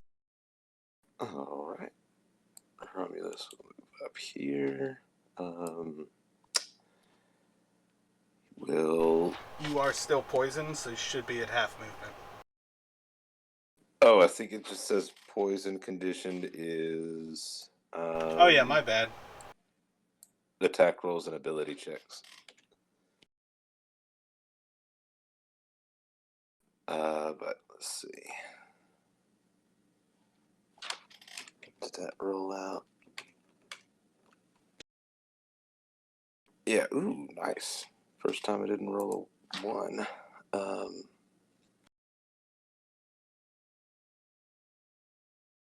And then I will go to Raziel and give him a healing potion. What is it? 1d, 2d4, 2d4 plus 2. 2. And I will mark it off of my inventory here.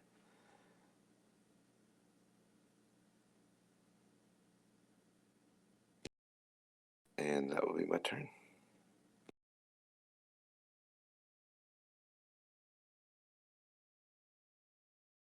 You want to roll it, Raz, or do you want me to do it?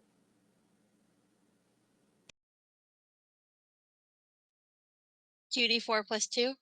2d4 plus 2.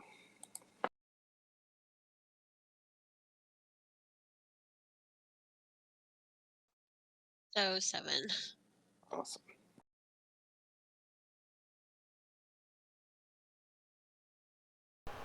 So as you rise, what would you like to do, Raziel? I want to cast Misty Step and get out of dodge.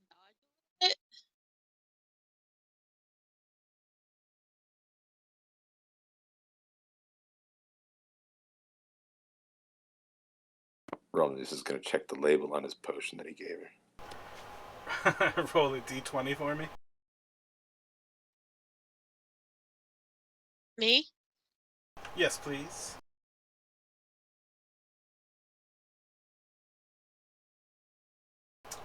And then if that's all from Raziel, it will go to the scout.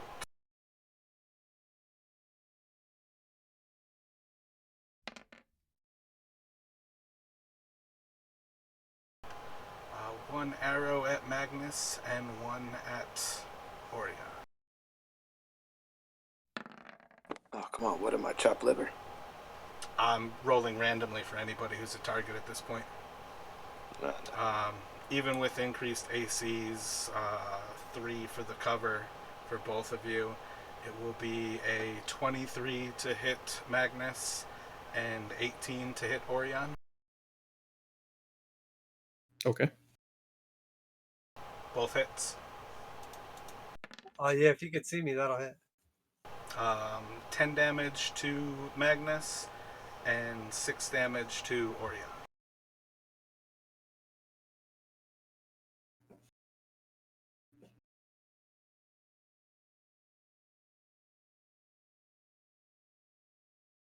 And then we'll go to Magnus.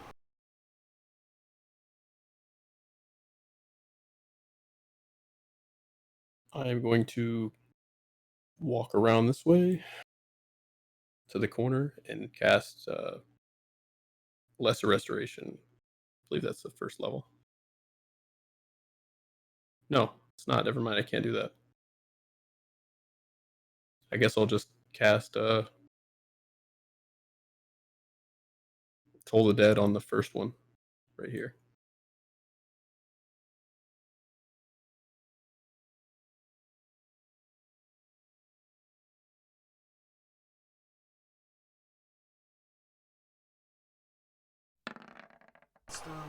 Uh, 20.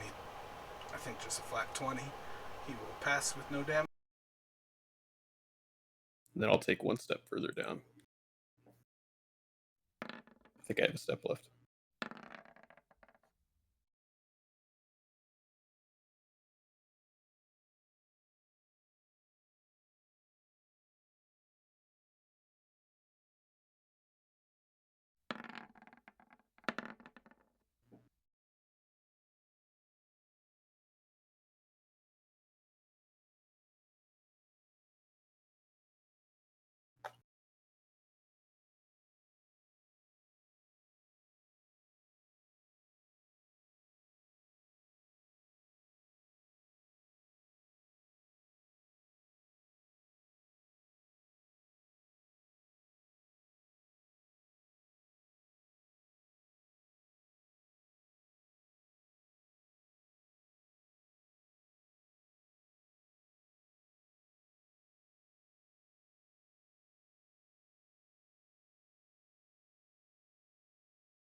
And it'll go to Oriana.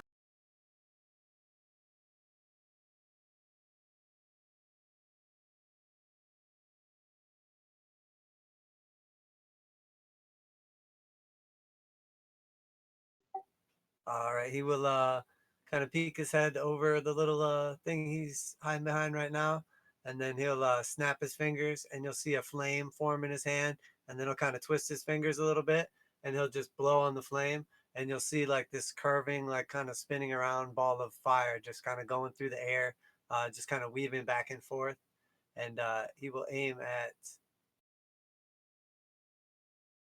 the guy in the back over there.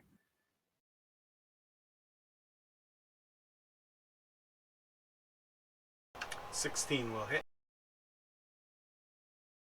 For a massive 2 damage.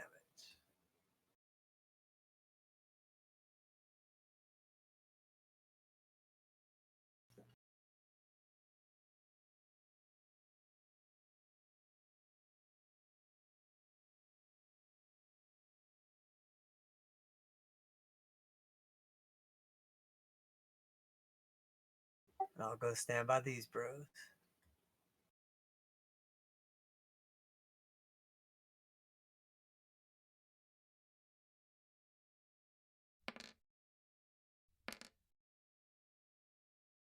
So 1 arrow at Romulus and 1 at Oriana. I will use my shield to impose disadvantage on Orion's attack. His first roll was a 12, so it is going to miss regardless. And I believe a 15 will miss Romulus. Oh no, 15 hits. Oh. Do 6 damage, so 3 damage. I believe you're still raging. I am. I actually needed that to stay raging. And it will go to Raziel. Ooh, is that a con save or is that a... Oh no, that's just a regular... The drow have the crossbow that causes the con save. The scouts are just a bow.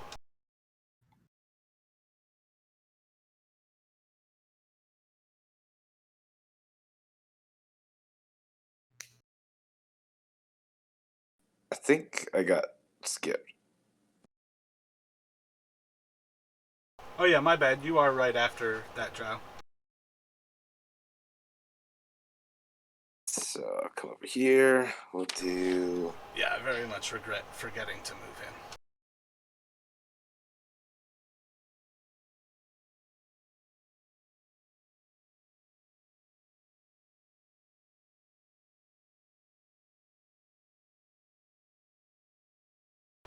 $11 will miss.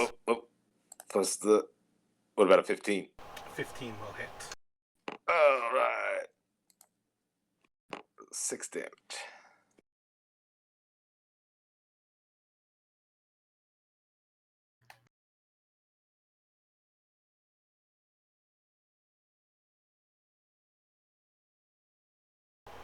Bonus action? Oh no, I do have a bonus action. Yeah, let me, we'll do another one.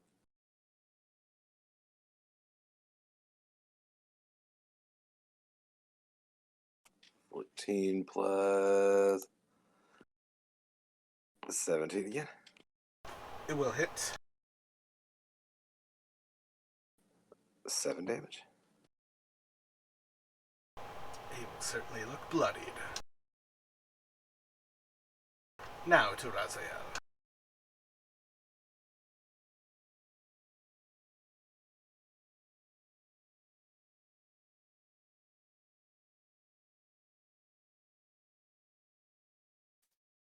I way take that other portion of healing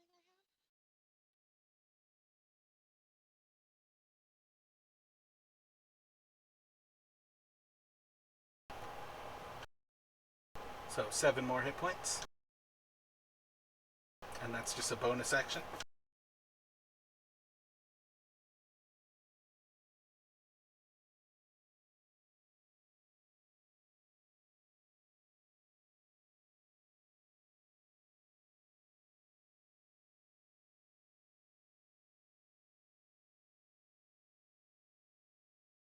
I'm going to come around and use firebolt.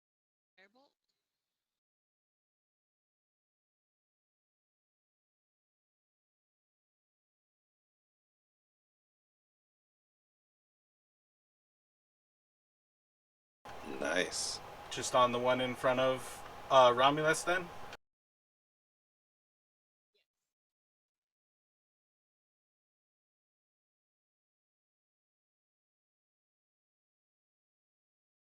And I believe that should be the end of it, unless you care to move anymore.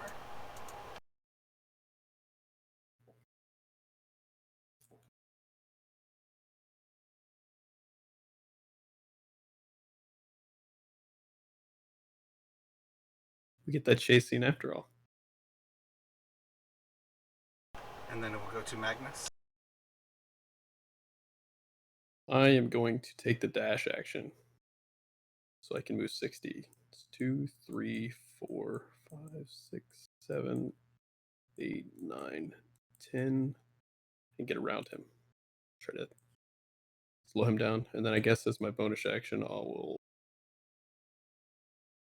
I guess I'll drink the healing potion I have.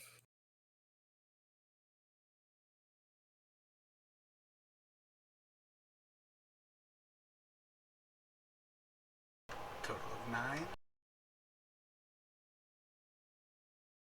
And that's it for me.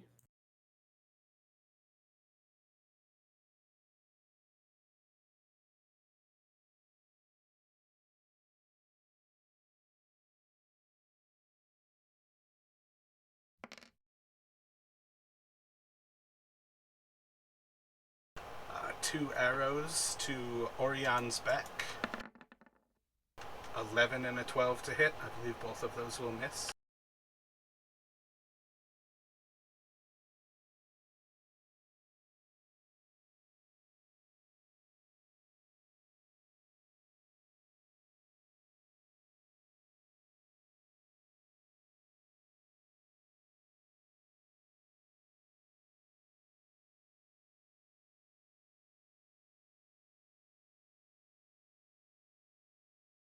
Crossbow bolt to Raziel. 9 will miss.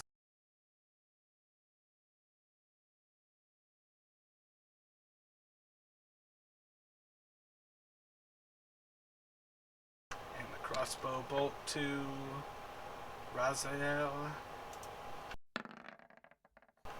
Crit for a 24 to hit. And it will do...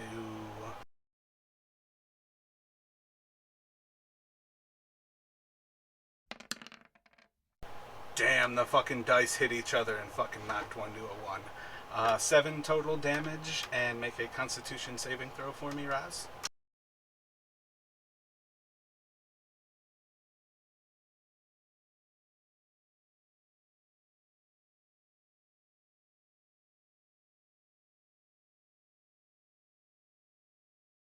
That will save.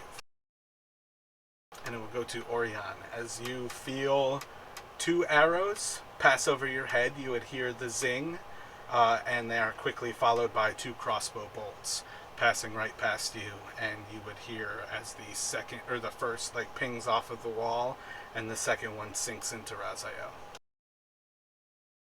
What would you like to do, Orion?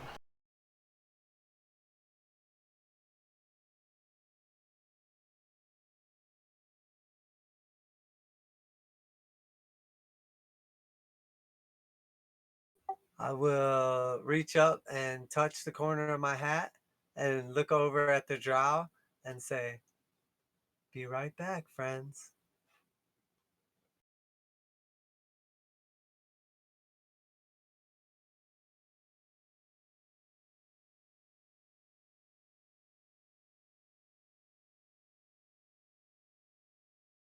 I'll go right here, and then I will pull out my healer's kit and sort of grab like a little thorn out of my healer's kit and dip it in some kind of weird like waxy substance or whatever, and then I'll stab it into my arm and go, "Oh yeah," and I will heal myself.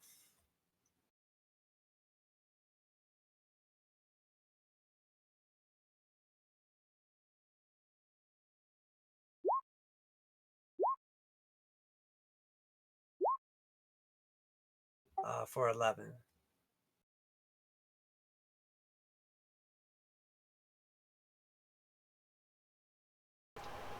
Wait, isn't it the d6 plus 4 plus your total hit dice?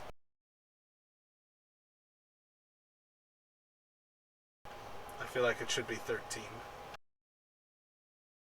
We're at level 4, right? 4 plus 3 plus 4? 11? Is that right?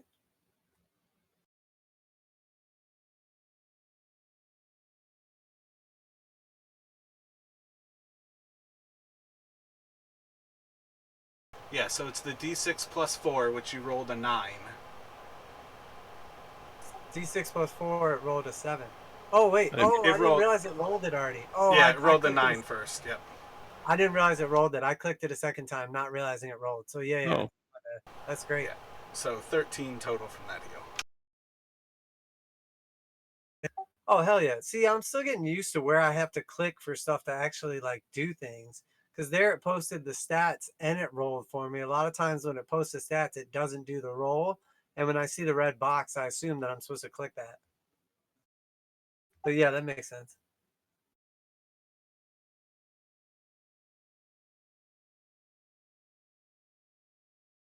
Yeah, the dice is the roll, and the box is the VTT. But yeah, that was my action.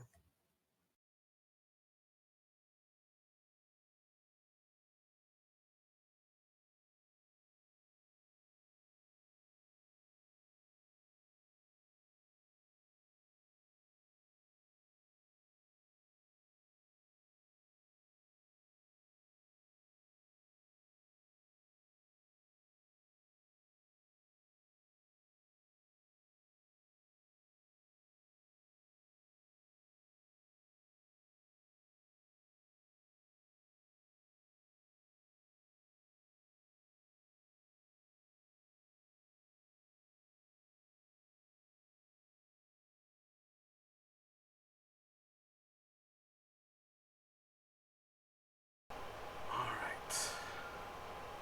I think the scout is going to step.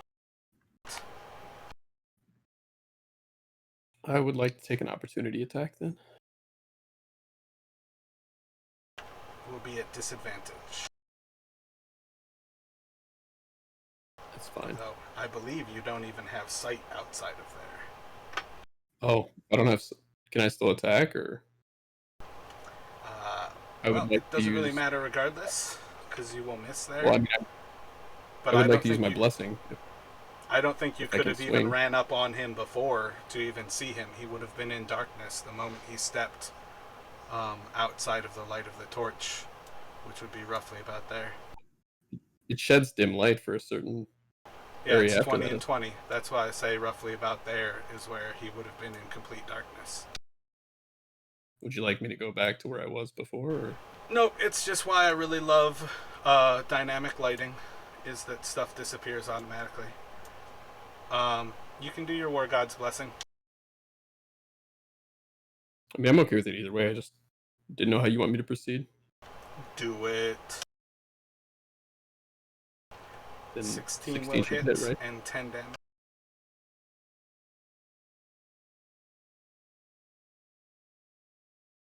Yeah, it's kind of weird having vision when you're used to not having vision. I don't know. Once you get used to having the dynamic lighting. 9 will miss, taking a shot at Romulus. The other misses as well. And we'll go to Romulus. Alright, Romulus is gonna move here, call out to Roz and say, Roz, we are leaving! And he will chunk a javelin at the one of those guys there. Which one? Yeah, one of the drow that's closest.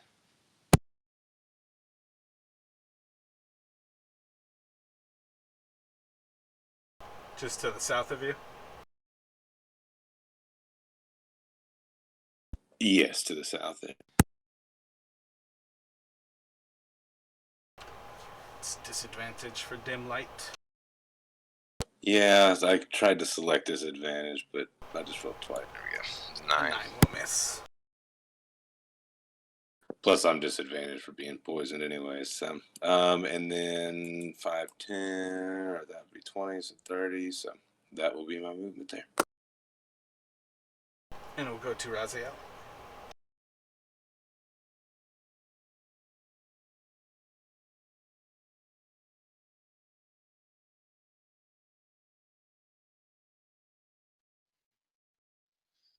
And we cast Ice Knife at the south.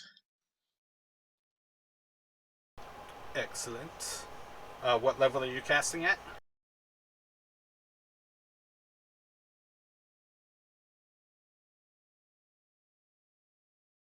Oh, he's a sorcerer, so I cast it at second level. Excellent. So roll to hit with it, and then roll a d20 for me, please. Again, it will miss and just swoop on by.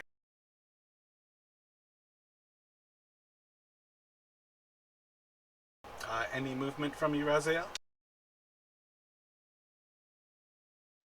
Wait, did you guys do your bless? Are we still blessed or no? Again, she rolled a nat 1 on that one. And Romulus, then a you 6. can roll. Yeah, 6 plus 4 is not going to hit anything. Oh no, I was thinking for both your guys. Because didn't you roll a 9? I don't know if it would make a difference. Well, I mean, if it was close enough for me to actually make a hit with Roll a it, I d4 would for do yourself, it, but- Romulus. I believe you were. Alright. Oh wait, no, you were attacking a drow. it a You couldn't nine? have even hit him. Yeah. At this point, you guys I would thought be vaguely aware that the drow scout you could have potentially hit. Their AC is 13, but you were aimed at a drow.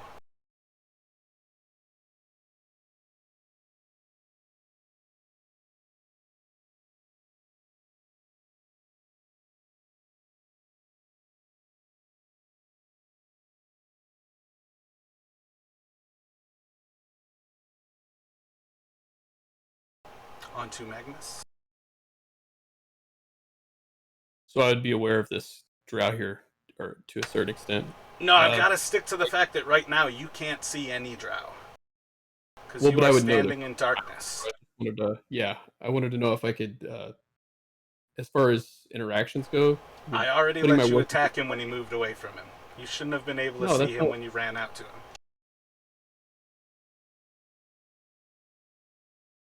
Asking if I can put my war pick away and light a torch. Is that a reasonable amount Oh, of? you can most certainly light a torch. Yeah, that's what I was trying to do.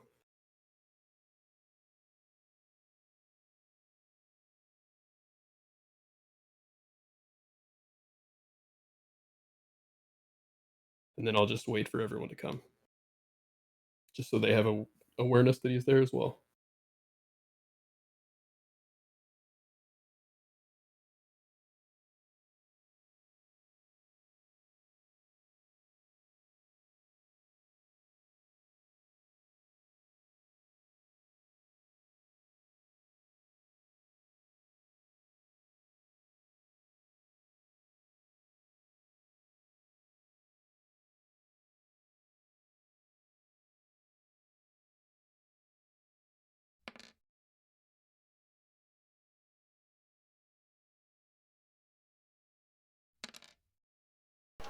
One arrow at Romulus, one arrow at Raziel. Let's see. Which should I roll first? The 3. I will use my shield to impose disadvantage on Raziel. So, 1. So odd was Romulus. He was the first. So 16 against Raziel, and then, or against Romulus, and then a 23 and a 20 against Raziel. Yeah, 16 will hit me. So it should hit both of you, Romulus and Raziel. 9 damage to Romulus, 10 damage to Raziel.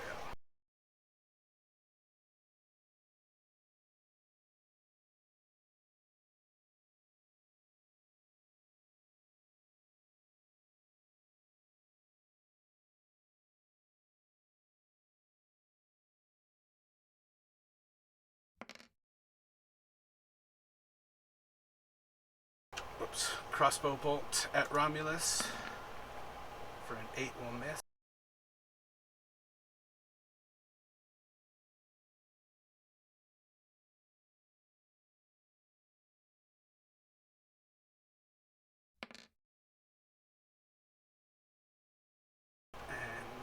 the next one is another crossbow bolt at Romulus for 15. 15 will hit. For 7 damage and a Constitution saving throw.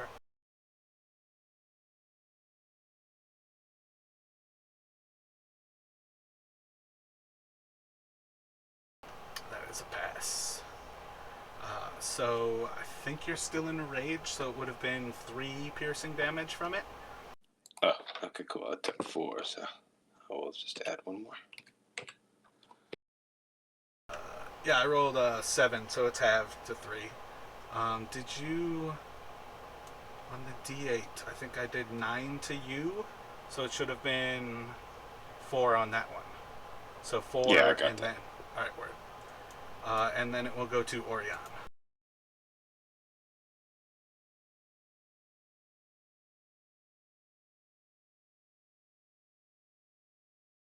I will step out 5 right here. And then he will reach down in his pocket that doesn't exist. And then when he pulls out his hand, he has a snowball in his hand, and he's going to smile right at that drow. And then he's going to overhand chuck it directly in the drow's face.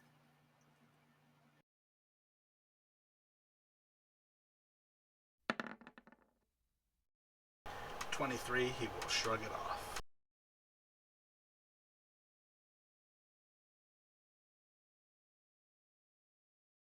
Anything else from you, Orion? Yeah, I'll probably use some movement too.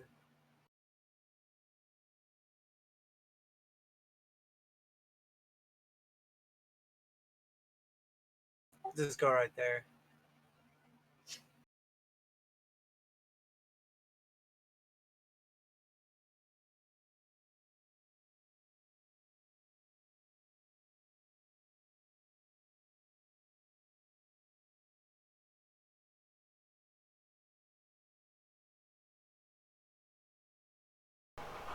He is going to strike out at Orion with 2 short sword attacks for 11. I don't believe he will hit, and will go to Romulus. Okay, it's a full action to pick up a torch on the ground? Picking up off the ground, I believe, is a free action. Within 5 feet, Okie I don't dokie. think there's any reason that you couldn't reach that as it is. Cool. I will snag this torch up, and we are leaving. And then, well, I'm coming through here.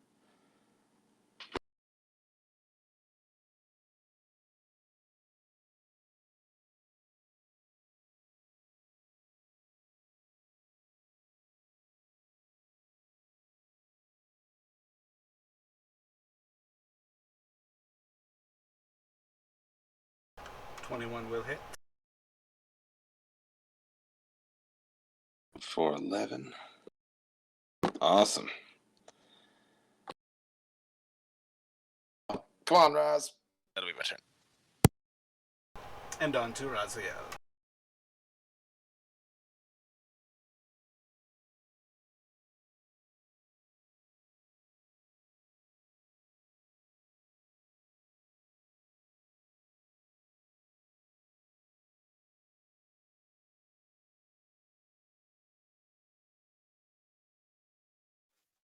I'm just gonna move up.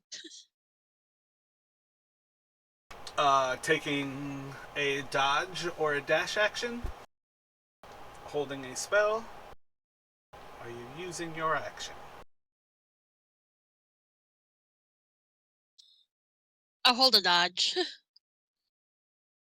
Well, you would just take the dodge action. It would just put everything at disadvantage to attack you.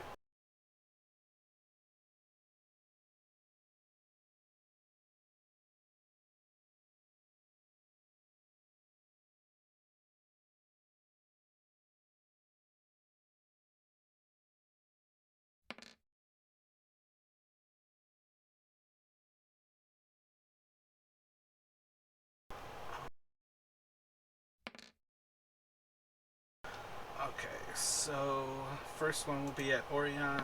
Second one will be at Raziel at disadvantage. Two 12s for the disadvantage. So 16 to hit Raziel and an 18 to hit Orion. Both hitting. Hits. What is this shooting at me right now? Arrows. Okay, if it's an arrow, I'll just let it hit me then. It's going to do 10 damage to each of you.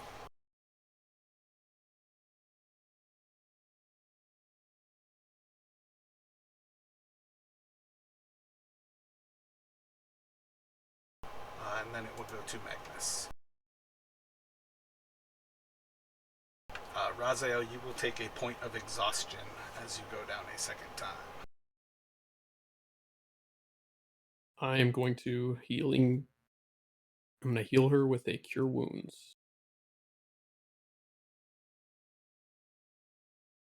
I think that puts us at 2 points of exhaustion at the right. Her. Him. Why are you saying 2? Because we had a point of exhaustion for running after the dragon. Instead of completing that rest. Orion's the only one who's not. Wasn't I already exhaustion. low for that? Oh, yeah, that's right. You probably already rested. I don't think you guys took a rest today after you've gotten to town. This is pretty much the same day. Yeah, but I think it was only like Magnus and I that needed the rest. Well, and Orion, but Orion got to take it. So No, just you have to Magnus. complete the 8 hours regardless. Like, oh, so any- just waiting the extra hour for Orion. But Raz wasn't Orion- with us for that rest, though. Yeah, Raziel had They got joined into you. weapon. The 3 of you were the ones who ran into town. But I believe Raziel was on watch. But just because you've slept for 6 hours doesn't mean you get the full rest effect. You have to not do anything for a total of 8 hours. 2 of those hours can be something like semi-relaxing, like reading or watching.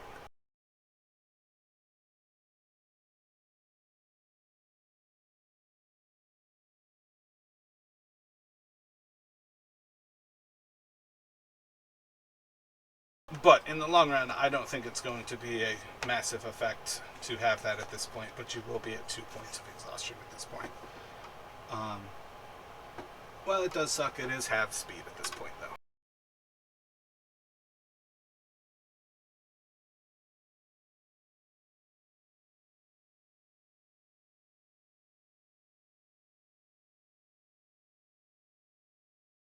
That was all for me. And it will go to the drow again.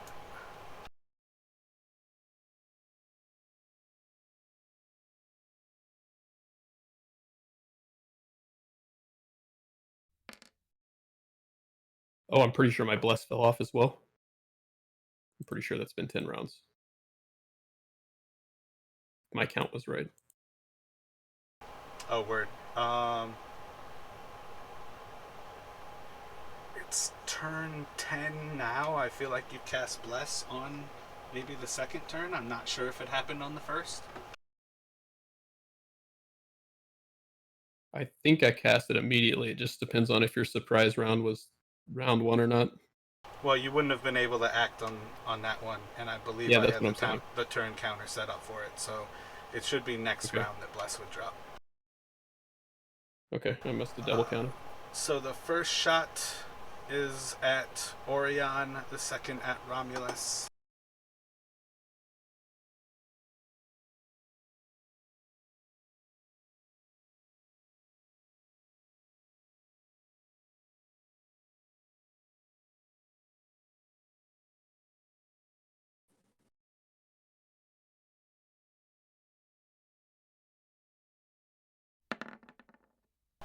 $11 and then a 23 on Romulus.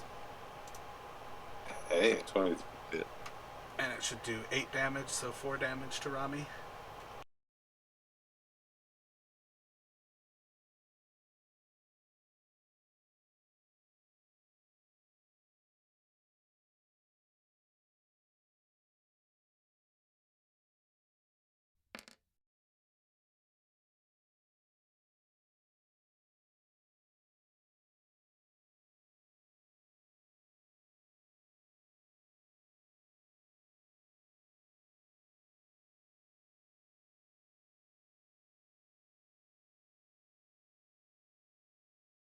A crossbow bolt at Raziel with +3 AC and disadvantage.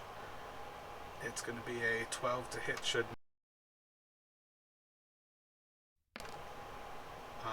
then the next will be at Magnus with +3 AC, disadvantage. 9 will miss. And we'll go to Orion.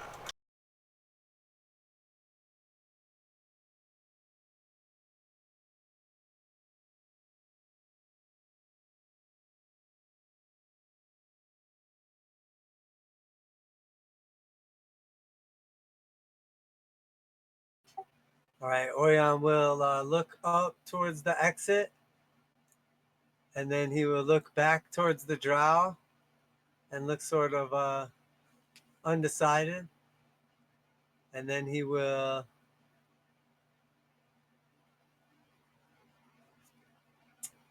let's see.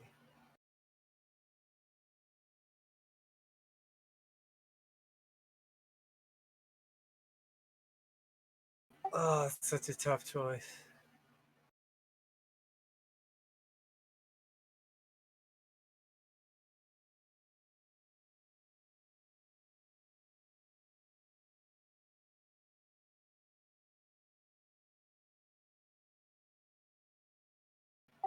He will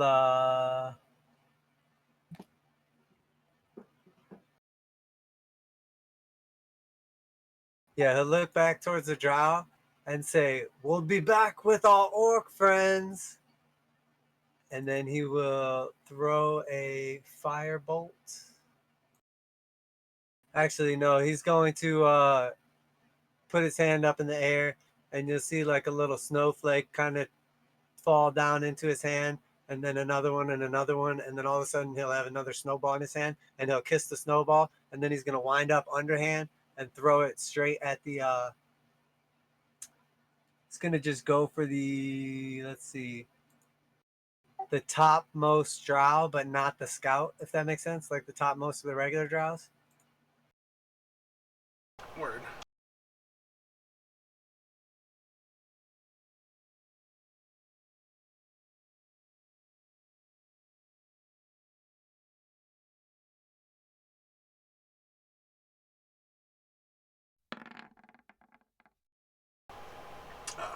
Let's see.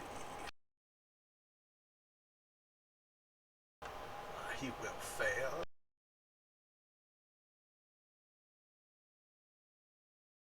Oh, goddamn.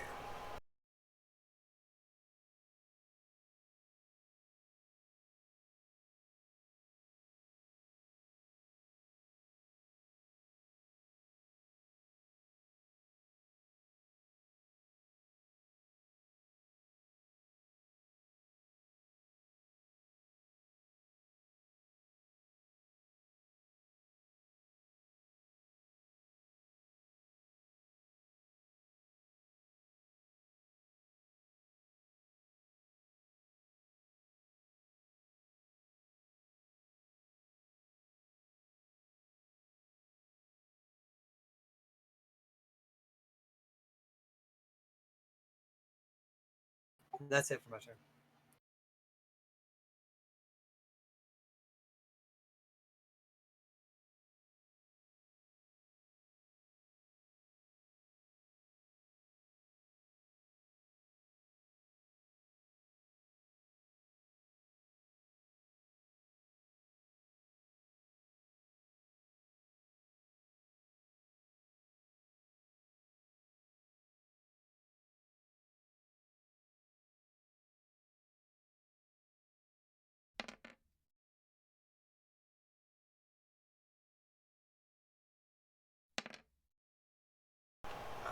Going to put a arrow into Romulus and one at Magnus. I think both of those are going to miss. 7 and a 13 on Magnus.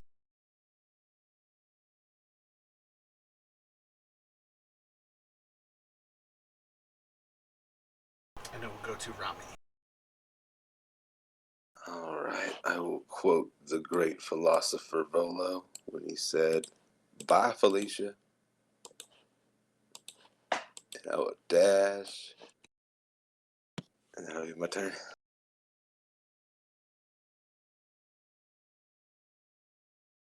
Not the nose. Anything but the nose. And it will go to Raziel.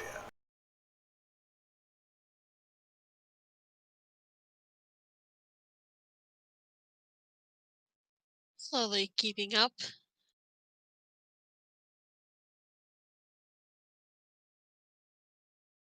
Yeah, you can use your dash action to move your full 30 feet.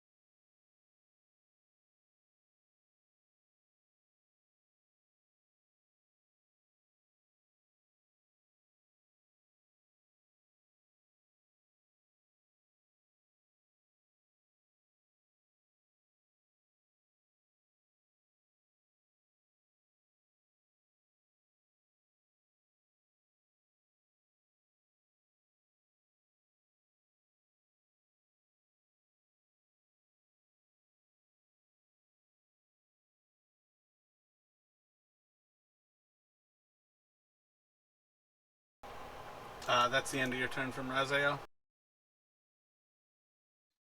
Yes. Yeah, that's movement in action.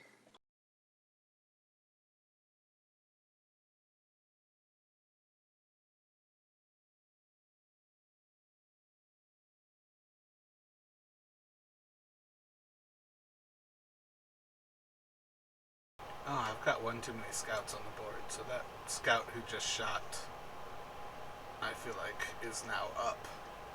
Yeah, because he So, was draw 3 and you moved him yeah. to draw 6, but that's cool. Yeah, I think I pinged at Romulus, though, so... Oh, wait, I think he missed with both of them anyways. I rolled those. Yeah, Yeah. I would have taken Alright. issue if he had hit So, it. it's going to Magnus at that point. I'm just gonna move.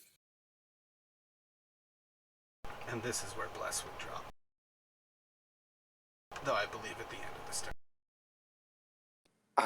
You might have to see, because it seems like it's painted on my icon now. I can't seem to turn it off or any of the other stuff off. Yeah, I don't know if it's the torch or what, but I can't. Oh, there it goes. I had to click like 16 times. Oh, it is painted. You're right. Be like that though. And I guess I'm just gonna hold a Toll the Dead in case I see any drow within 60 feet. I don't want to outrun Raziel.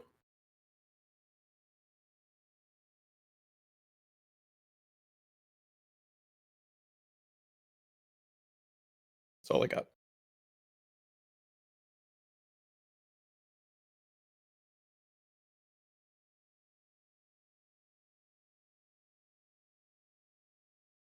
Am I still connected? Yeah. Okay, I was just making sure. Discord's being weird today.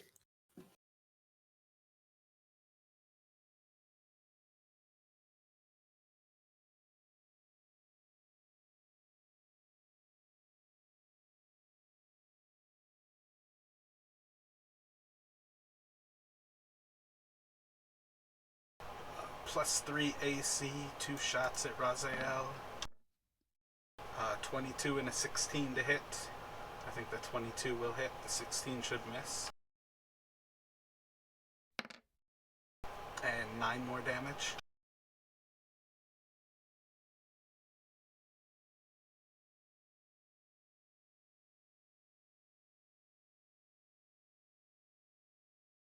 Oh, God. This is not fun. I should have healed. Yeah, you're Why quite did that literally go? the one target from where they're holding off. Wasn't that the guy with disadvantage or no? The one you shot at was just a normal drow. Oh, okay. I thought that was the one you just shot with.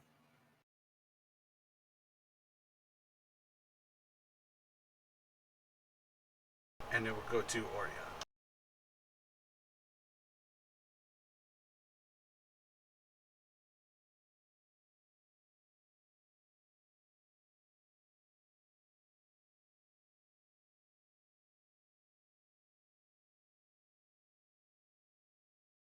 He'll move over here and like reach down into his little fanny pack and pull out like another one of his little wreaths, and he'll take like one wreath and pull like another smaller like needle out of it, and then he'll dip it in like some weird like waxy substance or something like that, and then he'll grab Raz by the hair and pull his head to the side and just jam the needle into his neck.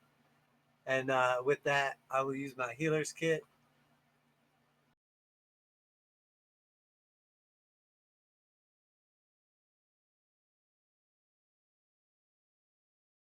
So 14 total.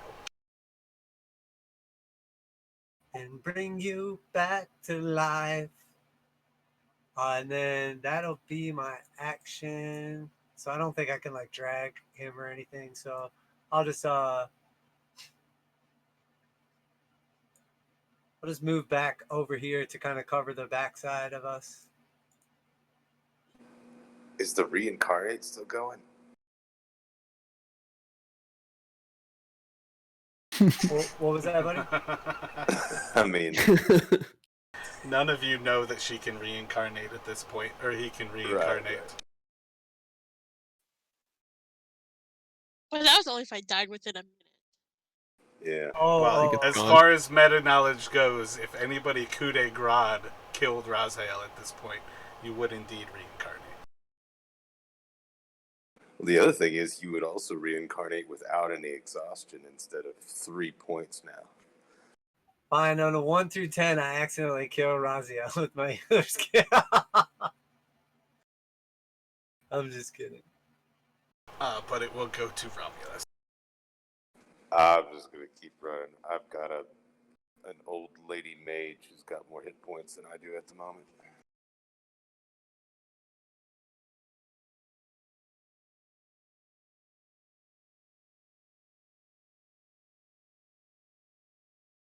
And that's my turn. I believe that would put Romulus off the map unless you didn't move there. Yep, nope, I'm off the map. Yeah, my map didn't even update there. And then it will go to Raziel. You feel once again the healing power of your friends course through your body. I'm dashing and trying to get out of here. Yeah, you pretty much have disadvantage on all checks, pretty much all rolls that you make, and your speed is halved. So when you dash, you can run it a normal person's walk. And then to Magnus. I'm also leaving the map. And then to Orion. Come on, Raz, you're running like a linebacker. Orion will cup his hands together and just yell, "Hope you're ready for a wah. Better get your friends." But he can't really yell that loud because he's an old woman wizard. So, oh wait, no, he's a man. I'm not a woman, I'm a man. And then he'll run. And These are masculine robes. yeah, I should be able to get off the map too. Those guys almost slept through this entire encounter. You guys, that shatter killed the one person who actually had a good chance of waking them up. And then the round after, you had said, well, we've completed this encounter. I rolled a nat 20 for them to wake up. I imagine the shatter would wake them up too. Well, I was looking at shatter. It doesn't have a distance like some of the other loud spells do. So it's kind of interesting to, like, take that into consideration, because things like oh man, I can't even think what it is offhand, but like the key one, like the thunder, like there's certain ones that give you that Right, 100 like foot thunder. of loud noise. Yeah, so I was a little shocked to look over shatter and see that it didn't have a specific one in mind. So I rolled a perception check for them when he cast shatter, and then Orion also said, and I yell out whatever taunt. So I was like, yeah, that's two great reasons for them to have a perception check. Because I was essentially, there were two different sets of drow that were essentially sleeping at that point. There was one person in the northern cave, and then 3 sleeping. The one in the northern cave came down to investigate, and the others woke up, I think, the next round. And then the ones who were sleeping in the southeastern cave, they just rolled low as fuck the entire time. You guys walked into the main group who was in the southeastern cave and fully alerted them. Uh, but it just worked out in a way that massive combat once again feel like you guys just walked into the center of it and didn't actually take credit for the fact that this is a drow point in which they hold with a military unit, like a contingent. You're just like, yep, we're gonna walk into the center of this and see how things go. After everything you said, Orion will pull out his little notebook and look at it and say, bullshit, because drow don't sleep. And now I know that. Well, it's essentially, yeah, it's that point where they're meditating, but that's one of the things if I where can put them into a meditative trance, then I'll assume that they weren't sleeping. Well, that's the thing. Like, even if they're in the meditative trance, they can always just snap out of it. I'm gonna write down in my notes that I hate drow. Right. there's a reason I like all human campaigns. Well, that was a huge swing in the battle, because if I would have just cast Shatter or one of my other spells instead of Sleep, we would have been in much better shape that whole time. But I honestly only ever played with that drow one time, and it never occurred to me that they couldn't be put to sleep. Is that all elves then? Yeah. Yeah. And then that poison, man. That poison was probably the most critical moment. That's fail by more than 5, so not only do you have high constitution, but you failed that miserably, which is why it actually did a lot. Yeah. Happened to me too. Shit, that was an epic combat. I still think we could have won it there. Oh, man, we were on the verge. I was about to Shatter one more time and try to take him out, but I was like, man, I don't want to get greedy in case we ate. That's my last I was spell just worried slot, if there were more. Right, I know. It just seemed like If we could have took all we could have kept took those 4, I feel like, but That's probably would be dead. I mean, I can always chug a greater healing potion and we can certainly see how it goes. But for now, I think it's better just to leave with 3 points of exhaustion. Yeah, that was a sweet battle though, for sure. But I definitely, when I cast that last spell back there, that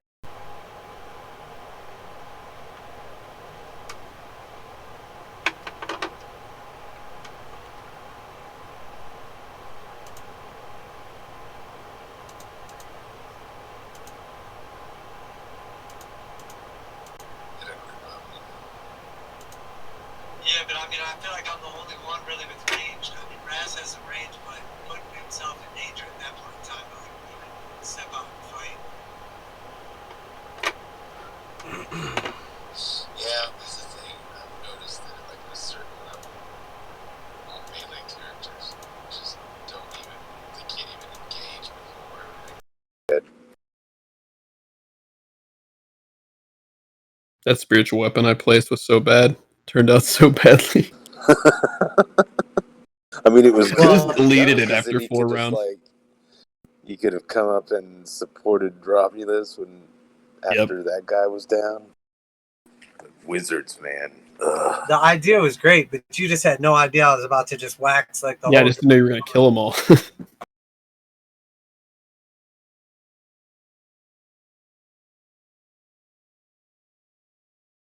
But yeah, if I would have just Shattered in the beginning instead of doing that sleep, which I was between the two of them, but I was thinking, well, if I do the sleep, they'll be incapacitated, and then I can attack the other ones, and then it doesn't make the loud noise to potentially wake up other guys. And then if they want to wake them up, they have to use an action, or somebody has to damage them. So I'm like, that seems like it makes more sense to do that first. And then of course it's no, it doesn't. Plus, it's auto crit on them, and Romulus was right next to them, right? You would have just been having a Yeah, it would field have day. been perfect too, because the way I laid the sleep down, it was just able to avoid Romulus.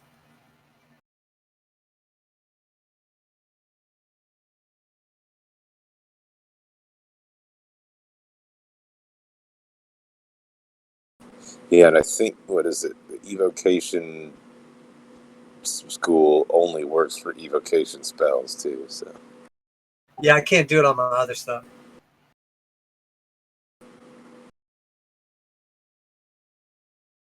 but that's generally the stuff you do want to avoid hitting other people with, like lightning bolts and fireballs, etc.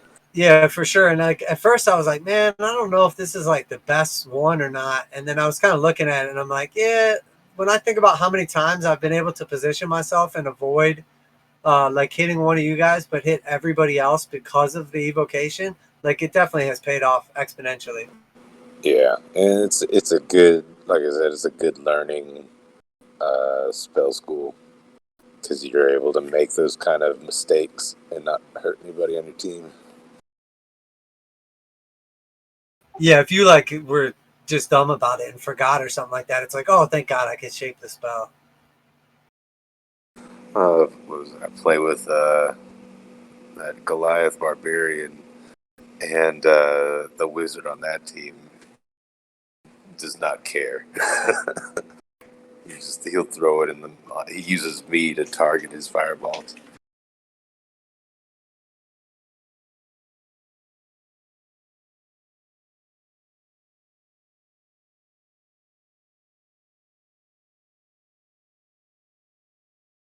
That's funny. You're like the homing beacon for his magic.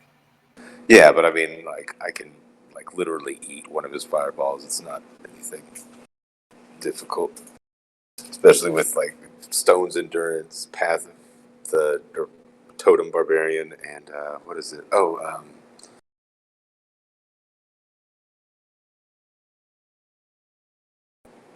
And Tough. Yeah, so the Tough feat. So I think he's like level 5, and he's got 78 hit points. Holy crap.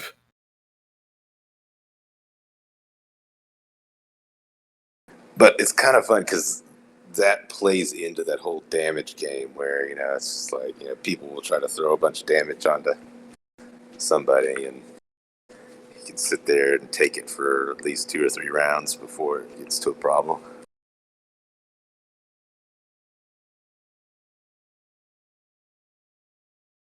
Yeah, that's awesome. Tough is definitely a sweet feat. I didn't realize until I made a fighter though. Like I looked at like all their skills and stuff like that, but like never paid like a ton of attention to like how they leveled up and everything. And I did not realize they gained like another feat like every 2 levels. That's fucking insane. It's Yeah. crazy. 7 feats total. And there are so many good feats that are like melee based or Well, and even if you do like 2 or 3 feats or something like that, then you get so many ASIs. and it's like, dude, they're so epic. Like, I can't understand how there's not more people playing fucking fighters. Like, they're honestly amazing. Again, if you're not playing a ranged fighter, then it doesn't really help. Because, like, again, at like 6 or level 7, I mean, everything's dying before you can even close the distance. Oh, you mean like from ranged spells? Yeah, but I mean, they're still like super. Ranged spells, ranged archers, and all that stuff. Everybody who's doing range gets to shoot whenever they, get line of sight on somebody. But your melee guy has to actually run up to them. And if they get an initiative that's lower than everybody else on the team, they have to run like extra far to get to the person that the other people can't hit. Yeah, that definitely makes sense. I think a lot of it too is like teamwork because if you know the fighter's like going after you, it's like, oh, shoot the guys in the back. Like really in general, when I try to fight with my like long range stuff, I try to go for the stuff that's back or like hardest to hit for other people. But it totally makes sense though. I don't know. I never felt like with Goderic I had an issue like getting into combat. Right. Yeah, and it also depends, I guess, on the actual situational combat. But like fighting a dragon for melee is no fun because they never land, and there's just a bunch of other stuff that's just like there's nothing you can do. Yeah, it makes sense. Do you ever get a second like fighting mastery with the fighter or no? Yeah, you get a second. Like 6, I think, right? Yeah. Fighting style, you mean? Yeah, because you can definitely like pop a couple points in archery, get the +2 to hit from that, and then you probably have high dex already, and then like dual like range and combat. I feel like you could have a pretty badass fighter. Right, but Spartans think that ranged weapons are cowardly. Yeah, you could just flavor it so you're like using a longbow, but you're like chucking a spear. I feel like Leonidas threw his spear over 60 feet. And he missed Well, because it was a disadvantage. he drew blood. Like cut off an earring. He was like 1 inch away. He even did the like 1 inch away, motherfucker. Or did I make that up, or does he really do like the 1 inch? I feel like he does in the movie. I think so. Yeah. He does like the little pinch, and he's like, "You motherfucker, I almost had you." I lied. Fighters don't get an additional fighting style unless it's part of their subclass. Yeah, I feel like you could just put like 1 point into like paladin or something though, and you get that plus like some other dumb shit. Or even like ranger. There's a bunch of other shit. You could just put 1 point into something to get like the +2 to hit. Plus, like I just feel like there's so many other bonuses you get. You could definitely pull off like a multi, like range and combat. Yeah, but he'd have to have 13 charisma or 13 wisdom for paladin or ranger to multi-class. There's like things to stop you from doing that. Yeah, I just Like feel you like check with, a bunch with all those upgrades and shit, like you get so many stat points to attribute. Like you're not Right. I could drop it into rogue or something too, But also, if the ranger is getting a fighting style with the same name as the fighter fighting style, you can't double up on that. yeah. Yeah. The effects of their conditions of the same name don't stack. I think there's a feat for fighting styles too. I don't know what book it's in though. Oh I wait, don't so know if it's the you regular can't books take or not. like you can't take like the Can't range take one archery and twice. the combat one. Oh no, I just meant like if you took already like a combat fighter and took like the great weapon fighting or whatever, and then you like took a point into ranger, and then you took like the archery, so you got +2 at range. Oh, you Also. can do that. You just can't take two of the same name. Yeah, but I think the Oh, yeah. archer uses the same fighting style as how fighters get it. That rangers share that name, which is how they gain Mhm. their fighting style. Archery +2 or whatever. Yeah, I don't know. Is it the actual archery they can't have from 2 different classes, or is it the fighting style? No, I mean you could pick another fighting style, but you can't have two of the same fighting styles. Okay, yeah. So you could do what I said. You could take like a point in paladin and get like the fighting style archer or whatever, and then you could take your points already in fighter and get like the shield one or like the No, I melee think one. that's exactly what can't double up, because each of them have the fighting style is what they get at level 2, and I don't believe you can gain an extra fighting style by going into another class and getting level 2. Oh, fair enough. Okay, so it is the actual name fighting style is what I was Yeah, asking. at least paladins and fighters have it. I haven't checked on rangers yet. I think It there's says you one. can't take the same fighting style option more than once, even if you choose again. Yeah. Well, I don't know. It sounds like what Jared was saying. It makes more sense because I know if Yeah. you got like double attack at level 5 and then you take another class and you get double attack, it does not stack. Yeah, Yeah, for rangers sure. have fighting style at level 2 as well. I think all 3 of those are limited to the first time you get Right. level 2 with one of those 3 classes is the only time you would get that level 2 fighting style. And I think there are some fighter classes that allow you to pick what's called additional fighting Yeah. style, Champion allows which that. would be of a different name. Yeah, so you can that's not till 10th. pick additional fighting styles, but yeah, it has to be at like 10th level instead of making a multi-class super build. I don't know Yeah, if that that would makes be a super build to do that anyway. And guess I you feel just like get a it at lot of 7 instead of 10. I feel like a lot of characters, if you put like 3 points into fighter and take the champion, it's like really fucking good. because you get so much shit for it, and then you crit everything on 19s and 20s. Oh yeah, I mean that was that mall that what Ramshackle had. Oh, was he champion? Yeah, he was a champion, and then when he crits, he gets extra dice on that. And yeah, it gets insane when he starts to crit. But Yeah, I just don't know if Yeah. you want to multi-class that character. the champion No, at 10th I level just- gets additional fighting style. Because you get so many ASIs. If you're playing a fighter and you're going all the way to 3, you might as well go to 4, and then you get extra attack at 5, and then you get another ASI at 6. Like, you might as well just keep going. Yeah, right. every There's 2 also levels some fun you like stuff get to the do with ASI. the barbarian class on this character too, with Zealot. At least that's my plan, was to go undying or whatever. Although there is something to be said for going berserker and getting mindless rage. I think they did a really good job with most classes to like incentivize you to like really go into one class. Like, you get so much if you just stay with it. Mindless Yes. Rage is definitely insane. Oh man, yeah. I mean, it's almost worth taking the whatever berserker class just to do that. The There's few immunity to things as fear dangerous. comes out so helpful. Yeah. If your barbarian gets mind controlled, you're fucked without that class of berserker.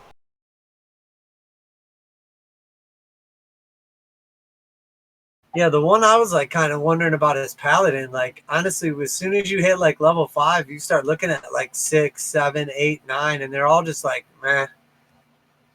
Yeah, I mean, same thing with like a divining wizard too. It's just like after you hit like level 8, there's nothing for you until like, what is it, like 17, 18, 19, 20 or whatever.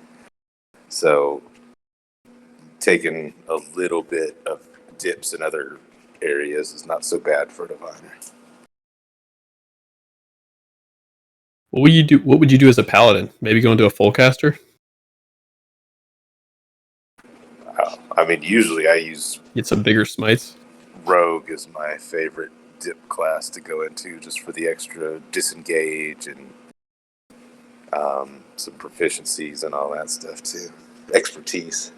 Yeah, the Paladin is just not that great. Like, you literally go like 2 levels without even getting like another spell slot, and it's like, damn, really? Not even one spell slot?